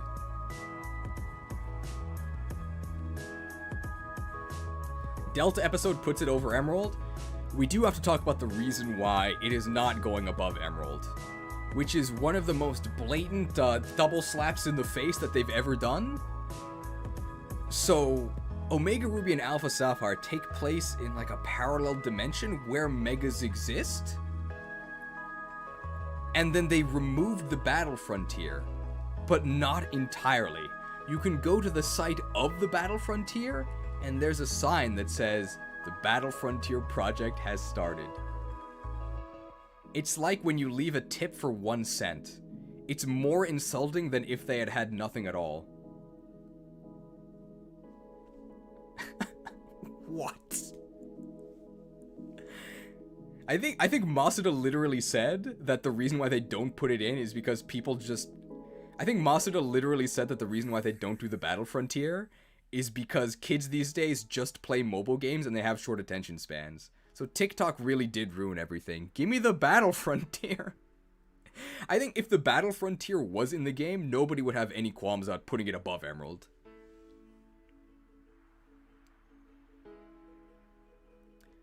Oris really made me realize the rot was heading, although X and Y was the patient zero. Oh, don't worry, we're getting there.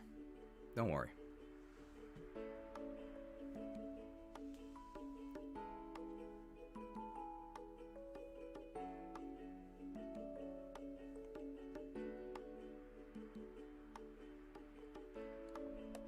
Another thing that is a strike against Omega Ruby and Alpha Sapphire is that Emerald exists, right? You have a unified storyline that everybody would agree is more engaging than the separate storylines. But they didn't remake Emerald because that way they wouldn't be able to sell you 2 games. That's kind of scummy. Could you imagine doing a remake and not remaking the premium version? It's kind of weird, right?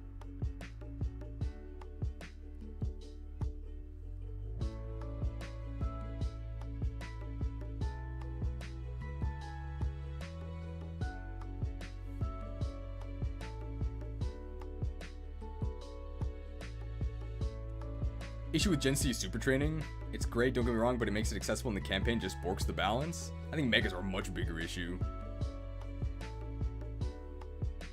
Cheese, you forgot to mention the very obscure fact that Swampert is my favorite Mon. I like Swampert.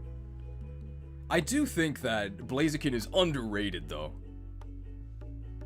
You'll see in Gen 3 starters, whenever that releases. Although next is Gen 9 starters. who Eevee trains in their playthrough? Well, you might if you had super training. Blaziken just has crazy stats. If Blaziken was in any region that wasn't literally the one known for having too much water, it would probably be the best starter ever. It's crazy.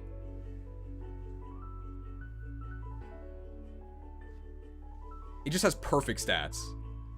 120 attack, 110 special attack, and 80 speed, and firefighting stab. Goodbye. What? Well, I'm gonna leave. It's been a while. Bye. Goodbye. Kind of a sad message. We're actually going way faster than I thought. It's only been 4 hours. This is crazy. Fastest tier list ever.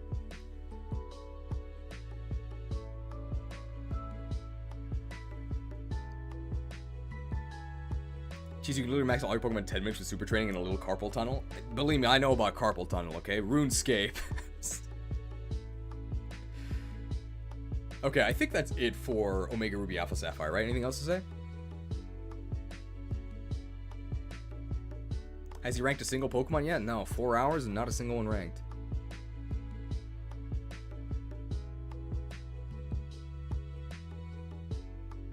I think we're done with X and Y, right? You forgot to mention X and Y had little events like the old man who died after you let him raise Pokemon? Ooh, I don't know about that one.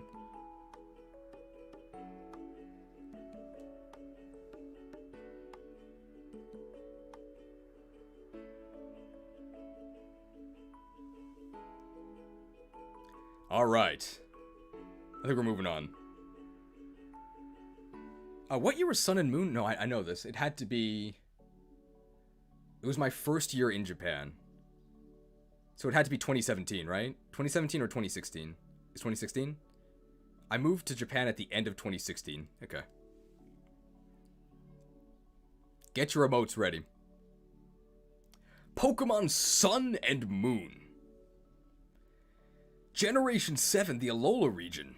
Released in 2016. So this was actually my first year in Japan. I had just graduated from college, and I moved to Japan, and I decided to play some Pokemon, as I always had been doing. Generation 7 is much maligned. People really seem to hate this generation. Do I? The sun isn't exactly shining bright.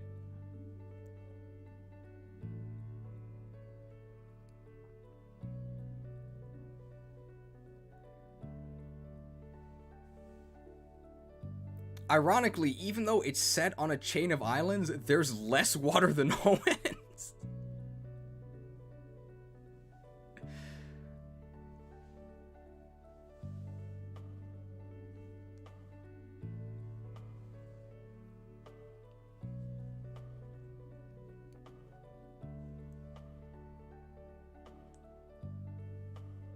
Alola, also known as Aslola. For some reason, all the Pokemon they added are super slow. I think one of the biggest issues with this game that probably drags it to the bottom of C and arguably puts it in D is the atrocious tutorial. This is the game where infinite hand-holding started. The tutorial is like 2 hours long, and it never actually ends. You get slightly more freedom, but it's like you're in the supermarket and your mom has you on a leash. You can go a little bit away, but she's gonna yank that leash soon. Don't go too far. I will never play these games again just because the opening tutorial is so agonizing. Yeah, worst pacing in the series, I agree.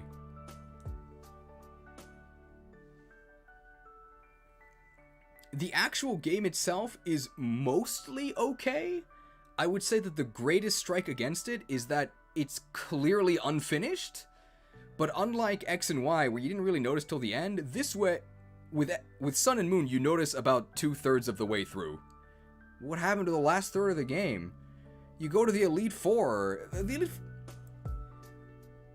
You go to the Elite Four, and then there's this, like, golfer chick? Who are you? I think she was supposed to appear in the golf resort, which is in the game, but, like, isn't finished.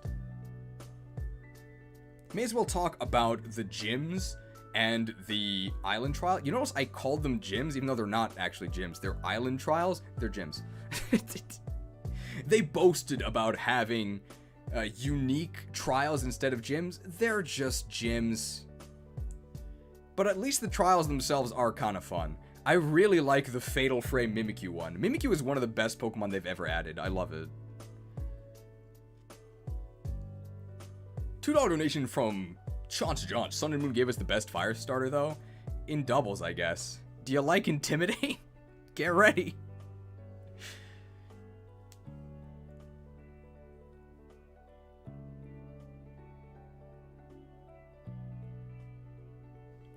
In terms of technical performance, they tried adding more stuff to the screen at once, like the trainers now stand on the field. They probably should have tried harder because the game really starts to chug. And that's where they decided triple and rotation battles were going to get cut. I guess the third participant on the field is the trainer.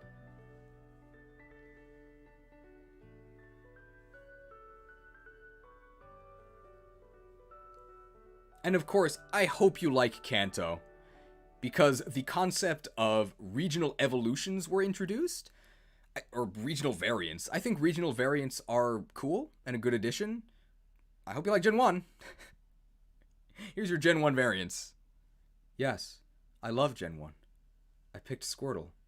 It was my favorite starter.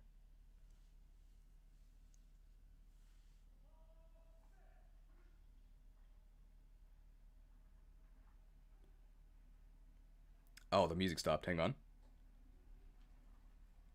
Back to the other lo-fi mix.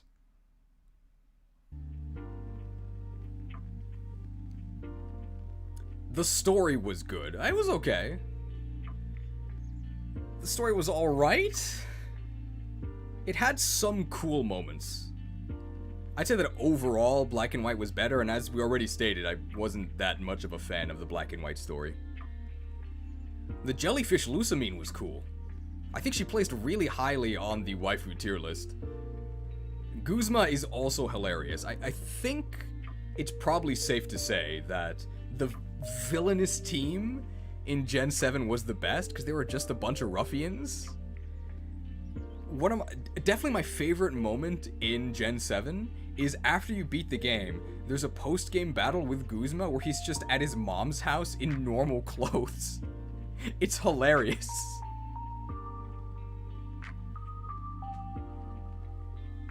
It's your boy Guzma.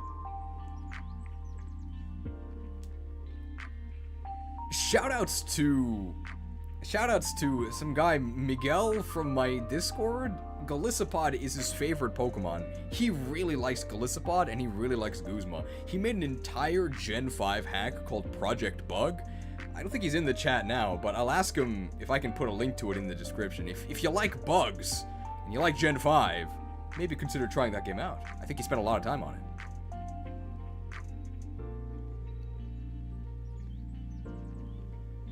I did like what they tried to do with the Elite Four, where you become the very first champion ever, and then after you become the champion, there's title defense, where some trainers will come and fight you, including like the super youngster who just has like a Route 1 team but at like level 60. It's really funny. I love it.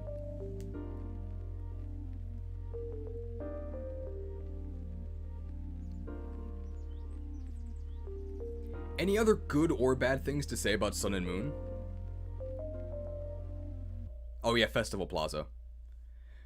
We do have to mention the Festival Plaza glow down?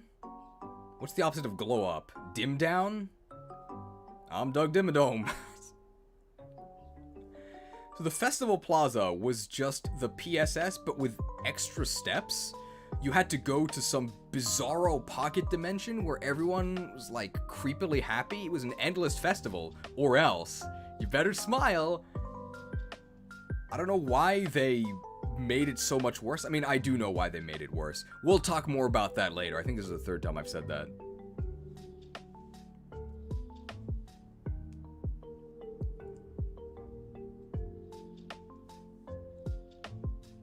one of the best parts about Gen 7. HMs are dead. They're gone. I've never liked HMs. I don't think anybody has. And they're finally gone and replaced in, I think, the perfect way. The whole point about HMs was that your Pokemon were helping you navigate the world. And I think that the companion Pokemon, what are they called? The Pokemon Call system? The Ride Pokemon system was the perfect solution because you still have Pokemon helping you through the world without all of the inconvenience of having to actually have your move slots taken up by these garbage useless moves. And of course, Ride Pokemon were then replaced by a bike because I guess it was just too much work. Fs. No convenience in this franchise. She's forgot about Battle Tree fighting Red and Blue. Oh yeah, I guess the Battle Tree you can fight Red and Blue, and Red is like old. But I guess younger than I am now in this Red costume. That's kind of weird to think about.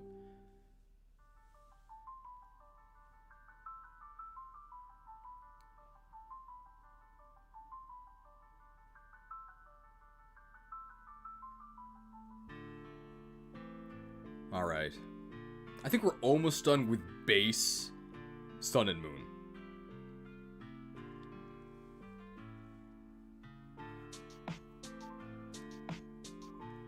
We did mention Pokemon World Tournament for Black and White 2. We did. Oh yeah! We got through the entire description of Sun and Moon without mentioning Z-moves. So the major gimmick of Gen 7 are Z-moves. Really tells you how much I like Z-moves. I totally forgot they existed. So you could equip a Z-Crystal and then use one move a battle and watch a really annoying cutscene that was terribly animated. No thanks. Good riddance. Bring back Megas. There were some Z-moves that I think were really cool. Notably the ones that weren't just do a bunch of damage. Z-Splash is great. Don't forget that you can use Z Last Resort, the 9 Evo boost.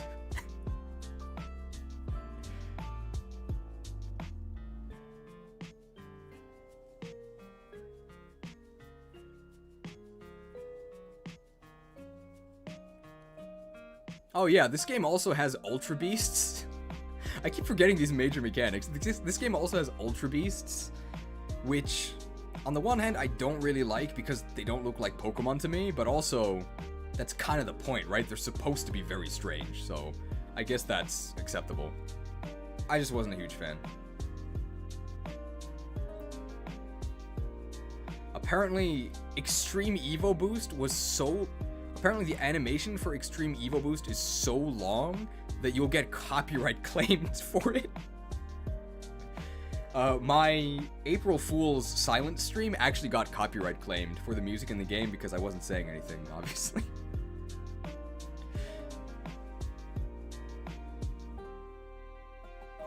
I think that's everything for Gen 7, right?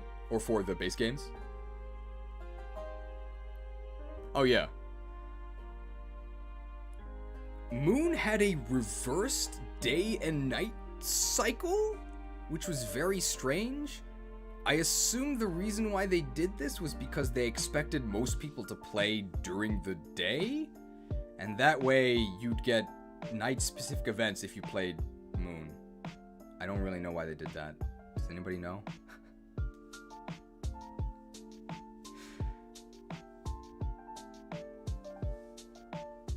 I forgot about Zygarde just like Game Freak. Honestly, I know so little about Zygarde in Sun and Moon that I can't even say more about it now. I guess it's in Sun and Moon. That's what somebody in chat says. I've never seen it.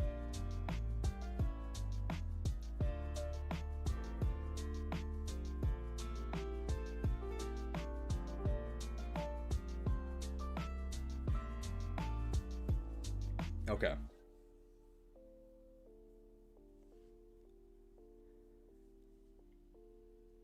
Apparently Zygarde is a collect-a-thon quest in Sun and Moon. I guess I didn't collect them all, because I totally forgot about him.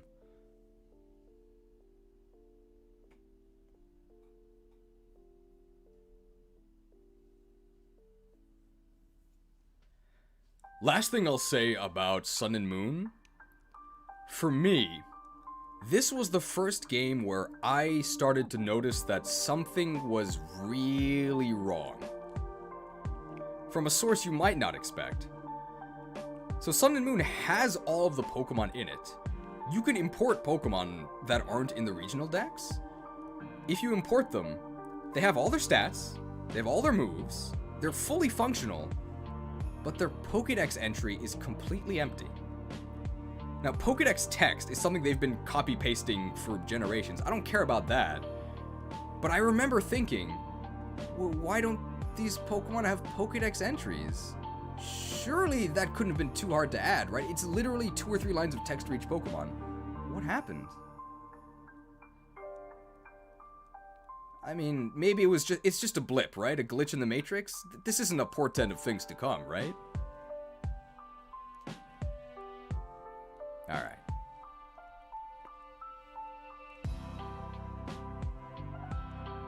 Was the Zygarde quest in Ultra Sun and Ultra Moon?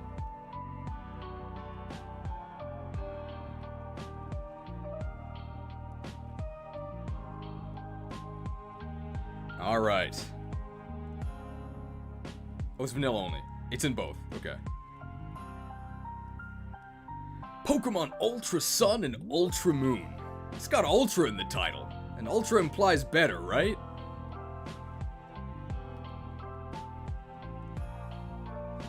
Now let me be clear. Ultra Sun and Ultra Moon might be, arguably, a little bit better than Sun and Moon. I think these games are so disgustingly greedy that I'm putting them in F. I can't believe they did this. Yeah, biggest scam in the franchise, which is really saying something. We're talking about Pokemon here. I cannot believe they resold you the same game twice 1 year later for about, I'm not even exaggerating here, 20 minutes of extra content. Absolutely disgusting. What? Now, there's probably more than 20 minutes of new stuff, but they also took things out. Squishy jellyfish waifu Lusamine? Gone. Hope you like Ultra Necrozma. I don't. What? They upgraded the Rotom Dex. Rotom Dex is one of the most annoying parts of Sun and Moon. He never shuts up. Oh boy. Get ready for Ultra Sun and Ultra Moon Rotom Dex. Leave me alone. Ah! So the actual changes that they implemented in Ultra Sun and Ultra Moon, there's barely any. So they reshuffled some story events, removed some story events, including the Lusamine jellyfish fight, and they added Ultra Hallway featuring Ultra Necrozma. That's it. What? Also, Lily, her story gets gutted. The main story of Sun and Moon, which some people liked, I thought it was okay. It was about Lily's growth. She never grows, even though they buffed the move Growth to be strictly better than Workup. Well, not in Ultra Sun and Ultra Moon. The end of her story is just gone. She doesn't get to go to Kanto, where all the cool trainers are, apparently. Gladion goes instead? What? They added the Rainbow Rocket story after the game. I would pay maybe $2 to experience that, but you're gonna have to pay full price for the same game. And they added more tedium. They added 2 minigames, Mantine Surf and another minigame that I definitely don't like, otherwise I probably would have remembered it. And they're mandatory at least once. It's the Ultra Space, the wormhole thing, yeah. It's quite a feat to do a remake, make it this shamelessly greedy, and make it worse. Oh. This is probably the most indefensible game in the franchise.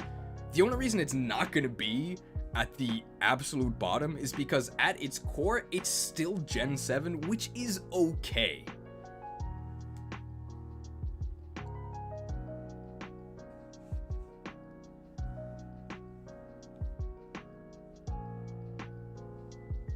Do we talk about Battle Royale? I think somebody mentioned it. Battle Royale is... I think it's like a 4v4 format? 4 FPS format. Don't do it.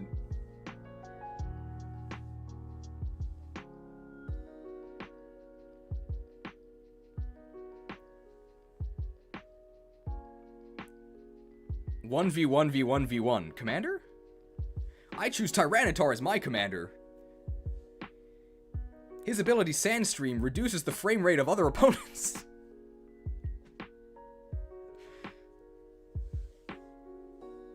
Alright.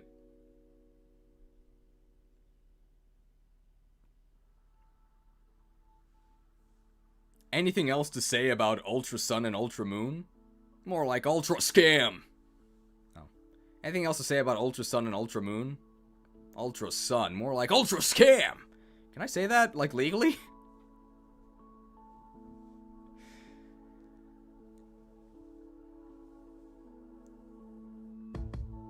It added regional forms? We did say that. Alright, next. And so begins the Switch era of Pokemon.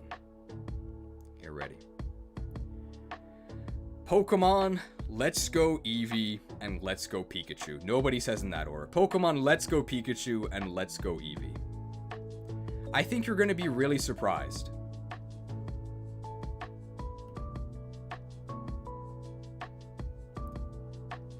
I'm being very generous here. Because I recognize that Let's Go Eevee and Let's Go Pikachu are not for me. They are very explicitly not for me. They are laser focused at the Pokemon Go crowd. I would call them mobile gamers. I shudder to even use the word gamer to describe that filth. They're meant to be...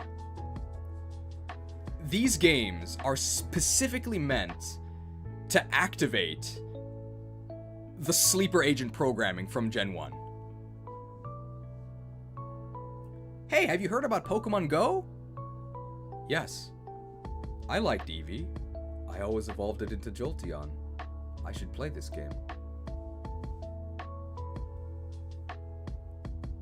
We'll start with the good stuff. It looks good for a Pokemon game. It's definitely the best looking Pokemon game on the Switch, for sure. It looks fine. The environments look good. And I think, indisputably, the best follower Pokemon ever. The follower Pokemon are amazing. They all have so much personality. You can ride on Onix! He's rock hard! You can ride on Charizard! You can ride on Lapras. You've got S-tier waifu Lorelei, the glow up from the original red and blue, like, melting sprite to, like, super MILF librarian. It's great. I love it. You can ride on Rhydon.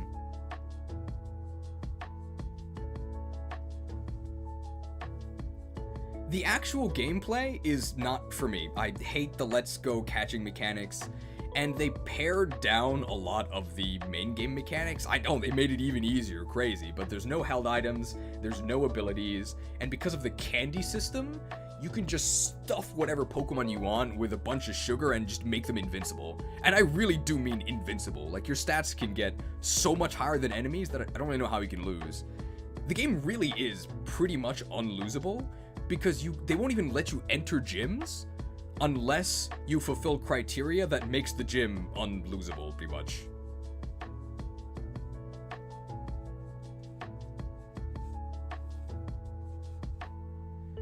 This is probably the one game that I personally, like, don't like, that I might still recommend to you. Like, if you like Pokemon Go, I mean, you probably like Let's Go. Your starters get a lot of personality. And at least they actually buff up your starters. So Starter Pikachu and Starter Eevee are far stronger than Vanilla Pikachu and Eevee. They're still terrible, because they can't evolve, but they're not like a total joke. You can use them. And the game is so easy, you may as well, if you're a Pikachu or Eevee fan.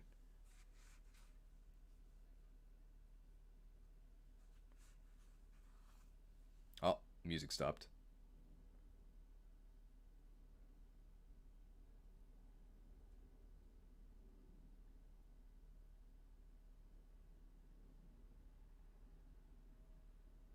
Oh, that's not right. Hang on.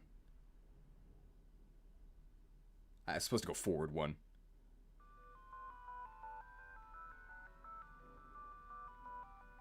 Here we go. Okay. Anything else to say about Let's Go Pikachu and Eevee?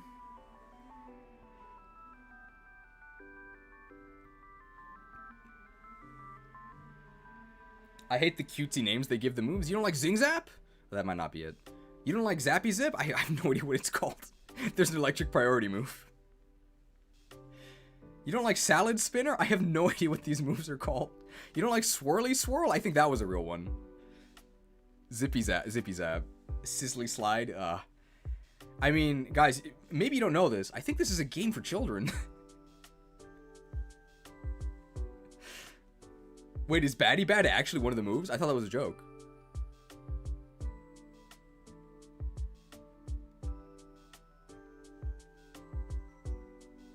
Wait, what does Batty Bad do?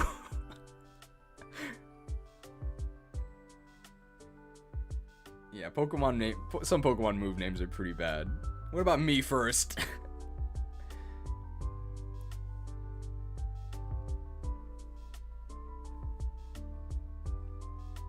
Okay. Last thing I'll say about Let's Go Pikachu and Eevee, I guess it's a positive thing, is that it does work. I don't mean work as in, like, it's a fun and engaging experience. I mean that nothing, like, breaks, technically. You can play it and things will happen as intended. That's pretty cool, right? You have to put Platinum in the A tier. I'm sorry, it must be down. I've been paid so much to move Platinum. I will not do it.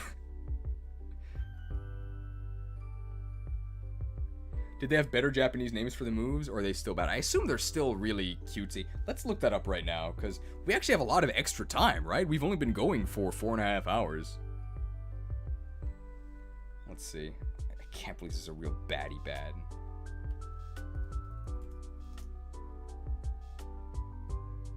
I spelled it wrong. Baddie bad. Waru Waru Zone. It's literally called Bad Zone, yeah. Wow, Baddie Bad. Oh, would we use Baddie Bad to describe any games in the franchise? Well, welcome to the Bad Zone. Here we go. Should we just rename this to the Bad Zone?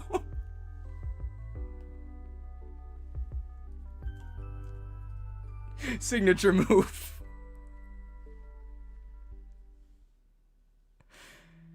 Okay, here we go.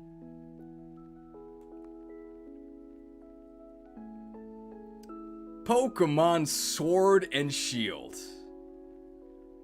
Oh boy. So throughout this stream, I've had to keep resetting the music. And when I do that, in the sidebar, you might have noticed, I'm getting suggestions for a video from a creator called The Mad Season Show. Maybe you know who he is, maybe you don't. I really like Mad Season Show. He's a creator who used to do World of Warcraft content, but World of Warcraft has also had some issues. So now he just does general video essay stuff. It's all really good. You should definitely check him out. I'm mentioning him because he said, I don't know how much he was joking.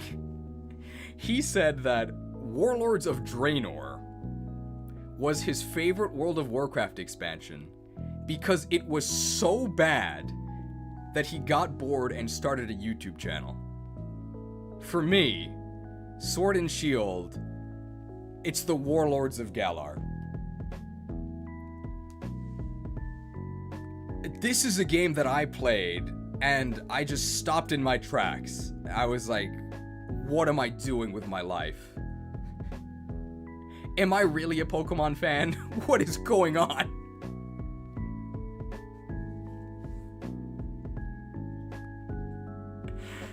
For those who don't know about Warlords of Draenor, it's a World of Warcraft expansion that pretty much everyone agrees was really, really bad. And unfinished. Ooh, that might be relevant.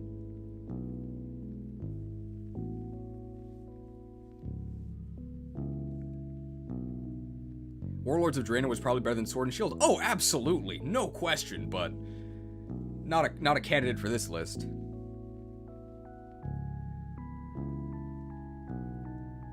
Sword and Shield was supposed to be such a triumph. Like, this was what we were waiting for.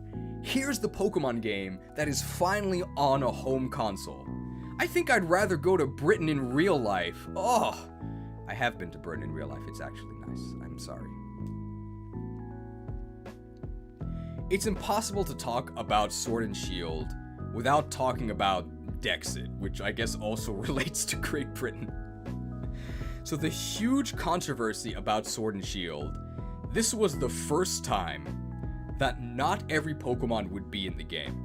Now, of course, the other games never had all the Pokemon available in the regional decks, but once you cleared the game, you could trade in whatever Pokemon you actually wanted to use. And here Mazda decided, well, no, not every Pokemon is going to make it into the game. And the reason they cited for this was high quality animations. Now let me be clear. I don't actually have a problem with Dexit. I think it was kind of an inevitability that eventually not every Pokemon would be able to make it into the game. The issue is that the Pokemon aren't in the game, and the game sucks! That's the issue! If we actually got high quality animations, I don't think anybody would care.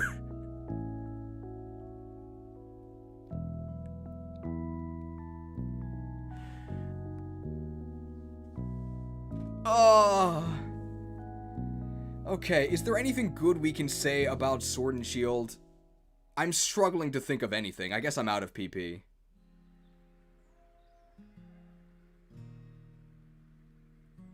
Like, I'm really thinking here.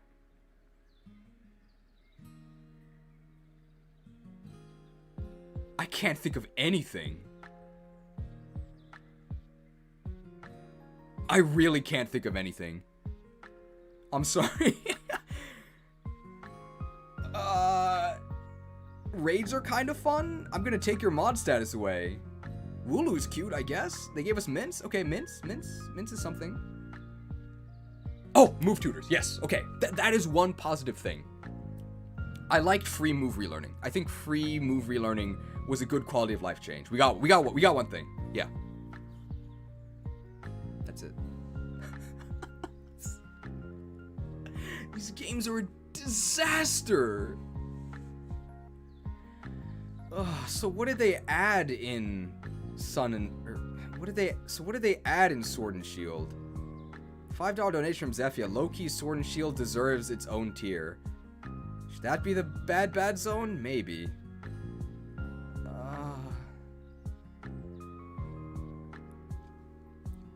So we'll start with the obvious stuff. This game looks terrible. Like, for a Switch game, the fact that you can't really tell it's not just an upscaled 3DS game is a problem. Of course, I think it is an upscaled 3DS game. I believe they thought the Switch would flop, so they initially intended for this to be a 3DS game. I'm not sure if that's confirmed, but it definitely seems to be the case. It literally looks that way. The performance is absolute garbage. Like, the way that Pokemon pop up out of nowhere, it looks terrible. It makes it really easy to edit memes about it because you can just do a very basic function in Premiere to recreate the effect.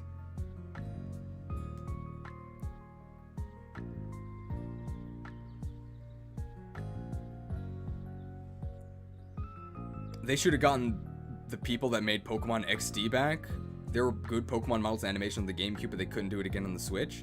They ripped a lot of the models in the Colosseum games from just Pokemon Stadium. HAL Laboratories are the true heroes. They have been the entire time.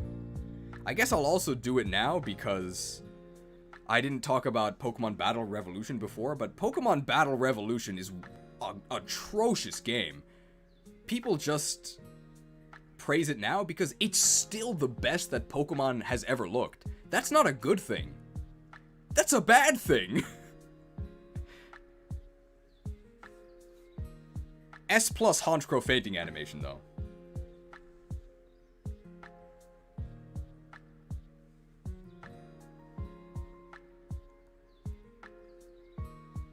You're funny as hell, thank you. Ugh. So Sword and Shield, we gotta talk more about this thing.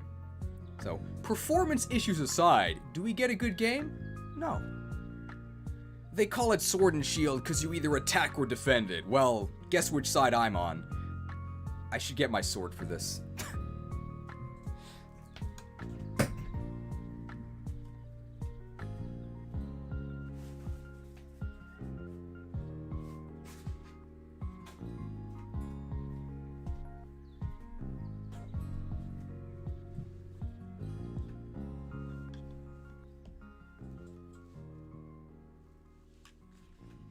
Well, guess which side I'm on.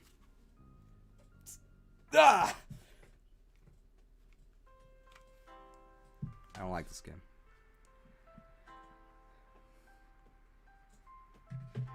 I am the Divine Dragon, okay? I can use fist weapons. Although I never will, because they're terrible. Oh, you might use them to recharge your engage meter.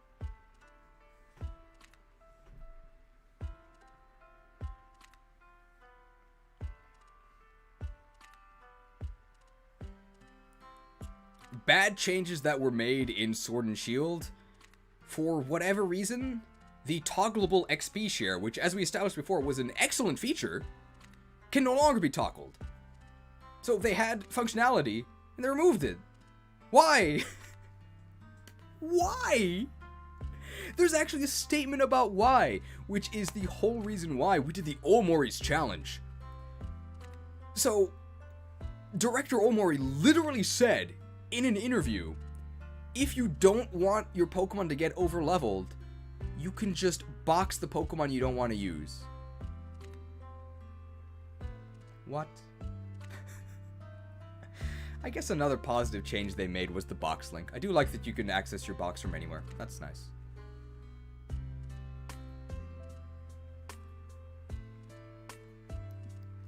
Dynamax. It's the main gimmick of the generation. It sucks. So one of the complaints about Mega Evolutions was that they were limited to certain Pokemon. So if you're a Charizard fan like me, obviously you're gonna like Megas. But what if you like, I don't know, Quagsire? Is Quagsire even in Sword and Shield?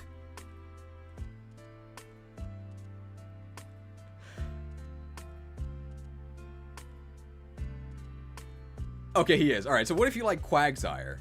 Well, now you can use Quagsire, but big. It is the laziest mechanic. You literally just scale the model up, and they sort of mashed in Z moves, but just the worst part of Z moves. Every single typed move just becomes a big nuke with like some effect. It is not anywhere near balanced. Max Airstream is completely busted. The fire move is really busted. I think maybe the worst part about Dynamax is that the best part of Z moves was all of the status moves, because they all had really unique and zany effects. Every single non-attacking Dynamax move is just big protect. What? How creatively bankrupt can you be? Ah!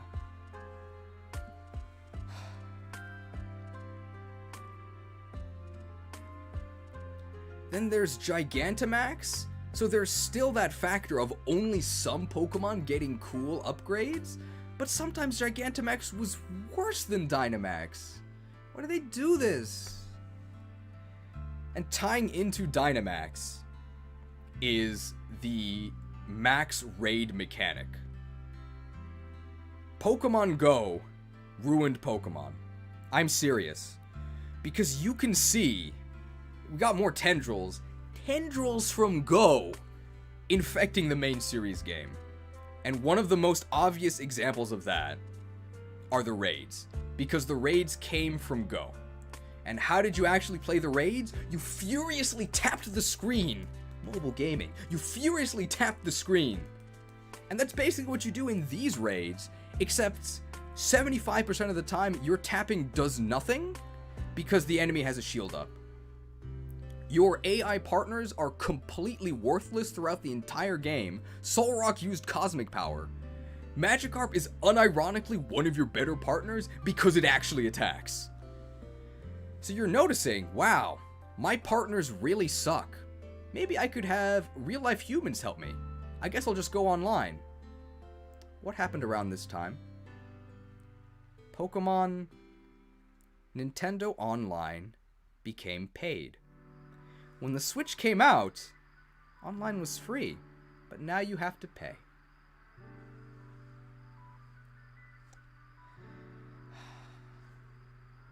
If you don't want to be partnered with Solrock and Magikarp, I mean, it's only $20 a year. It's cheaper than the other services. What a bargain.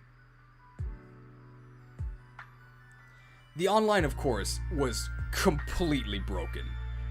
And I mean broken as in it just doesn't work. You would keep refreshing and just nothing would happen. It was completely non-functional. Well, it did one thing. It took your money. Now, back in high school, it was actually my dream to be a Pokemon YouTuber. Kind of. I mean, I didn't really know what being a Pokemon YouTuber was like, but when I say I wanted to be a Pokemon YouTuber, I really meant I wanted to do Wi-Fi battles in front of an audience. I kind of do that now, a little bit, with the Karen Challenge series. New episode soon, maybe. But Sword and Shield has made that dream actually impossible. For Sword and Shield, I don't know why they did this. The Wi-Fi battles have a 20-minute timer, hard capped at 20 minutes. Now that would be fine if it were a chess timer. A chess timer only counts down when you're actually deciding on a move. So it just encourages you to hurry up. The 20-minute timer counts animations. And remember, this is the game that has Dynamax, which takes like 30 seconds. It is impossible to play a singles match on Wi-Fi. It is impossible. You will never finish it. The strategy is just to knock out one of their opponent and then just stall forever. Like, literally stall. Just sit there, not doing anything, running out the timer. It is atrocious. How did they do this? There's a $5 donation. I should read. $5 donation from Thunder Phoenix 256, 70% accuracy. I think Dynamax is considered a better VGC mechanic than Z-moves and Megas. Plus, in-game NPCs make use of it more than with Z-moves and Megas. I don't really think that's much of a much of a point in favor of it, unfortunately.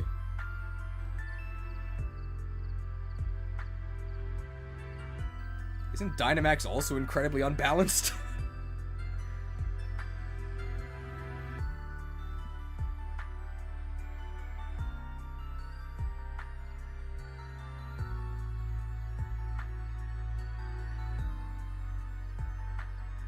Anything else to say about Sword and Shield?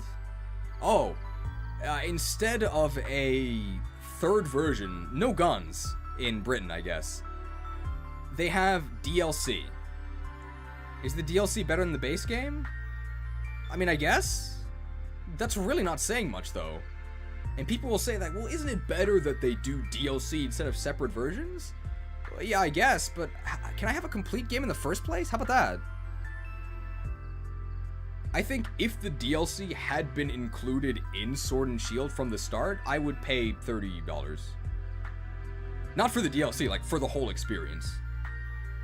If you got base Sword and Shield and the DLC all together for $30, yeah, I'd maybe play that.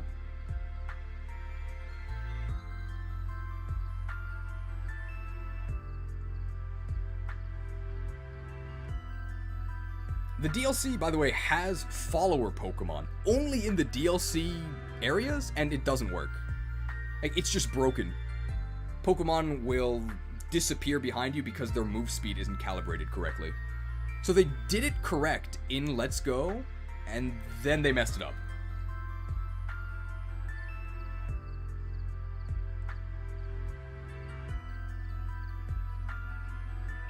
There's also just some bizarre stuff from... There's also just some really bizarre inexplicable technical things. There's also just some truly bizarre, inexplicable technical foibles where I have no idea how they even happened. So here's the fun fact. One of my most viewed videos is actually a video where I don't say anything. That sort of seems to be a trend. But I climb a ladder and the world freezes. Because that's something that happens in this game.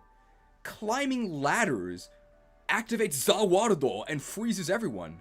How does that even happen? HMs are not in this game, which I guess is a good thing.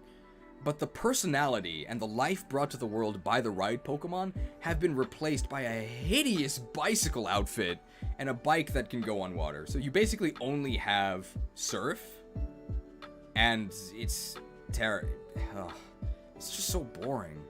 We haven't mentioned the wild area. So the wild area was one of the draws of the game, at least it was supposed to be.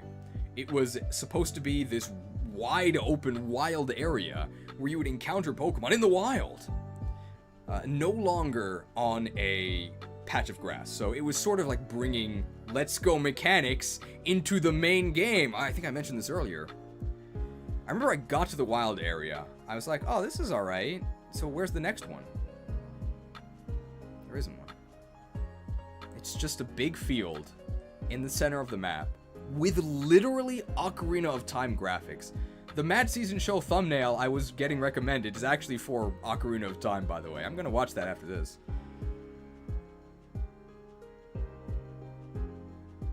Yeah, some moves were also inexplicably dexited. Return? One of the only things making normal types not a complete joke is just gone. Return to sender, I guess. Pursuit is gone? I don't have any evidence for this, but I think Pursuit was removed for technical reasons. Because the game barely works as is, and Pursuit has a very unique functionality of hitting Pokemon as they switch out. No other move does that, and I think that probably caused some issues. It used to cause Acid Rain back in the day. It probably did something funky on the Switch and they just decided to cut it. I don't have any evidence for that, but it's true. Hidden Power's also gone, but I don't really mind that much. I might also be 3 Ferrothorns in a trench coat.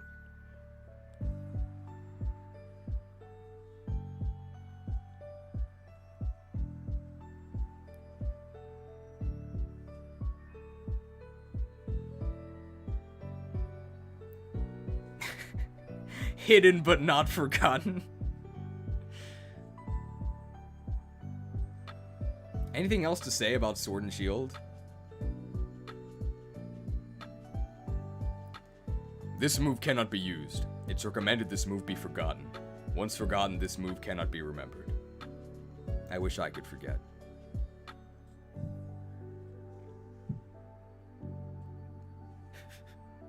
Oh yeah, here's a question for you guys. Did you prefer Galar Mine 1 or Galar Mine 2? Ironically enough, for a game that touted unprecedented freedom and exploration, there's none of it.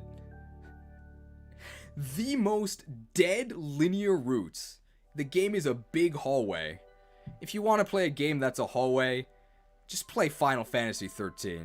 I can't believe I'm recommending you to actually play Final Fantasy XIII.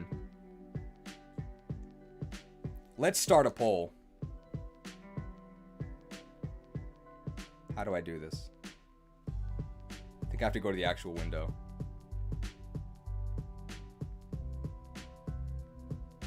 Engage with your audience. That's what it says. Yeah, start a poll.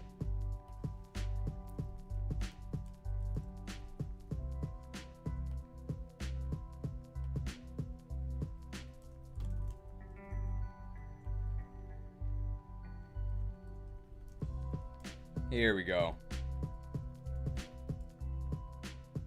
Ah, here we go. It's time for democracy. Will you be mine? Your options are Galar Mine 1 or Galar Mine 2. And that's it.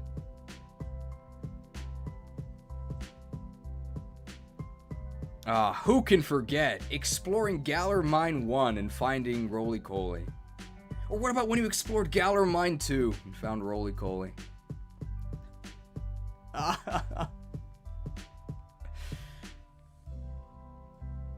At least FF13 isn't a crime against humanity. Don't worry, we're not done talking about FF13. I will also say, you probably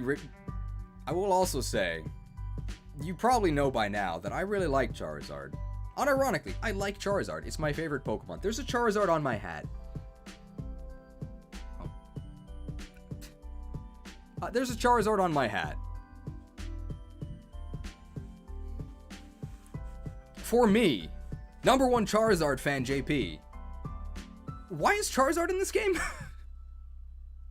What? I have no idea why Leon's ace is Charizard. It makes no sense. It absolutely should have been, like, Dragapult, or a Pokemon actually from Galar. What? Charizard fan slanders Charizard. This was definitely another one of their attempts to activate the sleeper agent programming, right? Champion Leon and his undefeatable Charizard. Charizard? Yeah, I picked Charizard.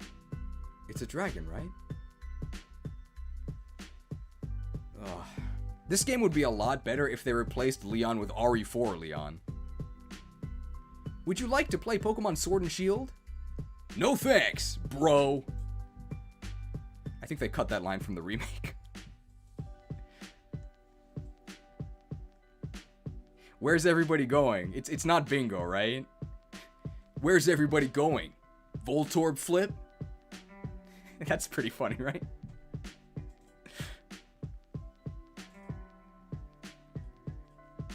What are other Leon lines?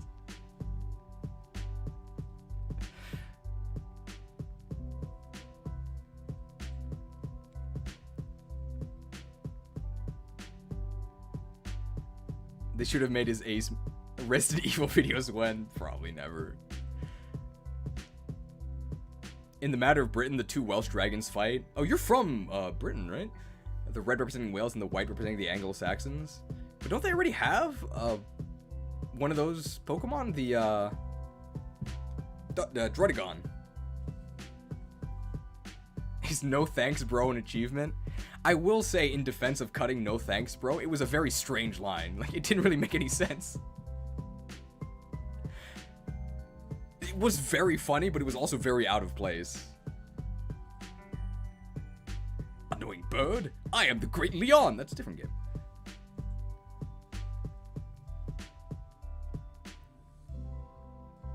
Yeah, you could say that this is the game that finally broke the sleeper agent programming for a lot of us. I'm dressed as red, so I think it still has me, but it definitely got weaker. Alright, let's see. Okay, it's time to conclude the poll.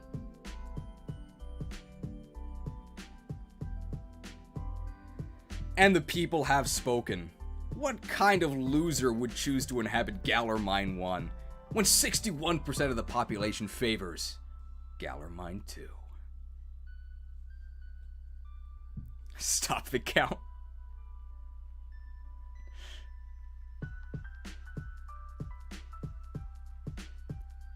Some very bizarre choices in the decks for Sword and Shield. Why are there no swans? Why are there no Yorkish Terriers? What's going on? The Pokemon already exist. Why aren't they in the game? Oh yeah, we haven't mentioned the story. It's bad. It's bad. I guess we can start talking about cutscenes in these games, because Let's Go Pikachu and Eevee did have cutscenes, and this one doesn't. Tons of fades to black to just hide unanimated segments. And of course, the story itself just makes no sense. You're not even the main character. The main character is the Great Leon. I guess on his break from either defeating Los Illuminados or being a Star Wolf pilot. Or being an archer in a game where archers are the best. Any other Leons I missed?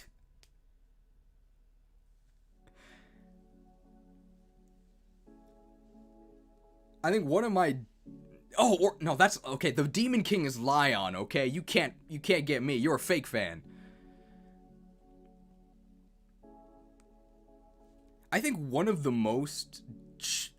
one of the most jarring moments for me playing this game, there's a moment where you hear that there's a rogue Dynamax Pokemon that's going on a rampage that has to be stopped. And a couple people come out and they're like, oh no, what are we gonna do? And then Leon goes, don't worry, I'll handle this. And then he like runs through a tunnel. Then you go through the tunnel. And then you're handed literally a PNG newspaper article saying that Leon defeated the Pokemon. Why am I even here? Like, what? I'm clearly not the main character. And of course, it would be remiss if we don't... And of course, we would be remiss not to mention the fact that this Nintendo Switch game does not have voice acting. In my opinion, a modern game, certainly a modern AAA release, should have voice acting. No excuses. If it's like a small indie game, yeah, of course, it's expensive. Pokemon has all the money in the world. The only reason this game does not have voice acting is because they're cheap. And they rushed it, and they didn't want to add it in. It is insane that the opening cutscene of this game is literally a guy giving a speech in a stadium, and you're reading a text box. Like, you know right from the start that you're in trouble. The issue with X and Y was that the game wasn't... The issue with X and Y was that the post-game was unfinished. The issue with Sun and Moon was that the last third of the game was unfinished. Sword and Shield, they didn't finish anything. You can tell right away. And knowing that you don't have any voice actors, why would you have a gym leader whose whole thing is that he sings? I can't hear him.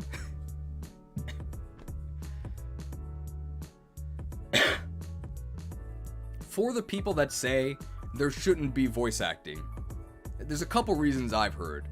One, it's not traditional. Well, games have to start adding voice acting at some point. Why don't they add it now?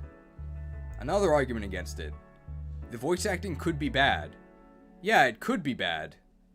And it probably will be bad because it's Game Freak. That doesn't mean they shouldn't try. It'll probably be bad, so I guess we'll just give up. Okay, great.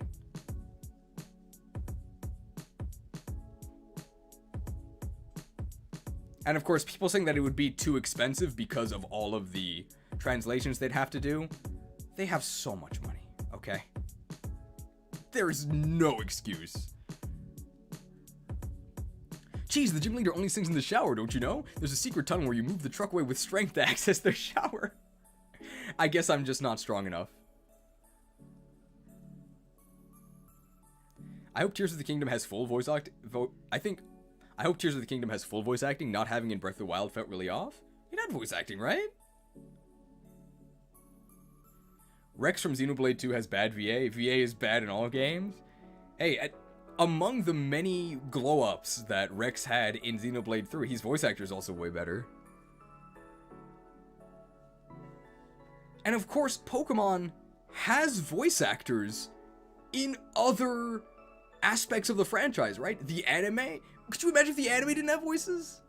The mobile cash grab scam Masters Sex has voice acting. Just get those guys to do it. Yeah, somebody mentioned it. Metroid literally got voice acting before Pokemon. Metroid. A game with one person who doesn't say anything. Remember me? Maybe they shouldn't have added voice acting. And we make fun of Sonic Adventure 2 voice acting cheesiness. At least it had it. It was also... I had to look up some of the Sonic Adventure 2 voice lines for the Charizard final boss video I made, and something that I could not believe, the English dub we got was actually better than the original Japanese. Our English version is way better. The faker scene in Japanese sucks. Faker is much better in English.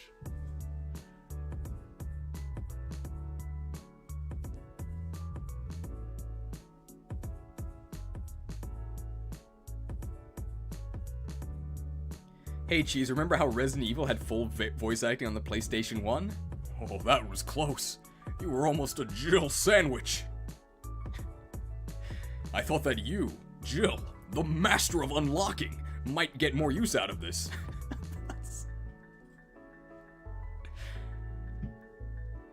Oh yeah, and of course, Pokemon Stadium had voice acting, and one of the only good things about this game is the stadium setting. The gym battles are pretty hype.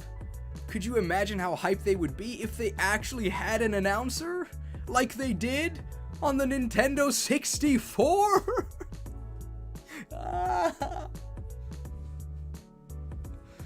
Even if he couldn't pronounce seismic toss correctly, he said seismic toss.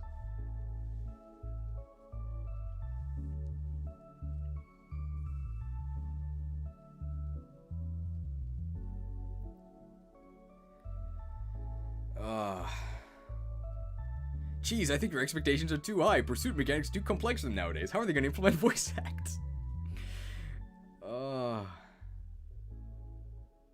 Anything else to say about Sword and Shield, or shall we move on?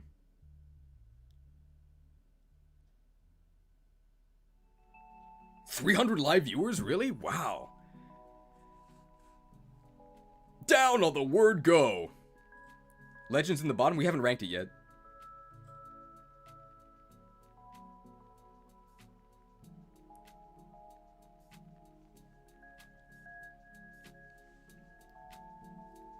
We did mention the DLC. Oh yeah, we didn't mention Team Yell. Team Yell, worst team in the entire game? Yeah, I'd say they're worse than Team Star. One of the issues with going to 3D is that a lot of the abstraction that you were able to do in 2D, you can no longer do. So obviously in 2D, all of the villainous goons were just direct clones of each other, but you sort of accepted it, right? When in 3D, you see that everybody is apparent. In 3D, when you see that you're suddenly playing the Clone Wars, it is very strange. Like, why is every single male grunt just like this portly chav? Like, what is going on? The most shameless roadblocks where they're just cheering in front of a tunnel preventing you from going through. And I guess we can also mention there, what happened to the battle backgrounds? The backgrounds in this game suck. A ton of battles just happen in this strange, shapeless void. You couldn't make the backgrounds? I guess not.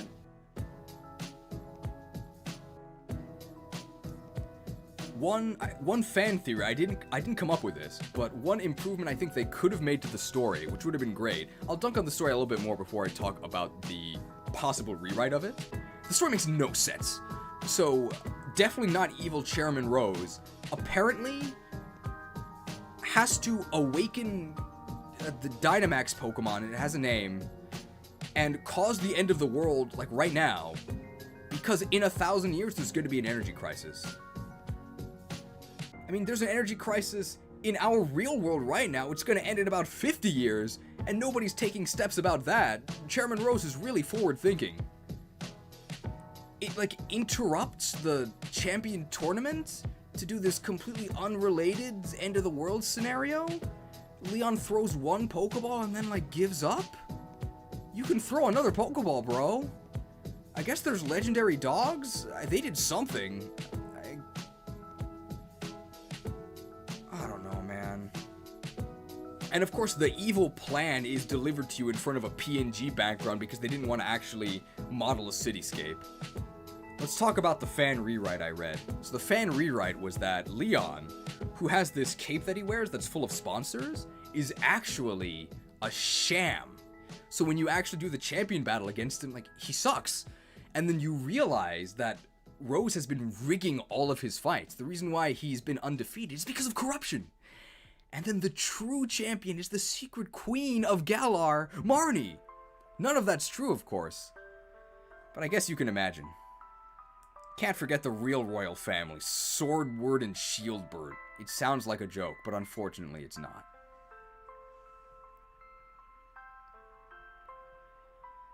Platinum B? What? I think people have paid almost $200 to get Platinum moved up. It's not happening.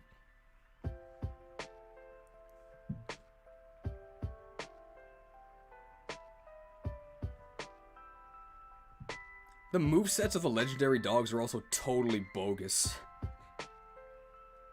Why doesn't Zamazenta get body press? Pressing question. Why not?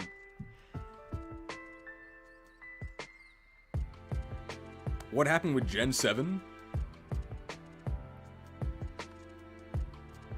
I guess, because there's probably a lot of people who weren't here at the beginning, we can do a really brief rundown of why things are ranked the way they are. So I'll reiterate that this is incredibly biased, right? This is how I view the games. You might view them differently. HGSS to me feels the most complete, and I also just really like the Johto region. Black and White 2, I assume this isn't that controversial. Really good games in pretty much every aspect. Just better versions of Black and White 1, which most people also agree are pretty good. Gen 1, I really like because at the time they released, they were really good. And nowadays, they're so abstracted that I think it's still worth playing them. And of course, the glitches are hilarious, and also optional, which is important. A lot of people don't like Johto. It has some serious issues like the level curve, but I just really like the Johto region. It's also probably the best the Pokemon games have ever looked relative to other games released around the same time. I guess we'll jump down to Daipa here. They're just tech demos that you had to pay for. Horrific experiences. Literally unplayable. Platinum fixes a lot of the tech issues, improves a lot of the things, but unfortunately it's still a Sinnoh game. I personally just do not like the Sinnoh region. It's just HM hell. Not a fan. Emerald, just better versions of Ruby and Sapphire. The main reason these three are down here is unironically because there's too much water. It's super boring. I don't like... It's boring. X and Y, the leap to 3D, if only things actually improved.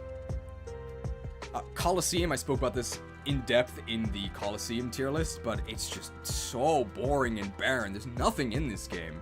It's part of a syndicate, the real Cypher syndicate, of Gen 3, which was to sell you a bunch of separate games that you could get every Pokemon. You gotta buy a Game Boy Advance and a GameCube and all these games just to use powerhouses like Shadow Dunsparce. XD fixes most of the issues with Colosseum. It's just a much better game, but I'm still not a huge fan of it. FireRed and LeafGreen, pretty much one-to-one remakes of Red and Blue. A blatant cash grab, but it's not like they're bad games. They're just part of the syndicate to sell you more stuff. Sun and Moon are okay. There's some technical issues, and they're clearly unfinished, but up until the point where they're unfinished, yeah, they're okay. The tutorial is really obnoxious. Let's Go Pikachu and Eevee would be lower, but I will admit that these games are just not for me. They're for the casual audience, which is not me, so I'll cut them a bit of slack. I personally don't like them, though. Ultra Sun and Ultra Moon, they may or may not be bigger, they may or may not be better than Sun and Moon, but they are so greedy that I'm actually putting them in the bad zone. I can't believe they sold these products, and Sword and Shield we just talked about at length. I think that's the recap of everything. And I'll also reiterate, you don't have to agree with my choices, but I hope you understand why I made them.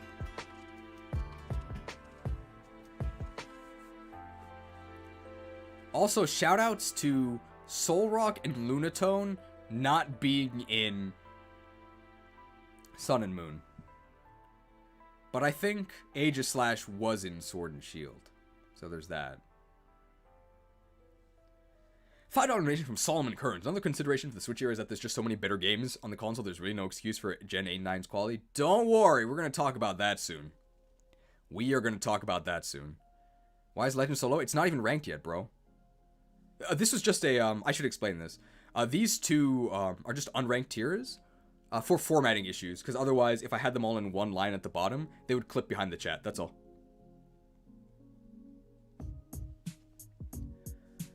And I'll remind any new joiners, so when I rank a game, You can use your emojis to make your opinion known. If you think the game should rank higher, use Tsuchino-coin up, TCU. If you think that it should rank lower, use Tsuchino-coin down, TCD. And if you think that it is correctly placed, use How Convenient, which is the Quillfish. I'm gonna get a drink. You talk like a Fire Emblem critical quote. I've got this, sports water. I couldn't do sports, but now that I have sports water, I'm an athlete.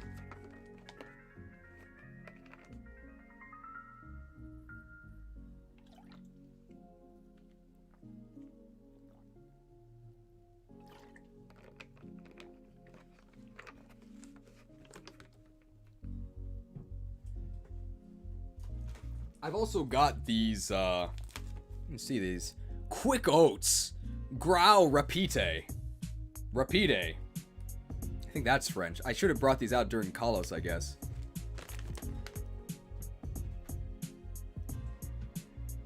Alright. Brilliant Diamond and Shining Pearl. I mean, I don't think there's going to be any surprises here.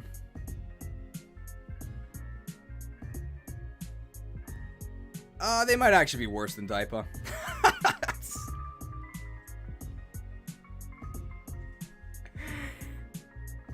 Let me be clear. I'd probably rather play Brilliant Diamond than... Now, let me be clear. I'd probably rather play Brilliant Diamond than Original Diamond. But keep in mind, these games came out in 2007, and these came out in 2021. So really, I'd rather not play either. People have been saying that Game Freak shouldn't be the ones to make the games. They should be entrusted to a different company. Well, they entrusted it to ILCA. I Love Computer Arts. Well, I don't love this game. You call this computer arts? Ugh. Horrible. I don't think these games have any defenders. What's there to say? They remade the wrong game. I guess the reason why they decided to remake Diamond and Pearl instead of Platinum was so that they could sell you it twice. I'm ashamed they even sold me it once. So many issues with Daipa Remake could have been solved by just remaking Platinum? Like, they had the blueprint right there. What were they thinking? So there's the obvious things, like how it doesn't have the Platinum Pokédex, how the gym leader teams are complete bogus, how the difficulty curve is a joke since they still have the experience share. Can't turn it off, by the way, but they didn't actually tune any of the levels. Then there's a completely absurd difficulty spike at the end. You go from literally fighting a dude with a Mantike after the last gym to fighting full teams where they have a focus sash. You probably don't even know what a focus sash is if you're a kid. I'm not going to say that the Elite Four has competitive movesets, because try taking Belch Whiscash into a competitive battle and see how you do. But they definitely ramped up the difficulty way too fast, considering the difficulty of the rest of the game. I don't know what they were thinking. To show you how far back they went to claw back the improvements from Platinum, the original Pokechi, your little app thing, was garbage because it only had one button. It could only go forward. So if you accidentally cycled past the app you wanted, you had to go through every single app just to get back to the one you wanted and hope that you didn't cycle past it again. In Platinum, they fixed this with revolutionary technology known as a back button. So now you could both scroll forward and backwards. Great. In Daipa Remake, they took out the back button. Nice. Thanks. Wonderful. Great design. Why? And of course, the game is completely broken. There are so many absurd game-breaking glitches. It's why I was able to do a full bonus Galactic Glitches episode on how completely borked these games are. But I will say that the game-breaking glitches at least don't affect the gameplay much. Like, the game itself mostly works, and if you go out of your way, you can break it in all these other ways. So I don't really think I'm holding the broken state of the game against it that much. I mean, you should, but I'm being merciful. I'm describing a game that I say is one of the worst ever, but perhaps there's some heroism left in me.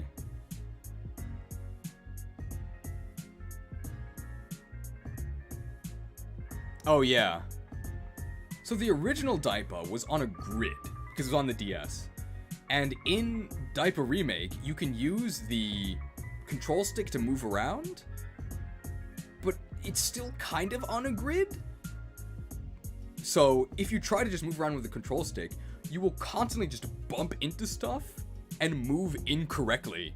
It is very difficult to describe without actually playing the game. Don't play the game, by the way. But if you have had the misfortune of experiencing the wacky movement, there's nothing else like it, in a bad way. Game Freak must have forced Ilka's hand with BDSP. I mean, it was directed by Masuda, so he is the ultimate villain. How is it not worse than Sword and Shield? Good question. It's a little bit prettier. Like, I really don't like the chibi style that they went with. I think it does not work, and they clearly just did it to save on cost, not to be faithful, but it does end up being less agonizing to your eyes than Sword and Shield.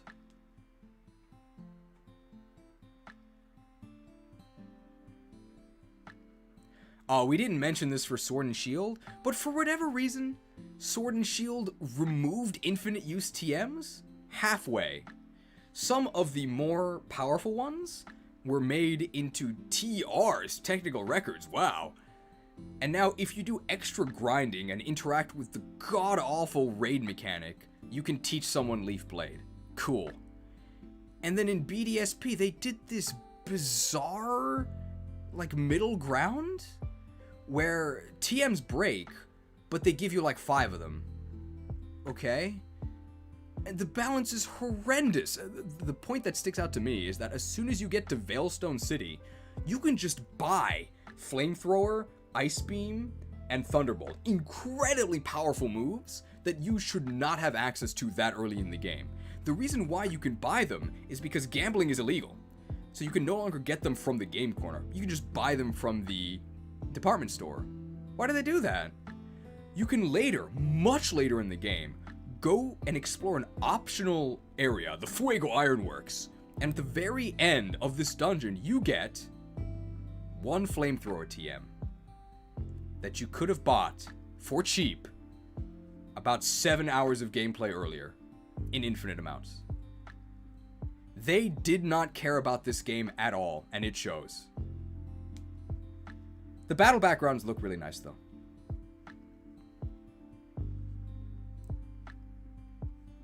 Also, if you're an Onyx fan, you'll love this game, because the Steel Gym has like 8 Onyxes. Where's the Steelix? Hello?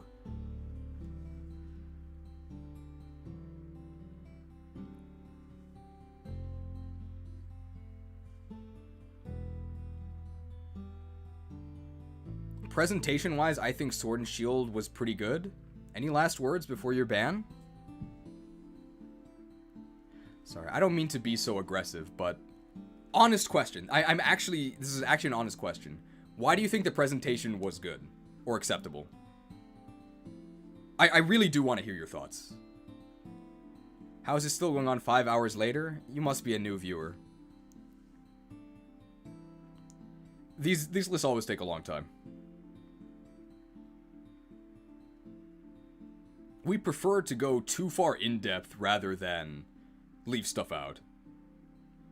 The art direction was good. You're also on the ban list. Write these names down.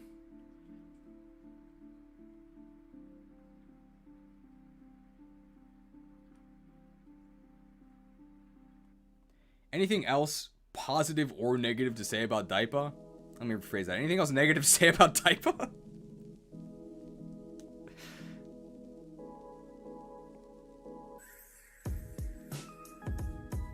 Wish you would do a Black and White 2 Dex ranking. You must have just joined, because we are going to do that next. Just be happy you don't have to watch me edit too. I do the edit on my own, don't worry. Send them to... Well, if you like Sword and Shield so much, I'll send you to Galar Mine 2. Call that your new home, okay? The chatters yearn for the mines. 5 gifted subs from... I gotta scroll over. 5 gifted subs for Eastra, thank you.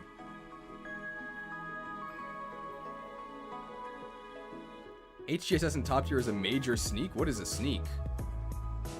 I actually don't know what a sneak means. Did I mention the Grand Underground? Oh, I actually haven't. We didn't talk about the Grand Underground at all. So their completely boneheaded method of introducing the Platinum decks was to expand the Underground. It's just a bunch of rooms where you can kind of, sort of, sometimes encounter Pokemon from the Platinum decks. But they don't actually register in your Pokedex until you beat the game. How about you just put the Platinum decks in the base game?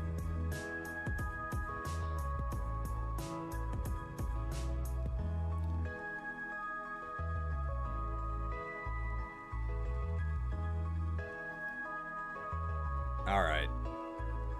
A sneak in the context essentially means it shouldn't be there. They didn't fix the terrible level curve that makes it harder to replay unless you're emulating. I mentioned the level curve when we did it. Alright.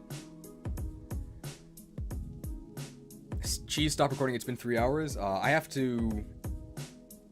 a timer in my OBS studio that shows me how long I have. I have 30 more minutes until I have to reset it.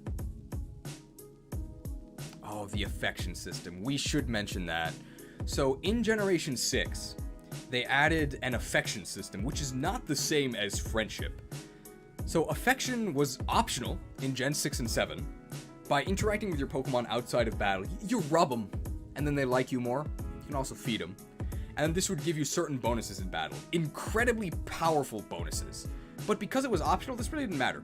If you didn't want to do it, you didn't have to. And if you did do it, I think it did add to the world building. One of the really nice things about affection was when your Pokemon liked you, at the start of battle, it would like look back at you and like smile because it trusted you because you were friends.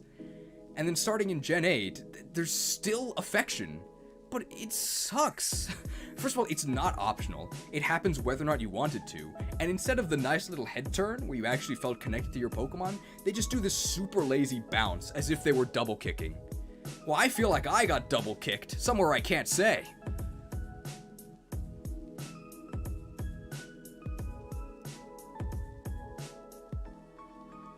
I think we covered that.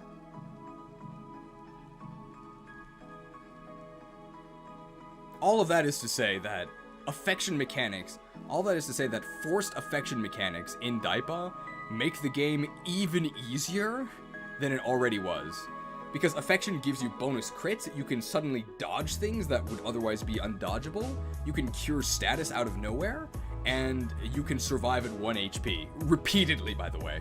So you can just keep getting smashed at 1 HP and just not die if you're friendly enough. Okay, it might have been optional in Sword and Shield, because it only happens if you cook curry.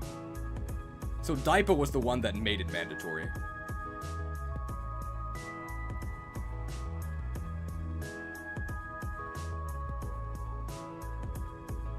Oh yeah, affection also hurts Guts Pokemon, because Guts Pokemon want to be statused. But if they're friends, they'll purge the status, which makes them worse. Why is BDSP above SS? I think pretty much purely because it's prettier. Maybe we can make it worse. You could put Daipa below Sword and Shield. You wouldn't be wrong. $5 donation from Thunder Phoenix, 256. Based on what you said on Sword and Shield, I think I can say that BDSP at least has much better region exploration. Also better than Plat, thanks to no HMs. That is true.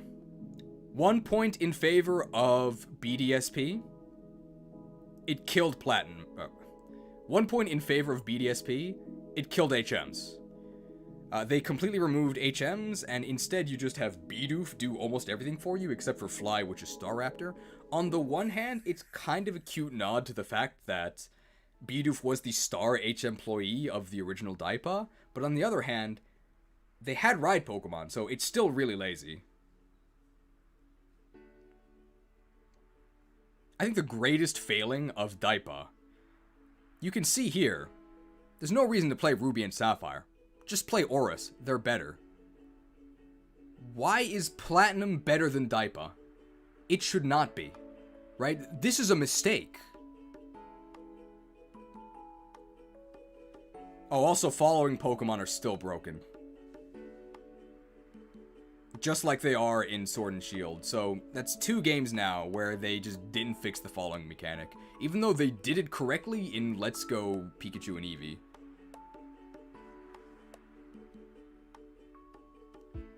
One of the best things about Daipa Remake is that it's made in Unity. So that means that if you don't want to play Daipa, it's really easy to create the game you want to play. Don't tell Nintendo I said that.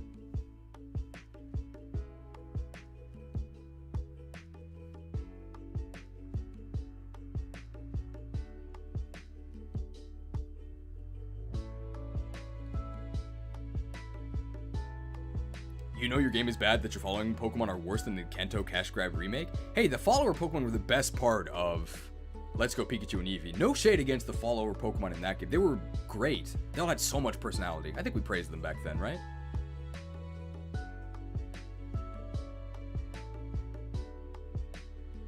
Also, Daipa remakes are the same game, and it's just a Switch that determined the version. Oh yeah. I mean, it's been a thing for all of these games so far, but, like, the versions are the same.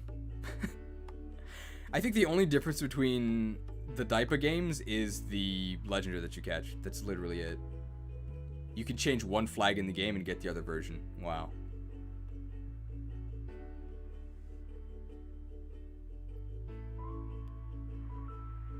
Alright. I think that's it for Daipa Remake.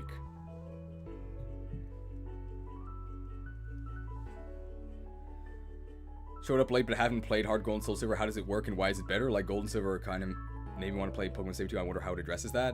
I'm afraid I'm just gonna have to ask you to rewatch that segment. I can't re-explain everything. I just re-explained everything like 20 minutes ago. It's not like a slight against you, but I can't explain in as much depth as I did when I actually ranked them. You can watch the premium when it's done. But the really short answer is that I just really like Johto. And the games feel really complete, is the short answer. You're still at this? Crazy. We've got to start screenshotting every time somebody says, I've done X activity and you're still going. But we're almost done. Probably about another 30 minutes, I would guess. Alright. Pokemon Legends Arceus. Oh, hang on. PTSP is $20. Would it be worth it then? No. Okay, I gotta make sure I'm... Okay, here we go. I didn't mean to offend, I'm just genuinely impressed. Welcome! 5 hours is short for us, by the way. We usually go like 7 or 8 hours. Alright. Get your emojis ready. Pokemon Legends Arceus. Before I rank this, I'll say, if this game had come out 1-to-1 with no changes, hashtag no changes, in 2005 for the GameCube, it would be the best game on the entire list. But it didn't. It came out in 2022 for the Nintendo Switch.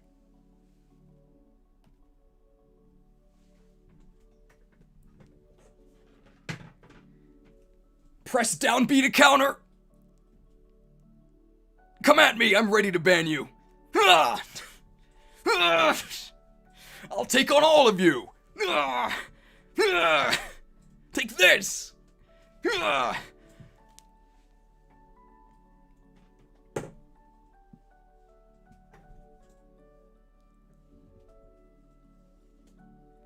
Pokemon Legends Arceus is really fun for about 40 minutes.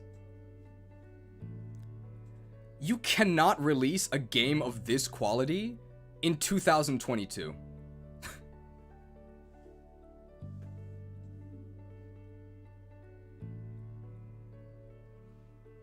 I'm sorry. Why would you say something so controversial yet so brave? I know. Pokemon Legends Arceus. It's a great idea. Shame about the game. Ugh. As someone who has over 400 hours in the game, I think it's pretty good. I'm glad you like it.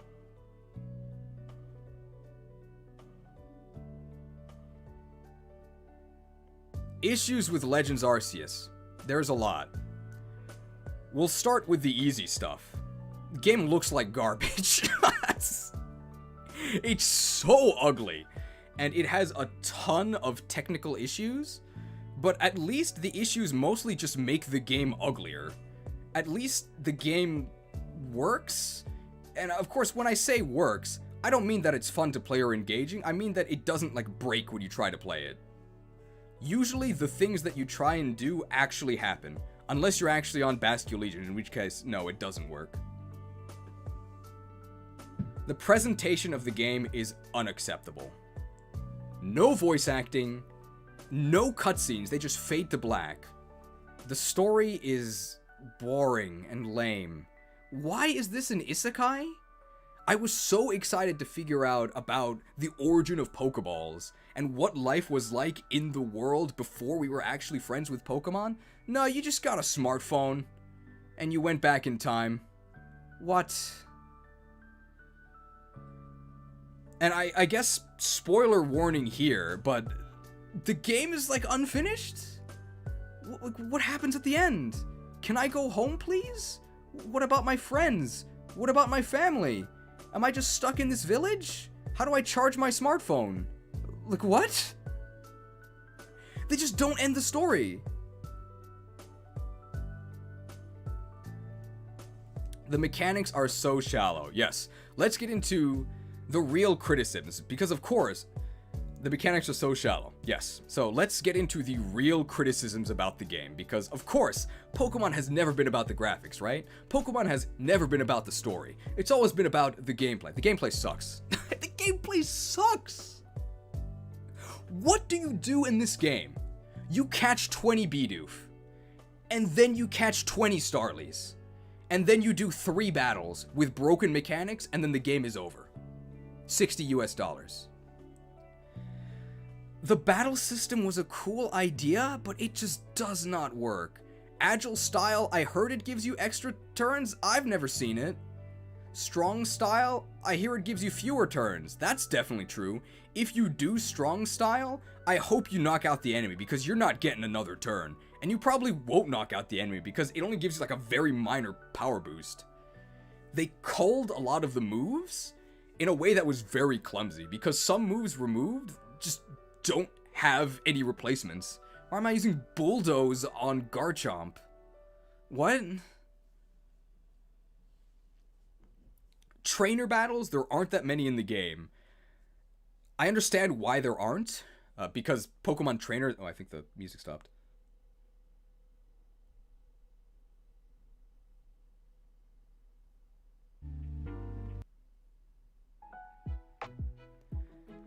Trainer battles basically don't exist in this game. I understand why there aren't any, because Pokemon trainers aren't really a thing. It's also a good thing, because trainer battles are completely broken. For some reason, like, your action speed, like, continues between Pokemon? So you have no idea if the next Pokemon they send out is going to act first and just kill you before you can do anything. So it becomes like hit trading in a way that, to me, feels really unfair. Slow Pokemon also suck.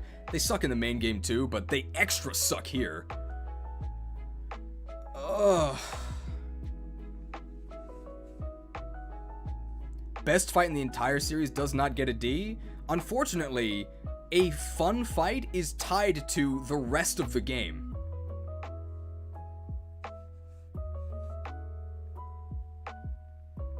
Pokemon fan baffled by RPG with turn order? Well, this is the thing. I played a game with turn order. It's called Pokemon, or it's not called. Pokemon fan baffled by RPG with turn order. So the turn order list, I think, is a good idea. I liked Final Fantasy X. That had a turn order. It worked way better in that game because you had multiple party members, so the turn order was actually like something you had to pay attention to, and also the turn order didn't lie to you constantly. Because moves in Arceus can affect your action speed, the turn order just lies. So you can see that you're going to get an action, but then the opponent uses headbutt on you, which reduces your action speed, doesn't tell you that, so then you actually get hit twice and you die. How could you have known that? You wouldn't. Great game. Multi-battles are in the game. I guess I can't really call them multi-battles. They're like gangbangs. You can get attacked by multiple Pokemon.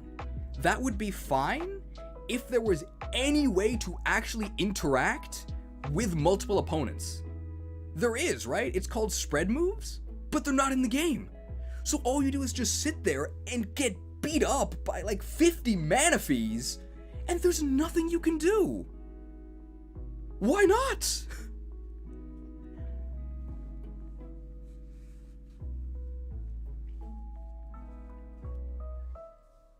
People praise the Pokemon catching mechanic.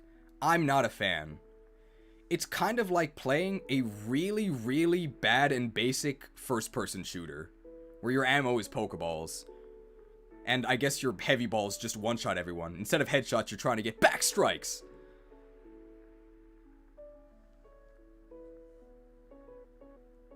I'll reiterate, if this game had come out in 2005 for the GameCube, one-to-one, no changes, it would probably be the best game on the list, but it didn't. It came out in 2022 for the Switch. This game is so far behind the times. Pretty fitting, because it takes place in the past.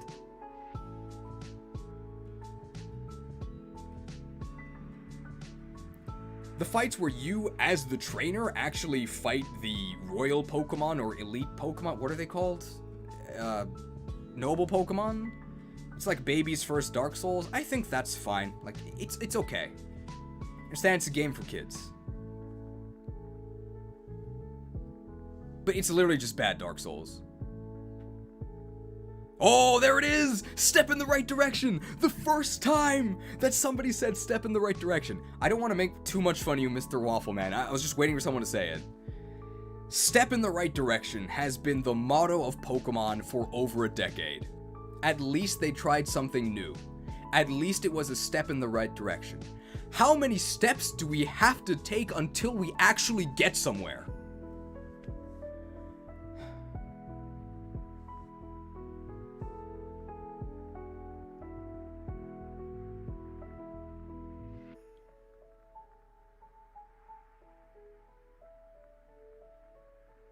I would walk 1,000 miles. It's a lot of steps.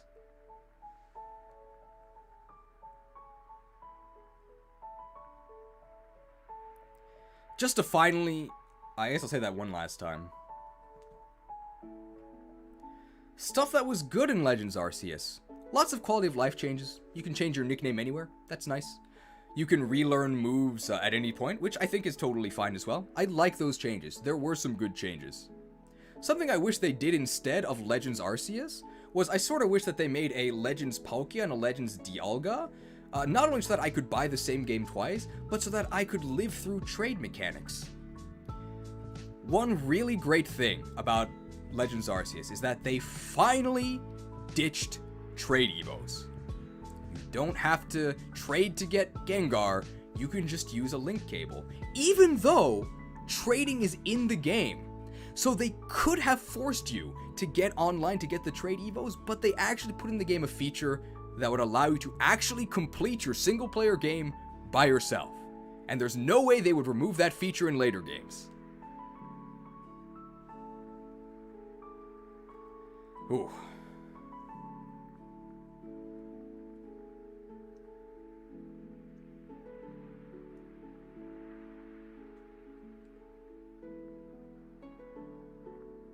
Most positive thing I can say about Legends Arceus.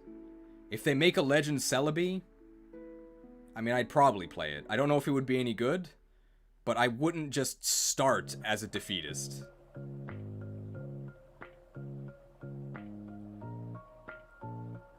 The formula could work. But this time they bungled it.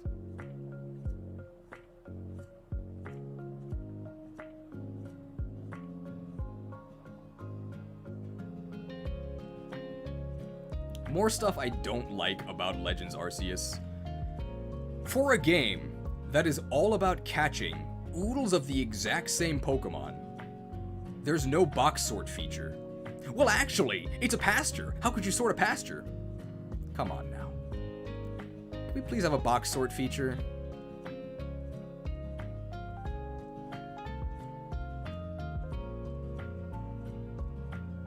Regigigas not mentioned. Cheese had a slow start.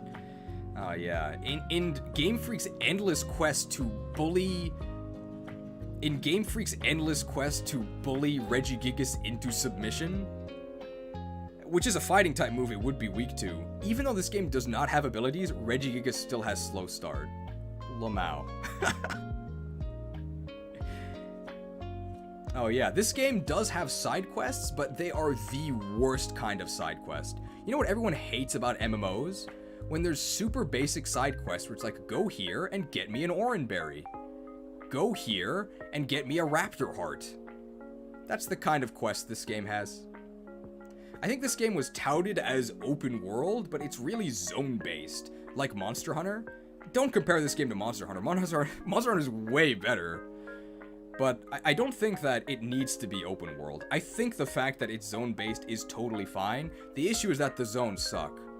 I didn't even talk about the world yet. There's nothing in it. I think that's all we have to say about the world. I wonder what's over here. Oh, it's nothing. I wonder what's over here. Oh, it's nothing. I wonder what's over here. Oh, it's a shiny! Let's go! Or an alpha Pokemon that knocks out your entire team.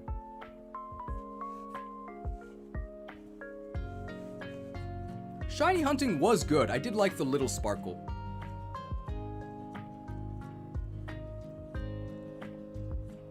Could we please talk about the rival character and the actual characters in the game? We have yet to bring them up. What rival? Oh, the Pikachu girl? Is that a rival? What characters? Yeah.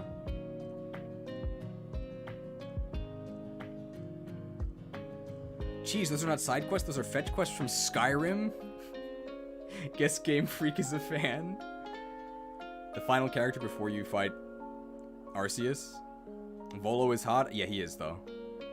Volo is super hot. Oh no, he's hot! I mean, I want to keep this review mostly spoiler-free, because if you are going to play... I do want to keep this list mostly spoiler-free. If you are going to play Legends Arceus, if you're given the game for free and you're a Pokemon fan, yeah, maybe play it. It does have a very fun final battle. Not quite red tier, but it's cool.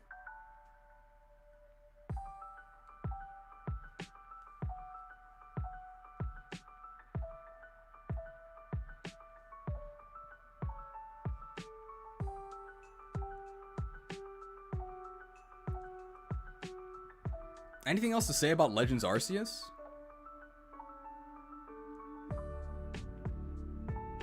Hidden power came back on Unknown. If the zones are empty, then what should have been in them? I'm guessing that's an honest question, right?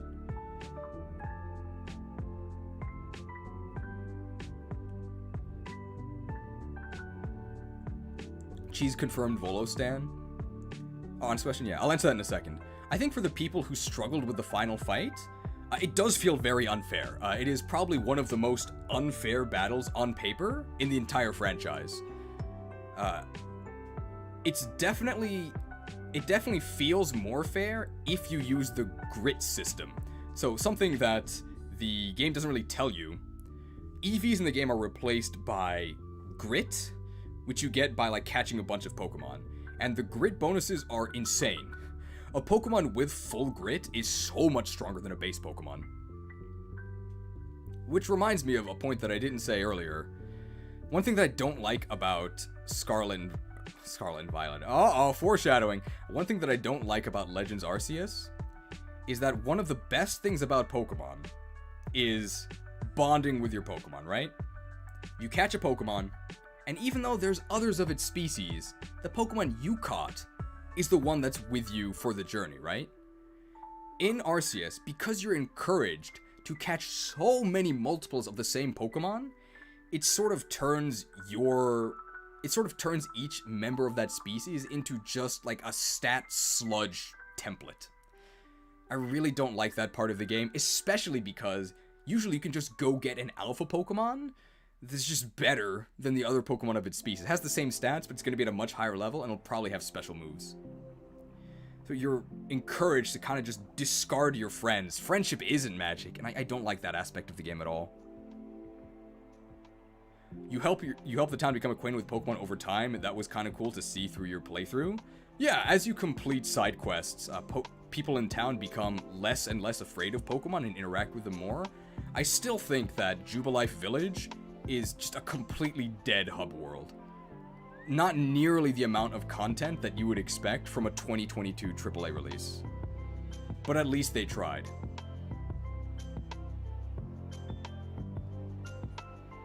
This game doesn't have following Pokemon, but it does have starting Pokemon. Legends Arceus doesn't have following Pokemon, but it does have standing Pokemon. You can send out Pokemon and they'll stand there. I guess they knew better than to try and make them walk, since they've already proven twice that they can't do that. Legends Arceus is my favorite Pokemon game since Black and White 2. This ranking hurts. You don't have to agree with my choices, but I hope that you'll understand why I made them.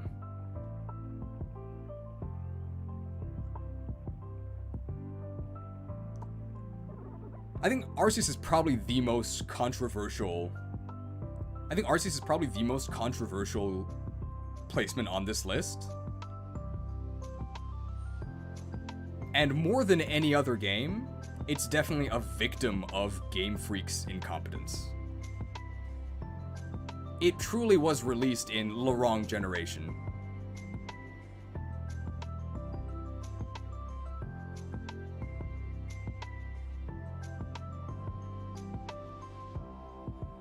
I hope they try again and make it better. I mean, I was gonna say they couldn't do worse, but that's not true. They could.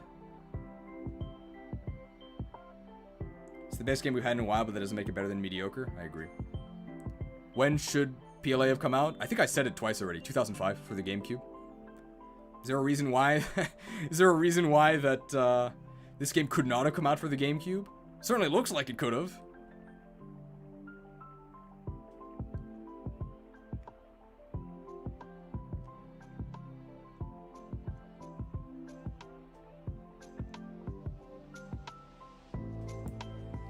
With Legends Arceus, at least they tried something new. Maybe the execution could have... With Legends Arceus, at least they tried something new. Maybe the execution could have been better, but I think we can all agree that it was a step in the right direction. Speaking of segues, the very first open world game, Pokemon Scarlet and Violet for the Nintendo Switch.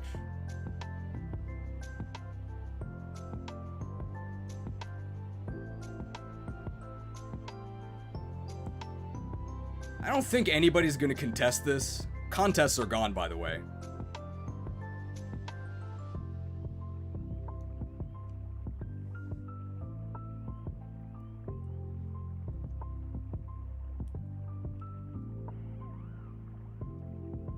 Yeah. Oh boy. Pokemon Scarlet and Violet. Despite some technical issues. Oh god. Ah! Now let me be clear. The only reason that Scarlet and Violet is above Sword and Shield is because of the context that I specifically played it in.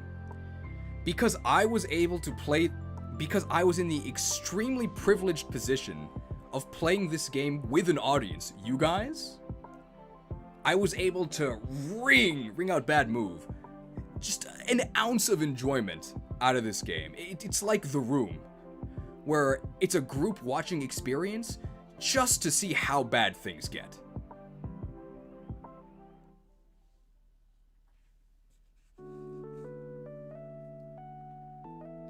Oh.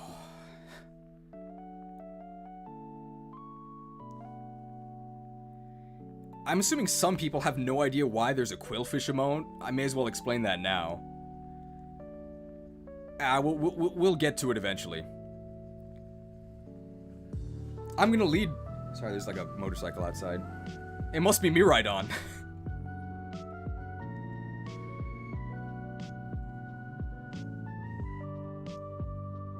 Something I'll say right now is you're probably going to hear a lot of what I'm about to say repackaged and gussied up in the eventual full Scarlet and Violet review. So get ready to hear echoes of what I say now.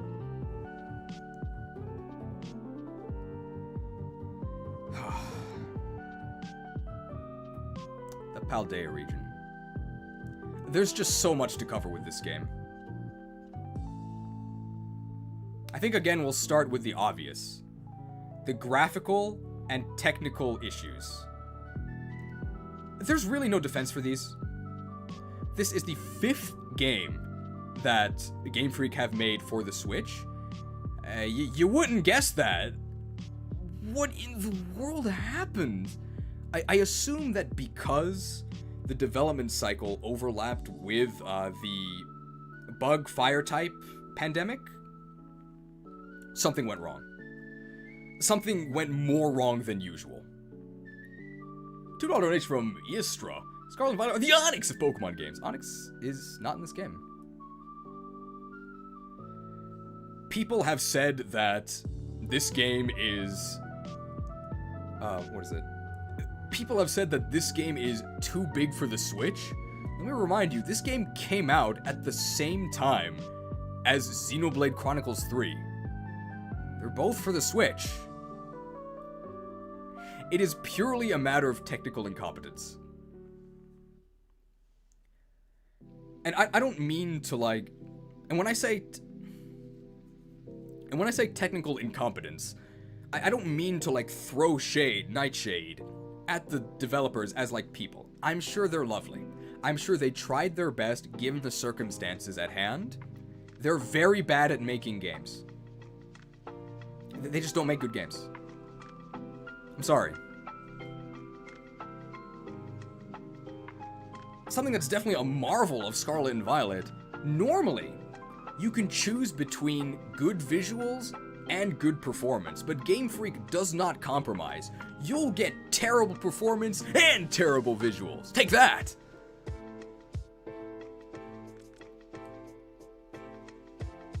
It is not an exaggeration to say that at best, Scarlet and Violet looks like a mediocre GameCube game. At worst, it looks like an N64 game. I am not kidding. Like, in this image on screen, Mario's not in the game, sorry. Neither is the Super Mario 64 interface. The background is from Mesagoza. Like, actually, it's not edited.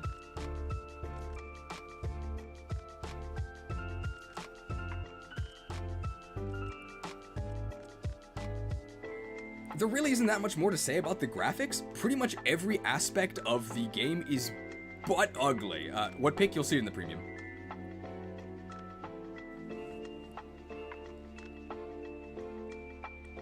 There's really not much I can say about the graphics that hasn't been said already. I mean, you can see it. The game is hideous. Every second of the game assaults your eyes. This would barely be acceptable in 2005, but it's 2023.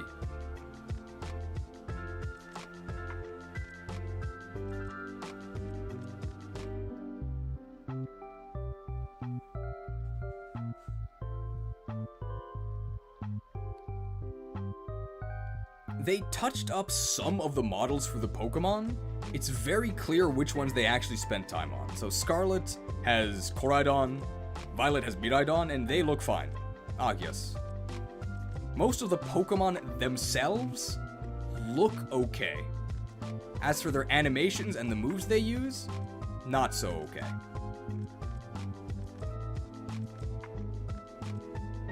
The cutscenes are a complete joke. there's this very strange crossfade effect where everything will freeze for a second and then move to the next frame. And they do that multiple times a scene. It is very distracting. I don't know why they do that. One of the most obvious ones is the bizarre shadow realm that the professor lives in. They're a PNG in the actual world. Then they'll fade to black. And then the professor will say like 2 lines. Then they'll fade to black. They'll be back to a PNG. Then they'll fade to black. They'll say like 2 lines. Then they'll fade to black. And then there'll be a PNG. And then they'll fade to black. And they'll say like 2 lines. Then they'll fade to black. And then there'll be a PNG. You think I'm exaggerating. This happens like 7 times in one scene in the school. The cutscenes in Fire Emblem Engage look better than these ones. Fire Emblem Engage is a good game. I would actually recommend it to you. Skip the cutscenes though.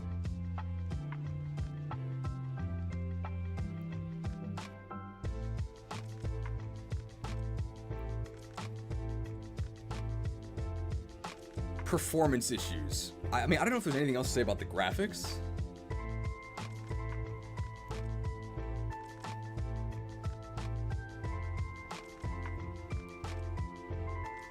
Effie Engage story is trash. You can't sell that on me. I agree, it's trash. Skip the story. Just play the chapters.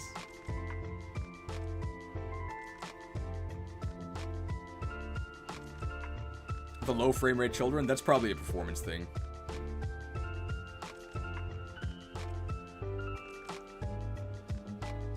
The Divine Cheese looked at you? I'm looking right at you. I can't read your name though, I'm sorry.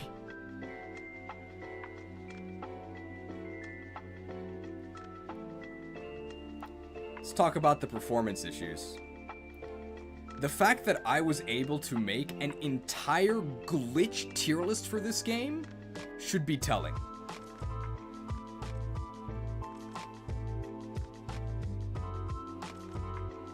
This game makes me sick. I don't mean that in like a YouTube clickbait way.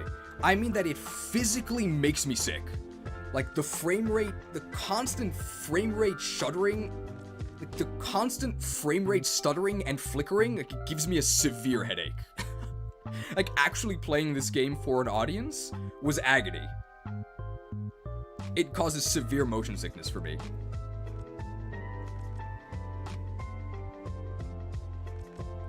That's just the frame rate. Pretty much every aspect of the game chugs. I think one thing that defenders will say, because of the term frame rate, it's really to think of like, oh, 30 FPS versus 60 FPS and all these like gamer terms. Just forget about the word frame. The game lags. It is laggy. It is choppy. It feels bad to play. The story was great, at least we'll get to that. But you can probably already infer that I don't agree.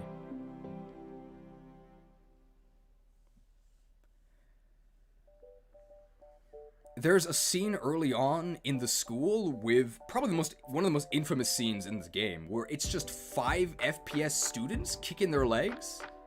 Bizarre. This is a cutscene. Why did they leave this in the game? Then there are cutscenes that literally have 0 FPS. They are literally slideshows in a game that you paid $60 for in 2023. And the slideshow is at the beginning of the game. I spend a lot of time on the intros for my videos for a reason. The beginning and the end are so important. They are the most important, right? That's why at the end of Gen 4 tier list, that's why the Stealth Rock section is there. To have the beginning of the game be so blatantly unfinished really tells you all you need to know.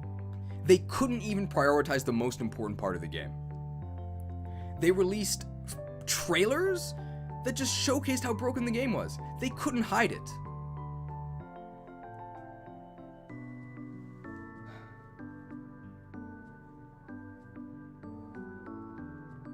The menus themselves don't even work.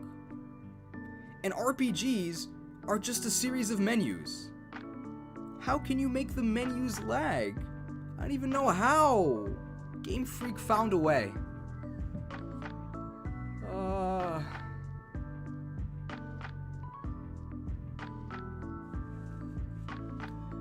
There was a cursor in the credits, but that was in Sword and Shield.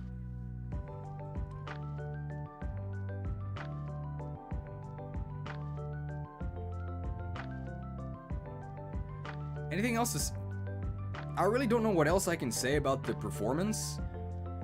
You can find oodles of glitch compilations online, just showing the game breaking in every which way. It's a lot worse if you try and do online. If you try to do the co-op, the game will crash. Guaranteed. Guaranteed. For me, it crashed 7 times during my playthrough. And for me, oh, it's funny, like, look how bad this game is, because I was playing with an audience. If I was playing it by myself, I would probably just be really sad. I've heard some arguments online. How can you hate the glitches in Scarlet and Violet, but defend the glitches in Generation 1? Two important differences. Generation 1, it literally was a small indie studio trying their best. Not the case for Scarlet and Violet. Other point, almost all of the glitches in Red and Blue, at least the major game-breaking ones, you have to do intentionally using very specific, very convoluted setups. The glitches in Scarlet and Violet just happen to you. You just have to accept it. I don't want to play a glitchy mess. I want to play a Pokemon game.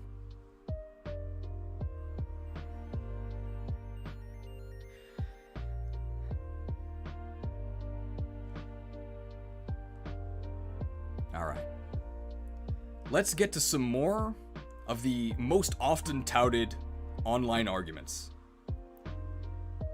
Performance issues aside, there's a good game under there. No. No. The gameplay's terrible. Let's talk about the actual battles. What do? I mean, they're Pokemon battles, but worse. Do you like Megas? They're gone. Terra's okay. It's just way too difficult to actually access the different Terra types that would actually make it interesting. Because of the technical issues, battles are super slow. In a way that feels like there's something wrong, because of course there is. Throw a Pokeball at a wild Pokemon, there's like a 2-second lag, and then the battle starts, after your trainer like warps forward like 10 feet. They removed set mode, feature that's been in the game since Gen 1. It's the only game on this list that doesn't have set mode, the one that came out the most recently. Why? XP share. Can't turn it off yet again. Why not?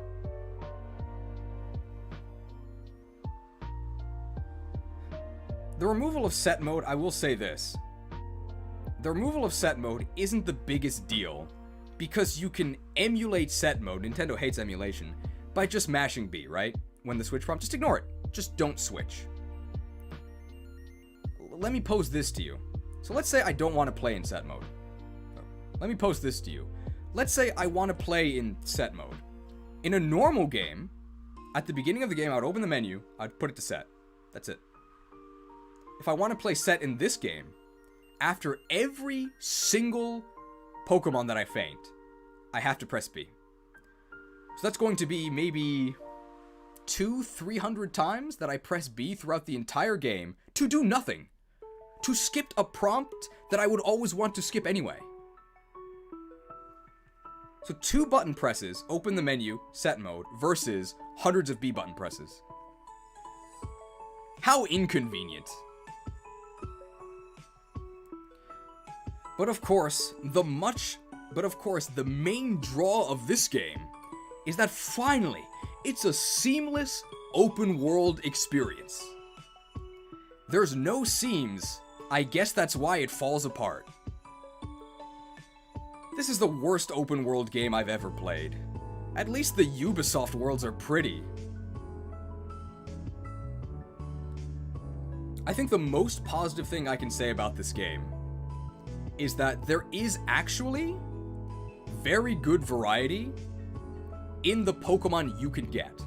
Assuming that your favorite Pokemon is actually in the game, because Dexit is still a thing, you can probably go get it and add it to your team within, like, the first 3 gym badges. You can probably do that. That's great. A+. For that. Only for that.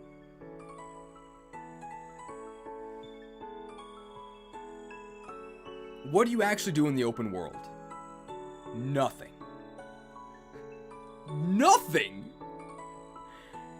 Any counter-arguments? Why would you actually go explore this world? You can find items that you could just buy in a store anyway. Worthless. You could fight these bizarre trainers that just stand in the middle of a field doing nothing. Again, back in 2D, you could abstract that these trainers weren't actually doing nothing, and sometimes they weren't. They were like jogging, actually doing things. Why am I fighting some random businessman on a desert island? What are you doing, bro? Everybody stands there stiff as a board, just waiting for you to challenge them. They don't do anything. The world is dead. And that's not even mentioning the towns. These towns are an abomination. That's not fair to say, because abominations at least had a lot going on, right? They had a lot of limbs. These towns are ghost towns. It really is some strange sandwich dystopia where everybody just wanders around in a catatonic haze talking about picnics and sandwiches while they're being tailed by a quillfish that's got its like barbs in the back of their neck mind controlling them. It's so bizarre. It really is like a horror game. If you want to hide from these zombies, good luck, because there's no shelter. You can't go in any buildings. Playing Black and White 2, one of the starkest differences is that, yeah, you can go into buildings. Now, on the one hand, you can say that it's kind of annoying that you have to go into random buildings and talk like some random kid to get the experience share. I get it. I get it. That can be inconvenient. It certainly is more convenient to not interact with anything ever and just have the game hand you everything. What do you do with what you're handed for free? I don't know. Nothing.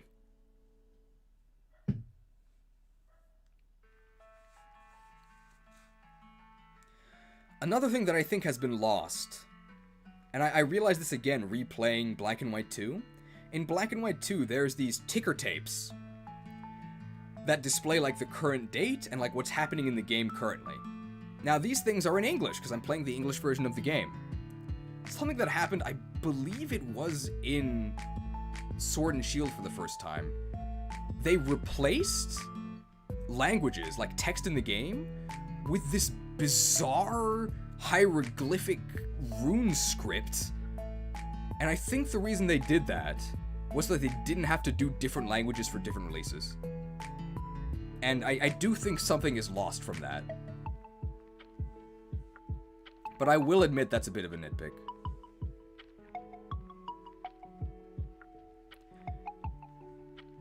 I think there's a moment in a tutorial, I think it's for Arceus, where they censor the text of an image so that they don't have to show it in multiple languages. I might be making that up. If I'm making it up, you'll never hear this in the premium. If I can find the image, you'll see it here. It was in Scarlet and Violet. I'm not going crazy, right? This actually happened. Where they literally blur the text of an image so they don't have to do it in different languages.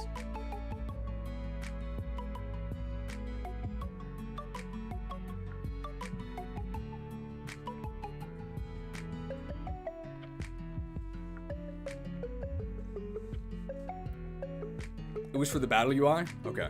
It was the catch tutorial? Okay, so I'm really not going crazy. They did do this. Oh.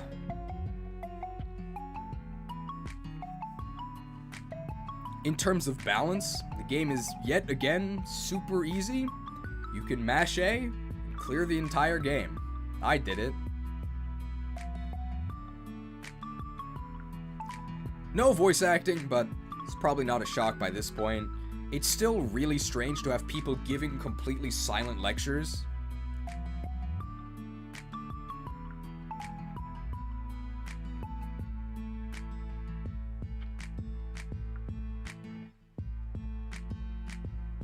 Except I didn't charge you $60 for that.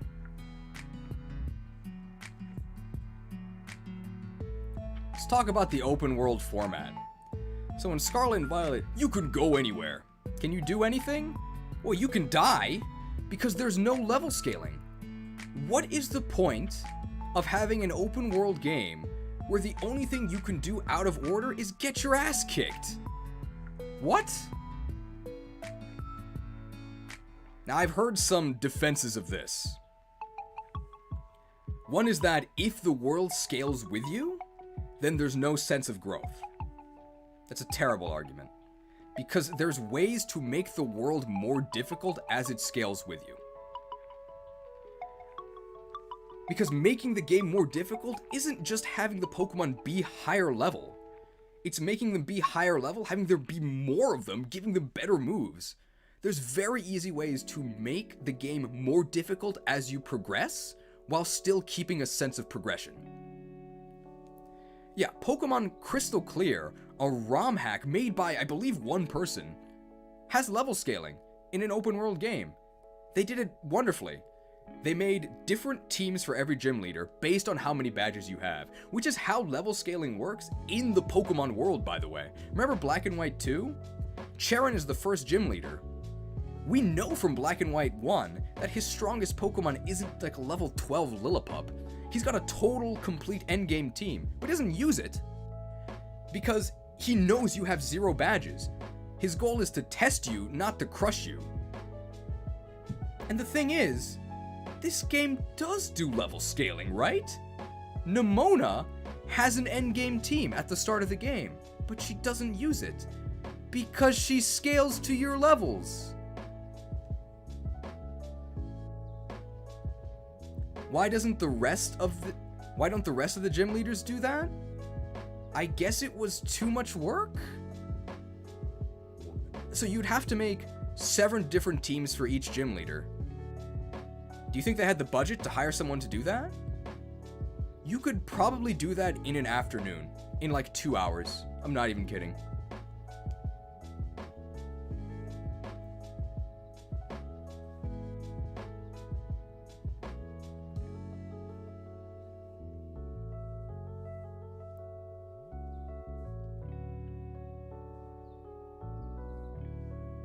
There is level scaling, you have to scale to them.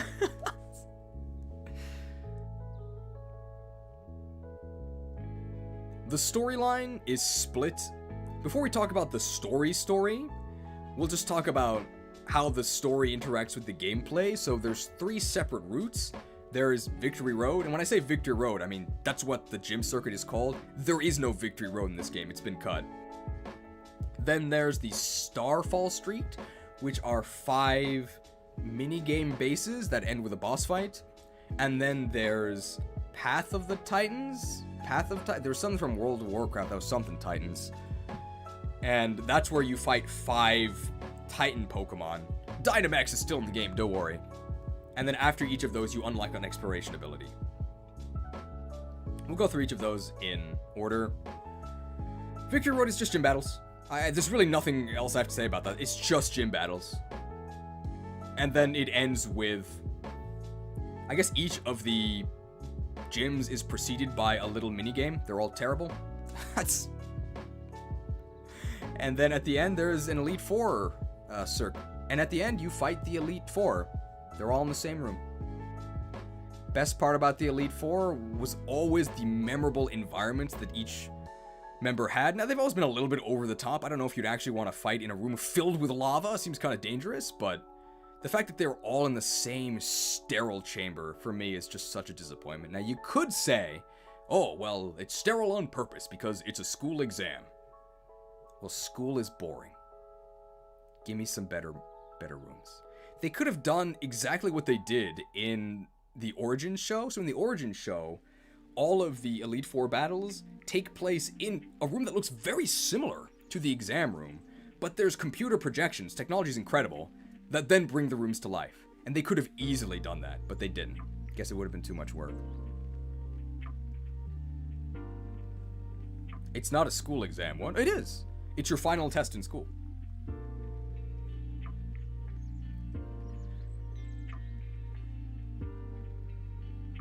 I thought that's what was going to happen, then it didn't. Yeah, I was also disappointed. I thought that's what was going to happen.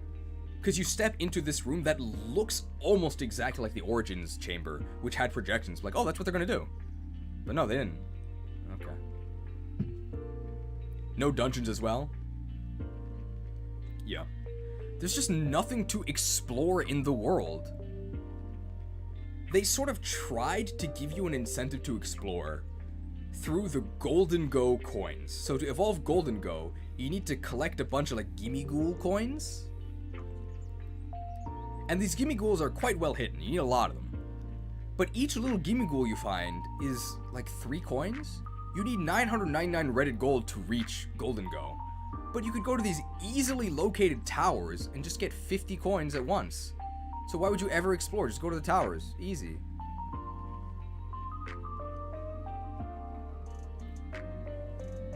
We were right if you don't put it below Sword and Shield. I think I explained why it's above Sword and Shield.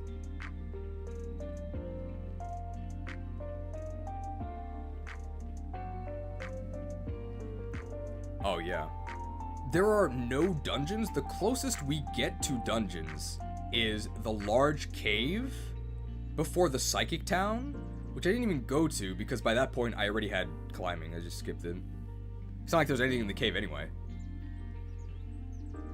Of course, we have to mention, the area names in this game are unacceptable. Remember Galar Mine 1? Remember Galar Line 2? Remember Galar Mine 1? Remember Galar Mine 2? At least they had Galar in the name. What about North Province Area 1? North Province Area 2? North Province Area 3? South Province Area 1? South Province Area 2? South Province Area 3. I thought Arceus had a dead and empty world. At least that game had actual names for their locations, like Ponyta Meadow or whatever.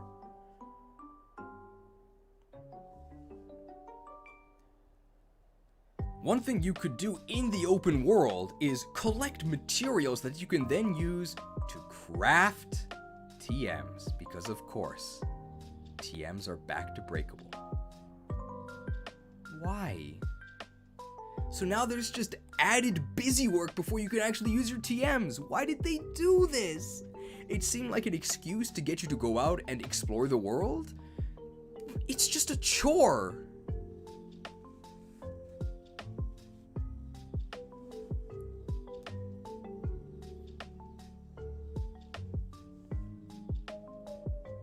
Let's talk about Starfall Street. This should be pretty easy. So to beat the star bases, you mash the R button. That's it, right?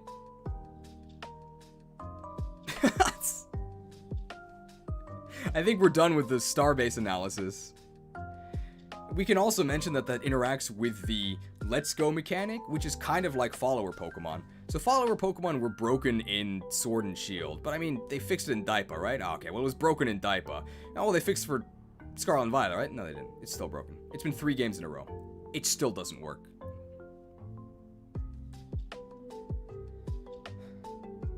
We'll talk about the story in a moment.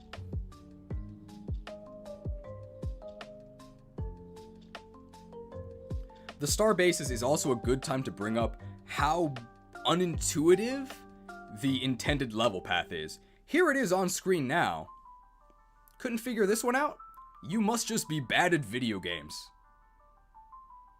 That'll make sense in the premium, okay? You can't see it right now. I'll put it in premium.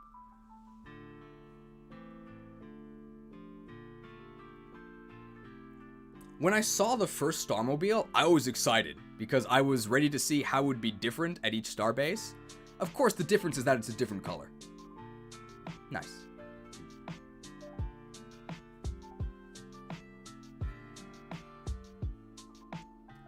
Path of the Titan.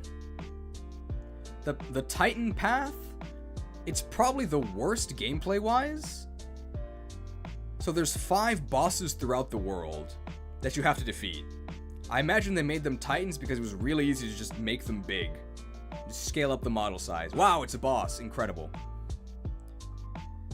They don't display their levels, so you have no idea how strong they are. You can try fighting them and then die, or try fighting them and then crush them, because you have no idea whether or not you out-level them. They can all be cheesed by using Salt Cure and starting Knackle Stack, so you can just do that. Even if you don't do that, it's still a 7v1 fight, so I don't really know how you lose.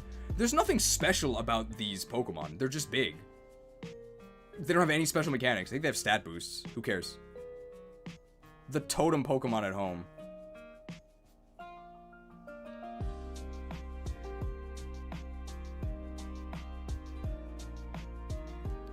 I think that's it for the gameplay of the 3 paths, right?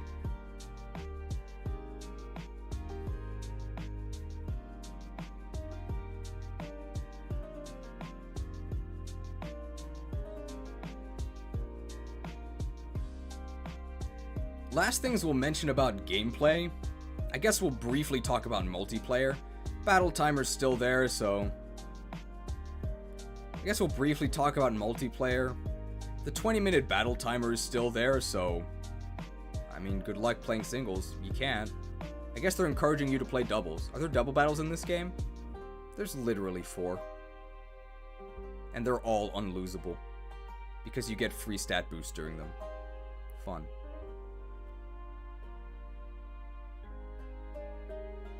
Only good part about Scarlet and Violet was multiplayer and shiny hunting. Let's talk about the multiplayer. The multiplayer in this game is useless. So let me ask you a question. What do you do in multiplayer?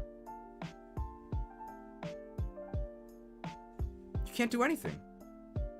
The only thing you can do in multiplayer is participate in raids together. Raids, by the way, of course, are completely broken. Remember how bad raids were in Sword and Shield? Well, congratulations, you're a loser. They made them even worse. It is this abominable, grotesque hybrid between turn-based but also timer-based? You never know who's gonna get an action. The opponent can die and then come back. The camera never works. Chances are the raid doesn't even start because people have connection issues. By the way, if anybody ever crashes during your multiplayer session, which they will, you can't just invite them back. You have to stop the multiplayer session and start it again. And when you start a multiplayer session, you get teleported to a random Pokemon Center. Why? The one thing that multiplayer consistently does is it lets you crash the game. So if you want to crash the game for content, do multiplayer. You're going to crash within 30 seconds. You're going to crash within 30 minutes. I guarantee it.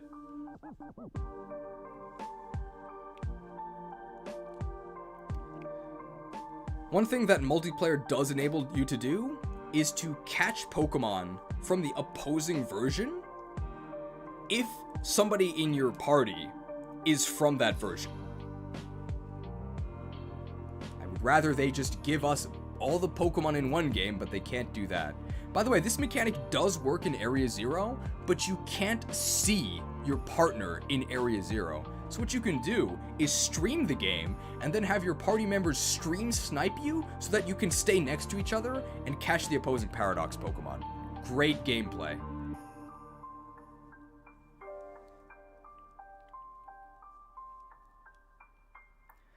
I'd alluded to earlier about saying that making the online worse was intentional, and I'll explain it now. They had a good multiplayer system. In the PSS, the player search system, they gutted it, I think, on purpose. It's the same reason why they ripped the GTS out of the game and split it into a mobile app and the paid Pokemon Home service. You can use Pokemon Home without paying for it, but it sucks. You'd have to pay for full functionality. By the way, there's still no home support at the time that this video goes up. It's been, what, 6 months? Still doesn't exist. If you want to pay for if you want to pay monthly and get nothing, why don't you just become a Patreon? Link in the description.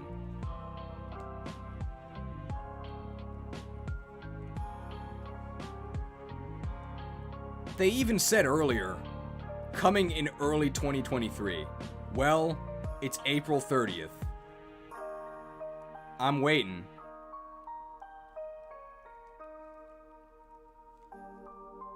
The reason why trading sucks now is because they don't want you to be able to complete the game with one copy. They want you to just give up and buy both. And they're trying to prod you in that direction. I'm tired of being prodded. Stop prodding me.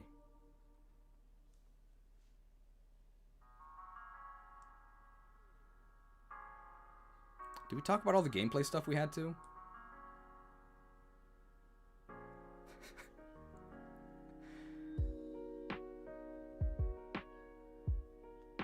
Didn't Wolfie call this the best Pokemon game ever? I couldn't finish his review. I couldn't. I mean, he has a real incentive not to speak badly about the game. I'm not going to blame him for it. It's his job, right? It's his livelihood.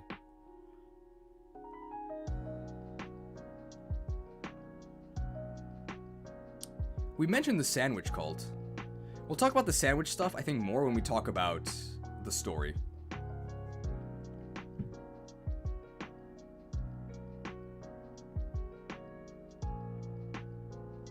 I was able to catch exclusive Pokemon with multiplayer, so not completely useless. That multiplayer is paid, though.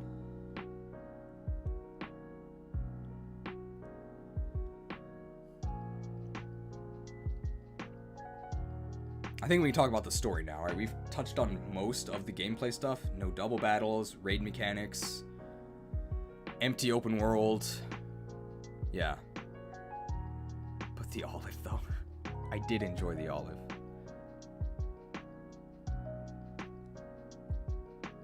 Arlo's not that bad. Arlo sometimes doesn't chill.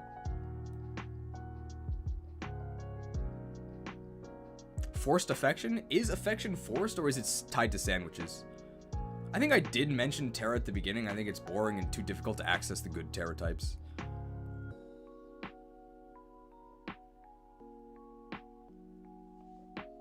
Hang on, I've got to be more of an athlete with this sports water.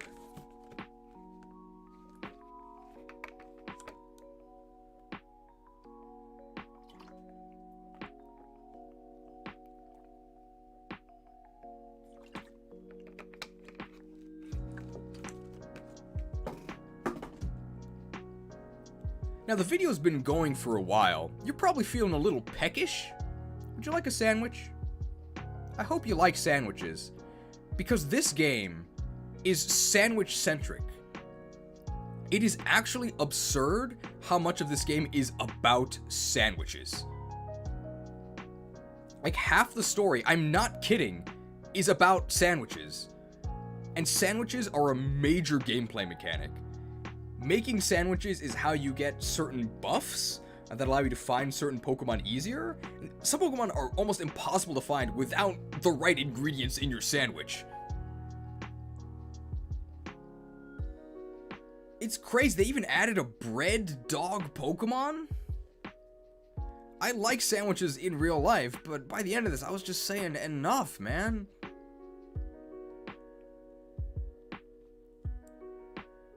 And some of these sandwiches do pretty insane things. I think you can make a sausage sandwich and launch yourself into outer space to fight Rayquaza. Now you're probably thinking, that's ridiculous and that I'm lying to you. You're right, it's not true. Rayquaza's not in the game. You can build a sausage sandwich and go to space, though.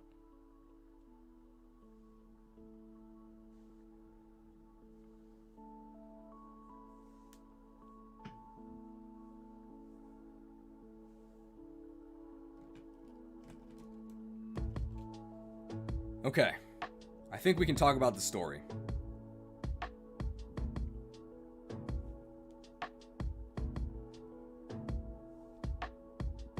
Oh yeah, and the sandwich eating animation sucks, but you probably knew that yet.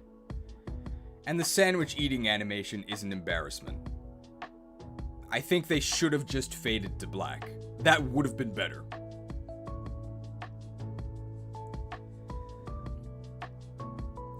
Cheese, do you play the Scarlet Violet video game? I've completed them, unfortunately. Talk about the weird memory leak issues where the animations break. Hang on, what game is this? The sausage sandwich? It's Scarlet and Violet. I have a tutorial on my channel. If you go to the thumbnail that has a student in space dropping chorizos, That's a tutorial on how to do the sausage sandwich glitch. I think there's a single good thing about this game. There's a lot of Pokemon you can catch. I think we said that. Area Zero story is pretty good, but it's like the last 30 minutes of the game. Let's talk about the story. You can go to space in SV? Yeah, watch the video, man. Unlike the Super Boss video, I'm telling you, this is real.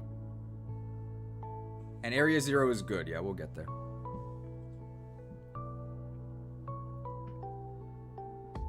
Oh boy. So the graphics are bad. The gameplay is bad. But at least the story's good, right? No. The story sucks. I will never understand how people say that this story, forget about good, even approaches acceptable. Let's talk about Victory Road's story. There is no story. Next. Okay, I guess we can talk about Nemona's development. So she's psychotic. She just has this unquenchable bloodlust where all she wants to do is fight, fight, fight. And like near the end of the game, because there's no voice acting, there's this unhinged scene where she just laughs in your face.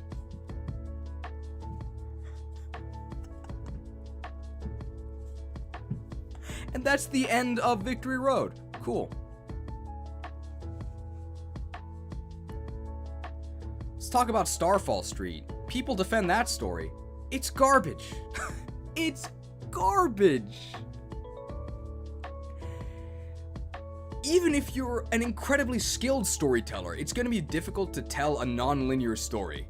And they are not good storytellers. It's about bullying? So first of all, with the exception of the weeb ninja kid, none of these kids are bullyable. Well, you got like a hot goth girl? You got like a superstar wrestler? Nobody would bully these kids. You got a rich kid? What? So the big issue is that there were bullies, and then the bullied fought back, but became villainized. Okay.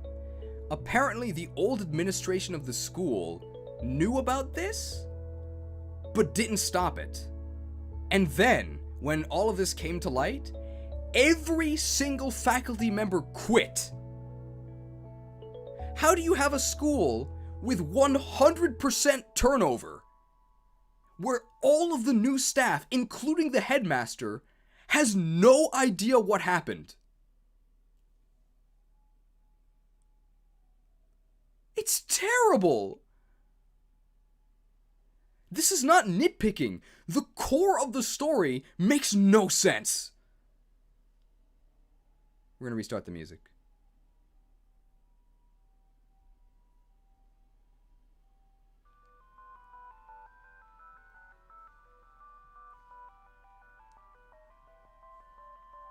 Maybe you sympathize with Penny.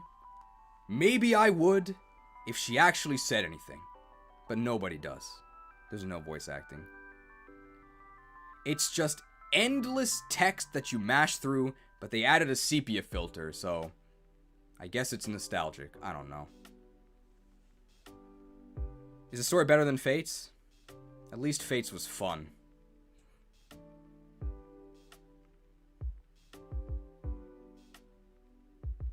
Also, as we later learn in Area Zero, Penny wasn't bullied hard enough. She's awful.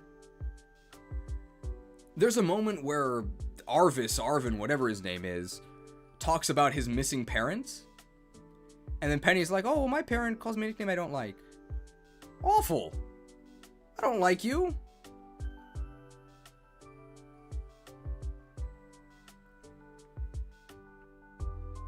How does the music work with the jump cuts? It's on a separate track, so I can get rid of it in editing. So I remove the music from the raw video, and then I add in different ones later.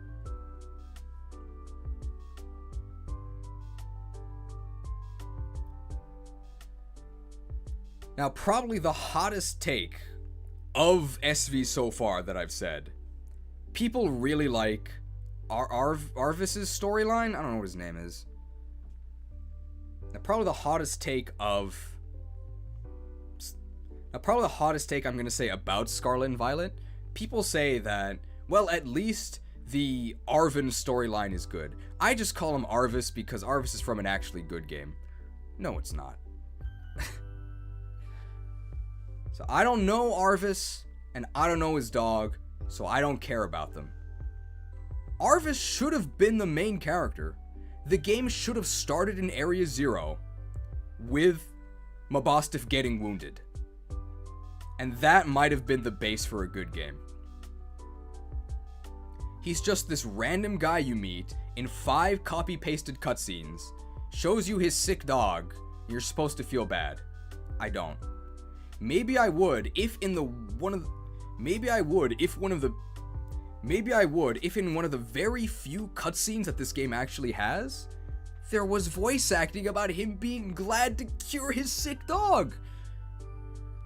You cannot get me to read text boxes in a 2023 AAA game about some guy being sad about his dog. I don't care. I'm sorry. I guess I'm a heartless. Where's my nobody?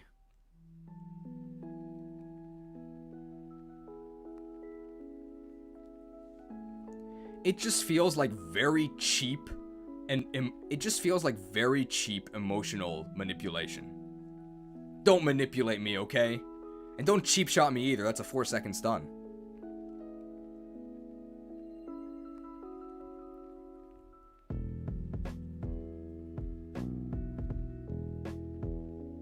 I'm actually unversed? Oh no.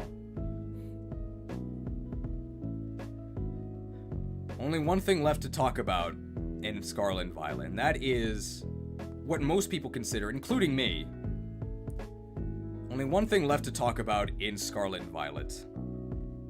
It's the part that most people, including me, consider to be the best part of the game, which is Area 0. Is Area 0 good? No. But it is the best part of the game. I think it's very ironic that the part of the game that everyone praises in this open world game is the most linear segments. So once you complete the 3 separate paths, you continue the only true path, which was the Arvis one, he's the main character, where you descend into Area 0. Have you ever played... So I've got some news for you. If you like Area 0, they've been making games where the entire game is Area 0, but better. They're called JRPGs. Just go play one of those. It's gonna blow your mind! For the whole game, the characters are good. For the whole game, the music is good. For the whole game, there are stakes. Why are you playing Scarlet and Violet? In fact, I've got a direct recommendation for you. If you want a game where you walk in a hallway with your friends and there are crystals, why don't you play Final Fantasy XIII? People love that game.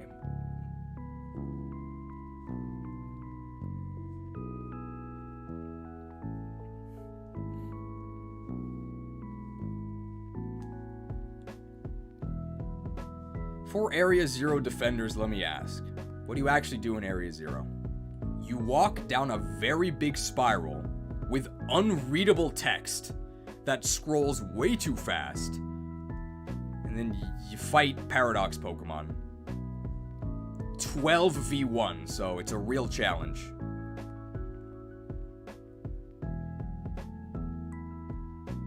The final boss is kind of fun. It's definitely the best part of the game. But again, as with everything else in this game, it's about 15 years too late.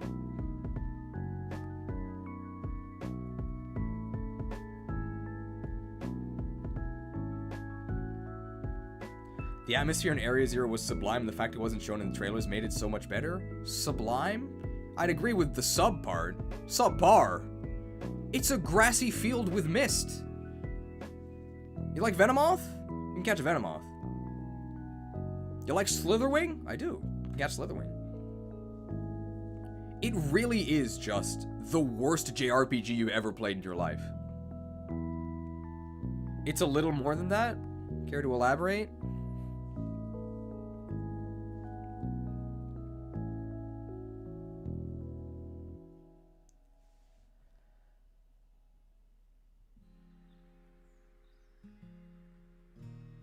There's a crystal cave. How was Area Zero so unexplored all these years? I have no idea. The music is beautiful? Yeah, music's fine.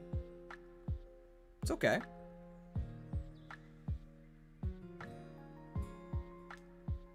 Have you ever played another JRPG? They have better music the whole time.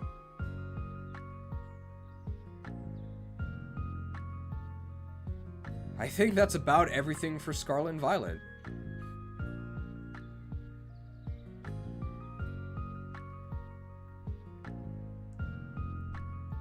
We're gonna use Future Sight here. I see it! DLC has been announced for Scarlet and Violet. We have no idea what it's gonna be like. We just know that it's gonna cost $35 US. I have no hopes for it. I fully expect that it's gonna be terrible. But I'll play it, because apparently I've chosen to chain myself to a chain of memories. I could have said that better. So here's the thing. For me in particular, making these lists, playing these games, I have to do it whether I want to or not. Because it's my job. It's why I try to do things sometimes that aren't about Pokemon. It's why I do these Fire Emblem videos that not really many people watch. It's because I do not want to be shackled to this franchise, considering the direction it's been going in.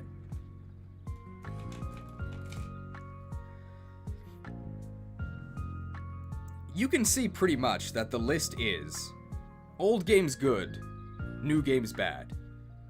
It's a complaint that's been completed. It's a complaint that's been repeated a lot. Because it's true. At least for Pokemon, it's true.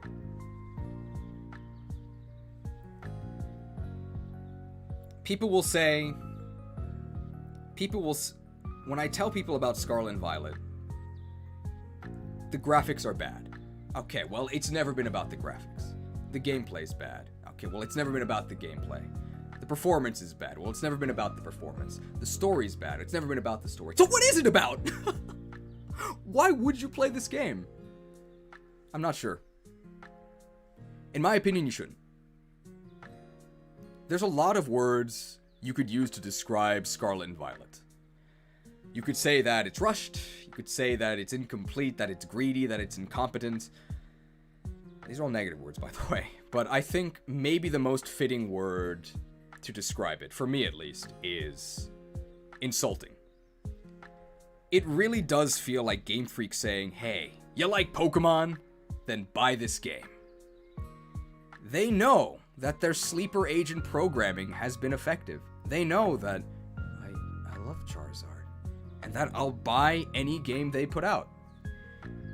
And they're right, I did buy it! And so did millions of others who will defend it.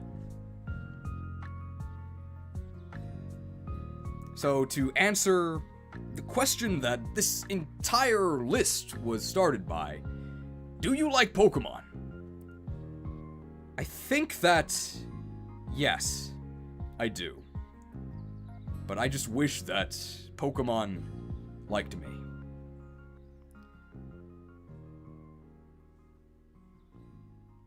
Anything else to say? I think we're done. Oh, Annihilape's really cool. I like Annihilate.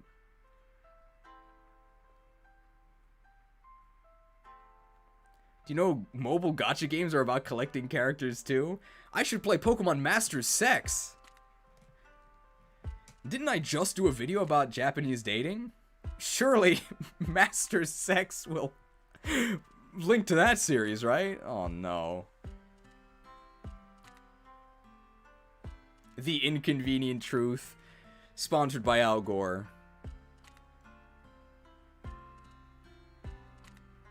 The game is called Masters EX, but if you write it out, it's Masters Sex.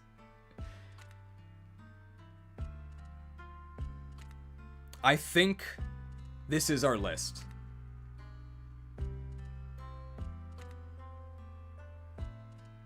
Any last final petition for Platinum to be low A?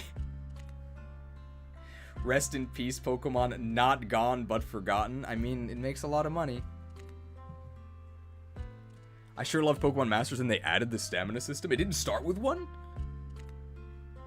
Platinum A, Raise Emerald. Solid list, but Platinum needs to be A. But then somebody's saying Platinum should be high C. Thank you for the stream cheese. Made my PowerPoint project much less boring. How'd you get hired as a cutscene designer for Game Freak? Don't tell Masada what I said during the stream. Can we bump up X? I think X was already being pretty generous. Lower SV. Looks good except for the A and B tier? Uh-oh. Lower SV to off the list. Platinum was A because Gen 4 introduced the physical special split, but Daipa did that. Uh-oh. Look where Daipa is. Thank you for playing the game so I don't have to. I really appreciate it. You really saved me $35 there. How long has it been? It's been... Wow, that's not that bad. Almost 7 hours. Pretty good. I think we'll go to the 7-hour mark and then we'll probably stop. So that's 3 more minutes. Let's Go must be 6 feet under. I was very merciful to Let's Go. The only reason why Let's Go is as high as it is because it's not for me. Pokemon Rumble should be ranked. It's too much of a spin-off. Can you make a tier between D and Bad Zone? Quick rank Pokemon Conquest? I think we're gonna do a Pokemon Conquest playthrough. Pokemon Conquest is a lot of fun. It's definitely got some issues though. Also, Charizard sucks in Pokemon Conquest, which I'm really sad about. But what will you rank the ROM hacks in this? I'd have to play them first. I like Conquest, it's super unbalanced though. Staraptor's really good. If the Staraptor guy is still here, he should play Conquest. It's been fun seeing how similar your thoughts are to my own. I think only a couple of games are not where I would have put them. I guess I will say at the end, I said this a couple times. This is just my opinion, bro. So, I think almost all of these are debatable. I'm sure some people feel very strongly about Arceus being higher. Arceus for me is very much a victim of its release time. It's not a bad game, but it is bad for 2022.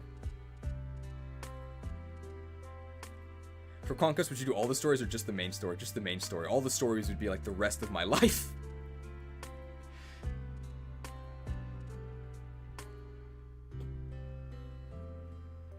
Mystery Dungeon is A tier. Mystery Dungeon is very strange.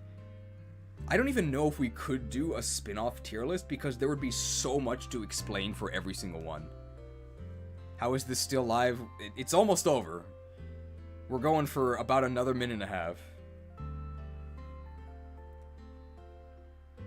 May Team Aqua bury SV beneath the waves? I hope the ocean's gray waves take me away. Hopefully to Conquest and not to Birthright. Arceus would have been a great GameCube game. Spin-offs run such a 7 hours, and we still finished all the games. This actually took less time than I thought. I thought it would go to 8 hours.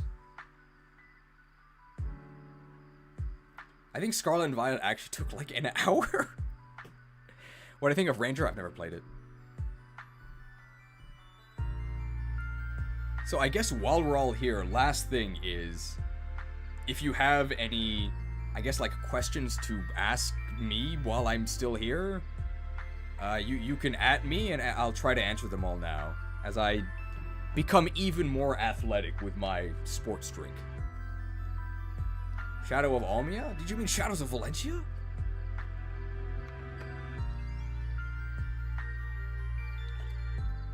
What about a Hey You Pikachu? One of my mods, Weebjail, who was the guy who started the guy who did the beginning of the Scarlet and Violet Only A run. He was the proctor for the Spelling Bee. He really likes Let's Go Pikachu. Or, Hey You Pikachu. She's got a cool new kanji book that has pictures. It's really helpful because, as we all know, you can't read something if it doesn't have any pictures. How can you read this? There's no pictures! How long until we get the FE game tier list? I'll say this, to answer that. I've already recorded stuff for the FE games tier list. I can use axes and swords. That's what I'll say. Probably late May, maybe, is when we'll do it. If you go in the Discord, link in the description, in the channel discussion channel, you'll see that there is a very, very brief PNG preview of what the FE tier list will look like. What's the origin of my username? So my last name is a type of cheese, and I guess I'm an immigrant to a new nation, so I've been imported. So I'm an imported cheese. Axes and swords, that's what heroes use. Everyone loves heroes. That's why they made a Fire Emblem game all about heroes, right? When's the next stream in game? The next stream will probably be next week. It might be Black and White 2 tier list. It depends on how much editing progresses. I'm probably going to try and do, like, real sports after this.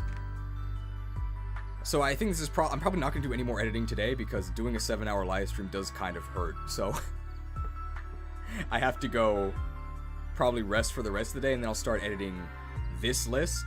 Hopefully get it out for next week, but not guaranteed. I might just get 94 woodcutting. The next game stream will probably not be for a long time. And the next game stream would probably be Conquest. What do you think about Poke Park? I never played it. What about Pokemon Quest? I've never played it. Favorite element in the periodic table? FE. Guess why?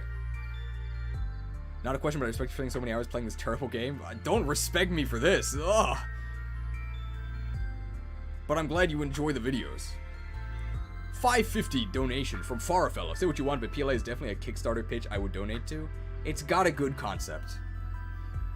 Shame about the execution. My opinions were all incorrect. All of them? Would you consider doing videos about RPGs that aren't Pokemon or Fire Emblem? Mine only just Superstar Saga? I think the first... There is one planned, and that would be Telefang. That would be the first one. We would do one explaining Telefang to Western fans. Do you plan on doing a full tier list for all Engage units, emblems, plus DLC units? Yes. It's probably going to be in 2 sessions. It's probably going to be emblems and then units. And I'm not going to do the list. It's going to be Emblem Cheese who does it. I'm too tired. Cheese, what is it you don't like about XD that makes you put it as low as it is? I thought it was really good for its time. It's okay. I still just don't like the shadow mechanic. I still would rather play a full-fledged game. It's not bad at all. It's alright. If you put it at the bottom of B, I wouldn't think you were wrong.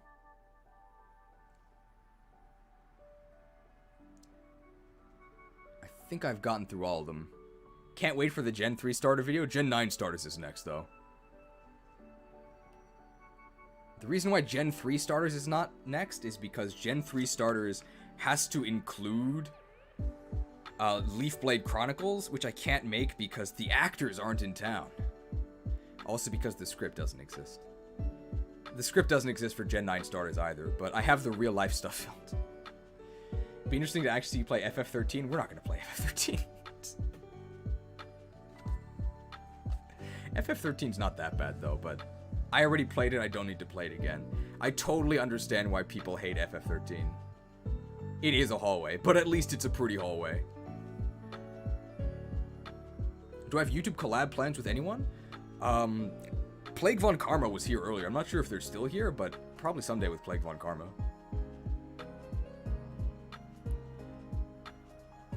I just flew in from a Transformers convention. Boy, my arms are tires. Ah. I'm gonna become a Telefang streamer. Okay, so I guess the last thing I would ask you is what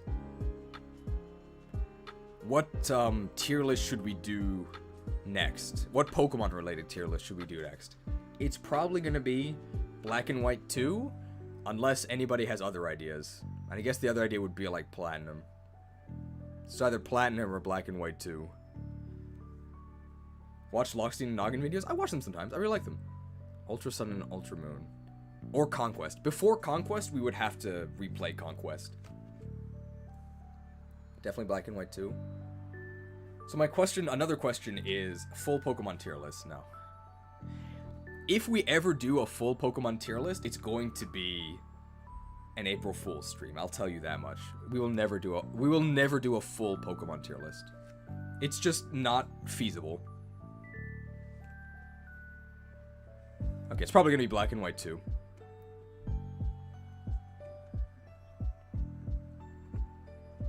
FF13 was ripped apart so much they made it into FF7 Remake. I really liked FF7 Remake. I know not most people, I know some people didn't. I really liked it. That's a game they really cared about. Also, the translation was super good. The translation for FF7 Remake is so good, it's better than the original. My favorite part of FF7 Remake, I'm not kidding when I say this, it's a part where Cloud, like, freaks out at some, like, Genova stuff that's happening, tries to draw his sword, and can't because he hits a door frame. It's, like, such a moment of strange, stark realism in a game literally called Final Fantasy VII. I loved it. Why are Platinum and Emerald and B? You'll have to watch the premium.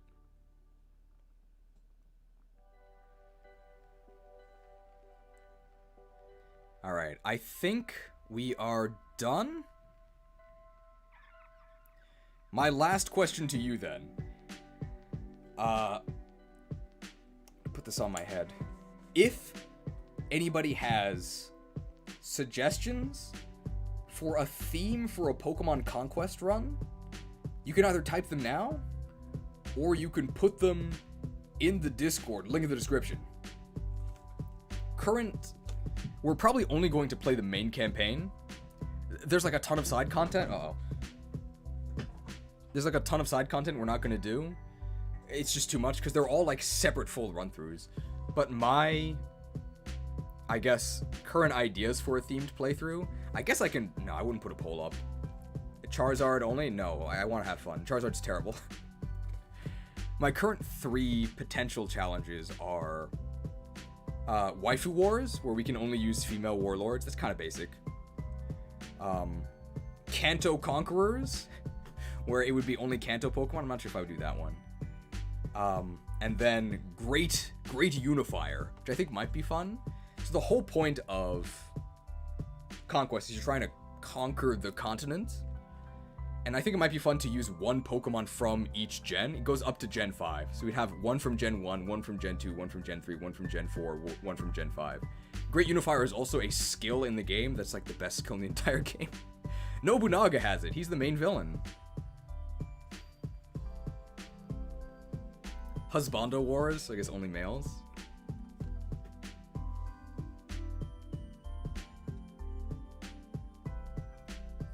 Heirs of Conquest run, Conquest with Gen 2 units replacing Gen 1 cast. Is that like a mod?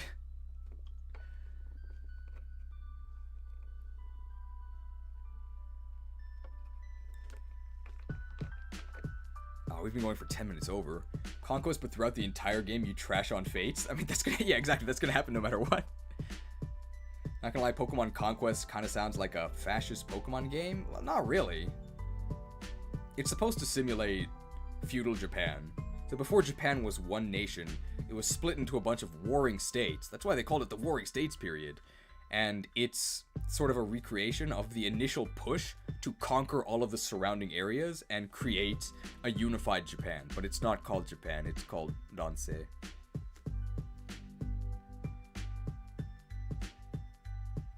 Great Uniter is Hideyoshi's tier 3 skill and it's not great. Hey, he likes fire types, okay? It's great. Even if it's not great, it might not be great.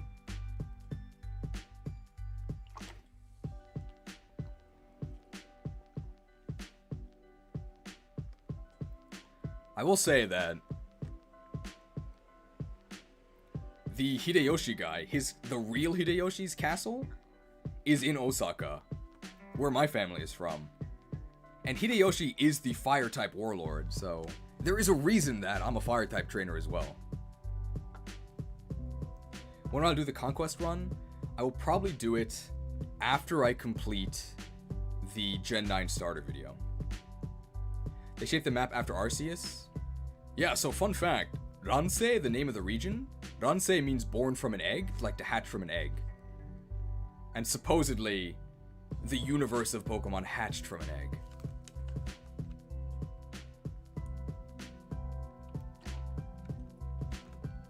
There's gonna be lots of weebing out when we do Conquest. We already know Rhyperior is the worst Pokemon in Conquest. I don't know if it's the worst, but it's down there. I think Fortress might be the worst.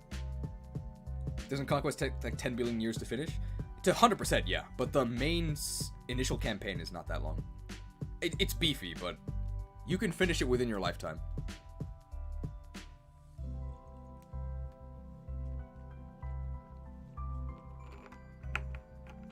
Pokemon Ranger stream when? Unfortunately, I won't say never, but no time soon.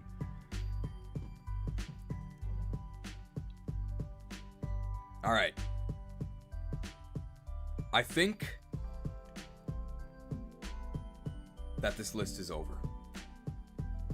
So, huge thanks to everyone who attended this stream. I think this had the highest live stream attendance ever. I don't think I've ever reached 300 on an actual live stream one. I hope you enjoyed. Huge thanks, as always, to the mighty Patreons who help keep this content alive. Huge thanks also to all of the people for their generous donations. By far, this was the most lucrative stream. Greedy streamer exploits Game Freak to earn shekels. My stash of loot is huge. Like, unironic, this actually made this job possible, because this is the most this made way more than most videos. So I really don't have to worry for the rest of the month. I'm gonna go buy a hamburger. It's gonna be great. Thank you. And tomorrow I will get to work on editing this video. I think for the rest of today, I'm probably gonna go to the gym, I'm gonna eat a hamburger, and I'm going to play Xenoblade Chronicles 3. It's gonna be great. Please join the Discord, link in the description. Please evolve into a mighty Patreon, link in the description. But thanks again to all of you for attending this, by the end, a little bit cynical list, but I hope you had fun. I know I did. Such a shame that in the end, you'll all meet with a terrible fate. That didn't actually end the stream.